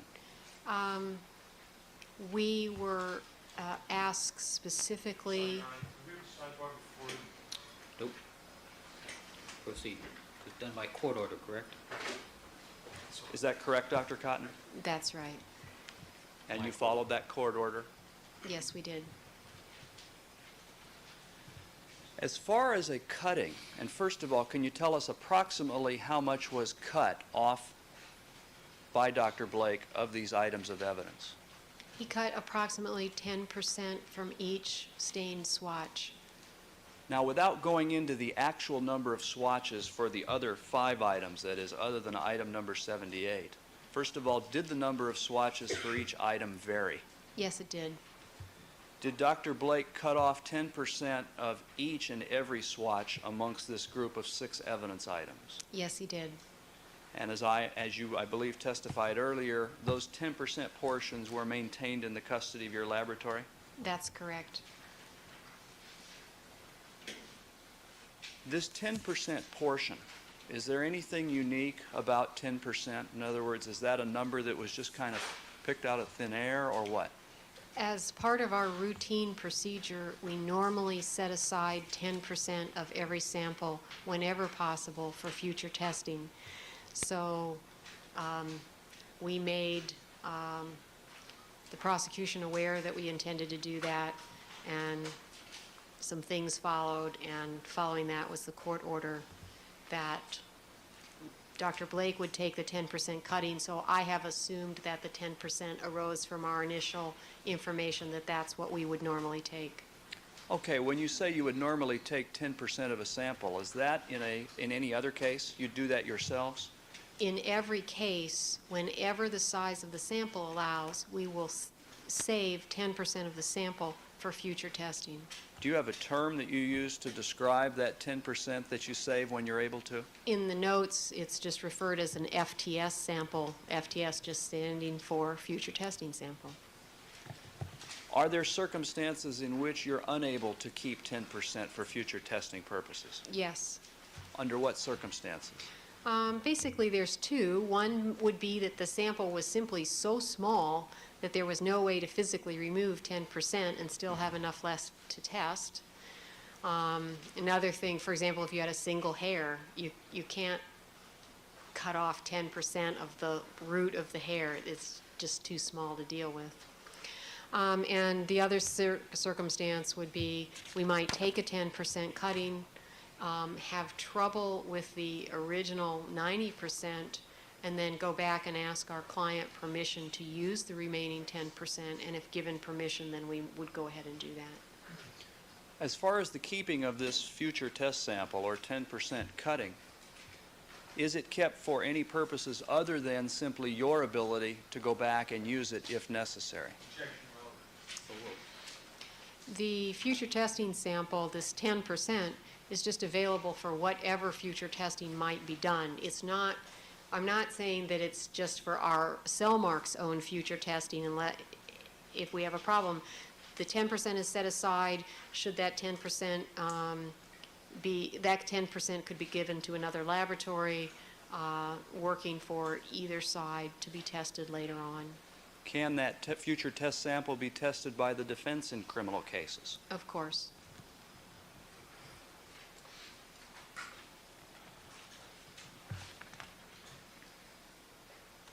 Now, with regard to, and I'm referring now to the samples other than this initial set of 6 where Dr. Blake actually performed the cuttings, did you take future test samples on the remaining items of evidence? Yes, I believe so. Did you also receive known samples, that is, known bloodstains from identified persons? We received 3 known blood stains. The actual identification of whom those bloodstains were from was not made known to us at the beginning, and they were just identified as exemplar C1, exemplar C2, and exemplar C3. So these known or 3 known samples were basically not known to you in terms of who they came from, although you were made aware that they represented reference or standard samples from known people. That's exactly right. All right, Mr. Clark, I need to stop you at this moment. We need to take a 5-minute comfort break at this time, ladies and gentlemen, so let me ask you just to step back into the jury room, and Dr. Cotton, you can step down, stretch your legs, and we'll take a brief recess. So again, Dr. Cotton, as far as your laboratory was concerned at the time of testing, the identities of the persons from whom those 3 blood samples came from, known samples, were basically unknown to your laboratory. That's right. Now, after receiving various pieces of evidence in this case, was testing conducted on them using various DNA typing approaches? Yes, And would that be the RFLP as well as PCR approaches? that's right. How did you make decisions about which items, whether evidence and known sample or known samples, and which approach was going to be used with those various items? How do you do that? Well, for some of the items, we were requested to do a particular thing. Most of that would be PCR. For some of the items, we were directed to do testing and, if possible, do RFLP testing. So for those items, we would have made an assessment of the quantity and quality of DNA that was extracted from those items, and then we would have proceeded to make some judgment as to whether we should try RFLP or go straight to PCR. As far as the actual testing conducted in this case, do you have with you today the autorads from RFLP testing that was done? Yes, I do.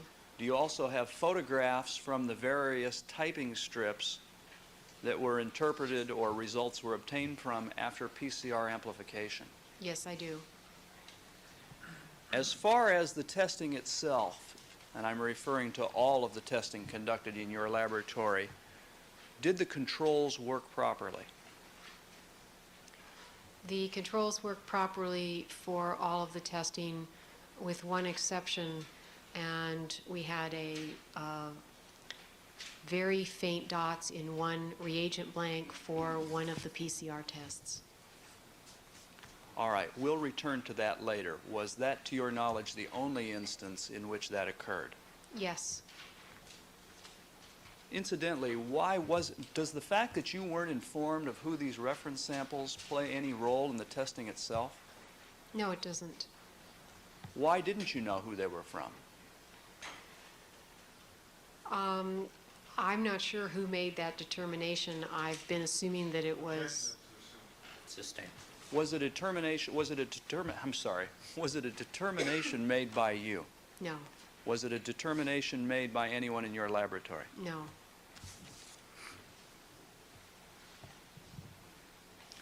In the course of testing, well, let me rephrase that, go back one step. As far as you're not being informed of the identity of those known samples, is that unusual or normal? It's unusual, but it's not the only time that we've received samples coded in some manner.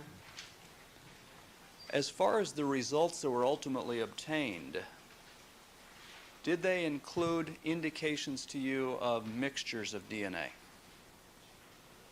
There are 2 samples in the results that are clearly mixtures of DNA. What is a mixture of DNA? Can you describe that briefly? Well, in this circumstance, we're talking about the idea that the DNA that was extracted from the sample contains DNA from more than one person.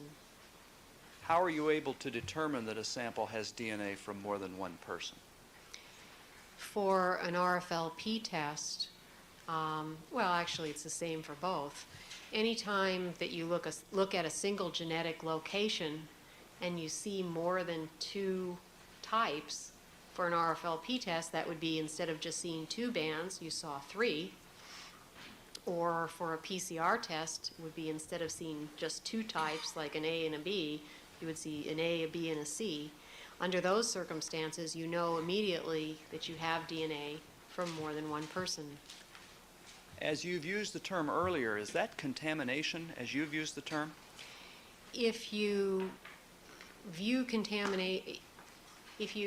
let me back up a second. If those two DNAs are part of the original evidence as it was left at the scene, then in my view, that's not an instance of contamination. That's the true nature of the sample. If you want to back up and say, are these sterile samples? No, we've got two DNAs that are mixed together, but that's not a good reference point for this kind of discussion. With regard to the procedures, and you've had an opportunity to review all the material relating to this case, I have. that includes the autorads themselves? It does. Does it include photographs? Photographs of results? Yes. Yes. Have you had an opportunity to review all of the documents that you described are kept in the course of testing in your laboratory? Yes, I have. From that review of the various documents and data, whether photographs or autorads themselves, do you have an opinion about whether or not correct procedures were used by the two analysts in this case, Julie Cooper and Paula Yates? Yes, I do. What is that opinion? My opinion is that the procedures in the protocol were followed correctly in the testing in this case. As far as the procedures that were used in this case, in your opinion, are those proper scientific procedures for DNA typing? In my opinion, they certainly are. Now, with regard to, and let's focus immediately on RFLP testing itself, do you have with you an autoradiograph that depicts the three standards or known samples in this case? Yes. And have you also, well, first of all, do you have the original autoradiographs with you? Yes, I do. Do you have a policy in your laboratory about releasing original autoradiographs? Yes, we do. What is that policy? We don't release them until we come to court. If they are left as part of the court record, that's okay, but prior to that, we maintain the original data, which is the autoradiographs, in our custody. For what reason? Actually, let me rephrase that question. In terms of the originals themselves, do they represent the best data available? They do. All right. With regard to the autoradiograph I mentioned that deals or demonstrates the results obtained from DNA from the three identified samples, that is without name but identified as known persons, does that autorad, has it already been marked in this case? They all have the three known people on them. Okay. Let's go back then to what I believe is Exhibit 246, if I recall correctly. And may I approach the witness, Your Honor? You may. Showing you Exhibit 246. Can we use that autoradiograph to show what the DNA appears, or what it appears like for the three known samples in this case? Yes. So I just take one look at what she's looking at. Thank you.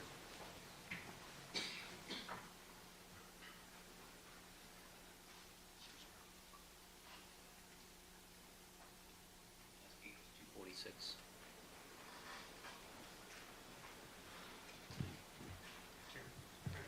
Your Honor, at this time I have, or actually the laboratory has made a number of copies of this particular autoradiograph that shows the three standards, that is the three known individuals. It has one evidence lane with nothing showing. And it would be my request that these copies be distributed to the jury. Yes, Have you shown these to counsel? they have one copy.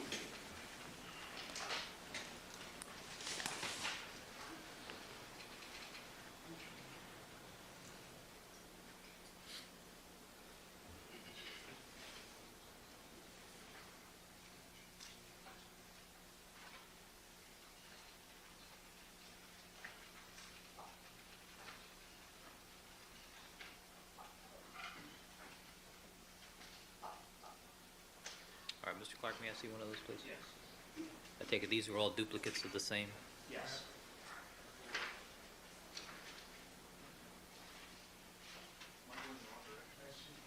want to hand it to Mrs. Robertson? I just need to see one.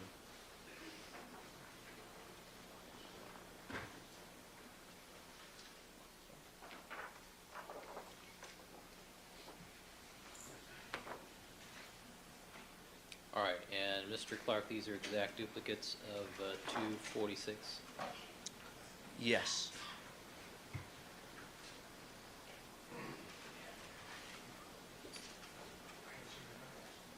And that's with item 56 removed, correct?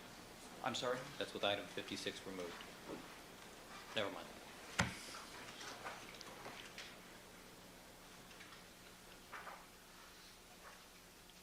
All right, Mr. Clark, do you have enough to go around? Yes. Mr. Neufeld? I just hadn't seen the copies, Your Honor. I just wanted to, Okay. sometimes there's some variation, that's all. I want to Mr. make Clark, sure why don't you let they're Mr. Neufeld consistent, see a that's copy all. there? May I?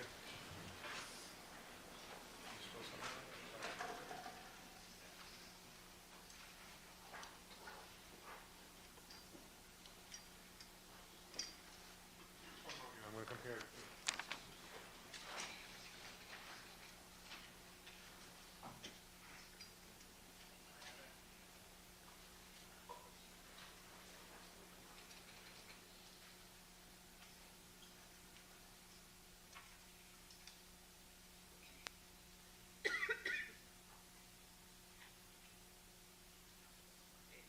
Demonstration purposes at this point, because we're not doing any comparison yet, correct?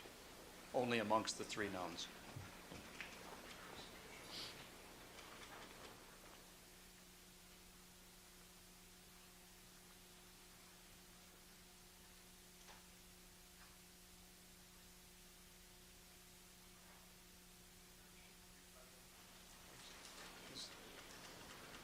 All right, with the court reporter, please.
Mr. Clark, you may proceed.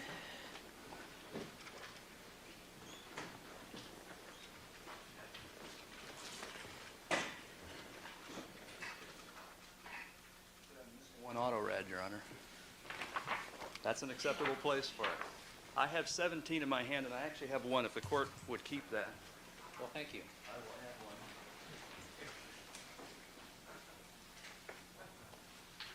Dr. Cotton, showing you a series of x-rays that have not been marked as yet. Actually, would the court prefer they be marked or not? I'm going to ask that they be distributed to the jury. These, let's call these, actually give them a separate number since they're going to be exhibited to the jury. They should be part of the record. All right.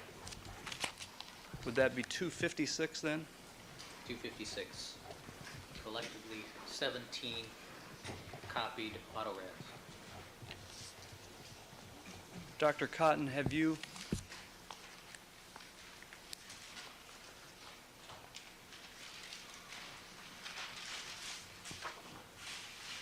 had an opportunity to look at the 17 copies of the auto rad that will be marked People's 256? Yes, I looked at them when I was still at the lab before I gave them to you. And are they in fact copies, as is Exhibit 246, of one of the auto rads in this case? They are. With respect to those autorads as contained in both 246 and now in 256, does that autorad represent data from this case?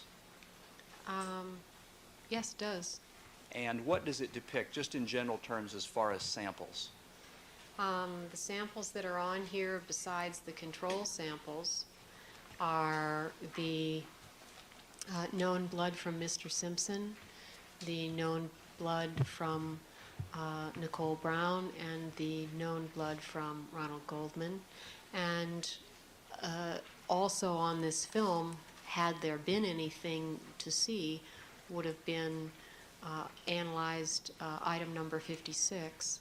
Is that the shoe print? Yes, there is, however, no DNA banding pattern that was obtained from item 56. So can we use this autorad as a demonstration of the RFLP process and differences, if any, between the three known persons in this case? Yes, we can.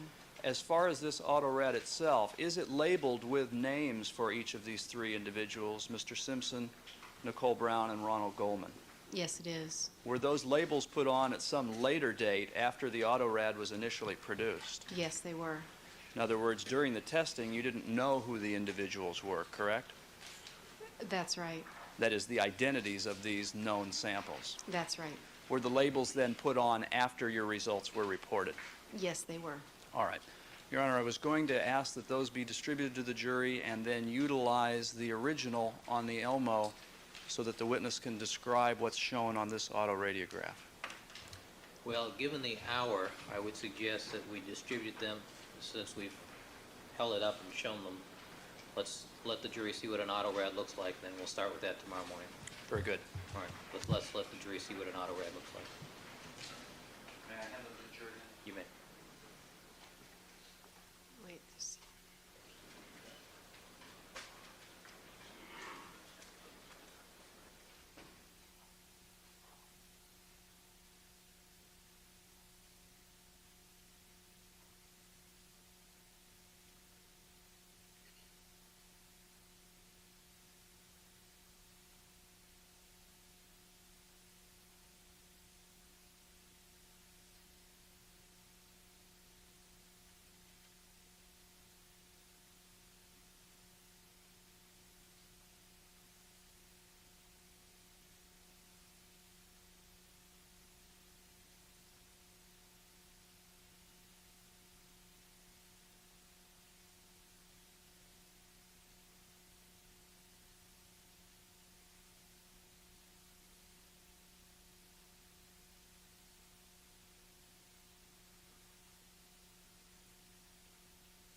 Gentlemen, if you'll just pass those down then to your right.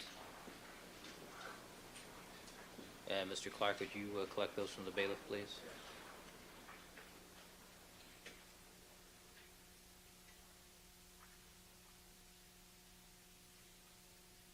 Ladies and gentlemen, we're going to take our recess for the afternoon.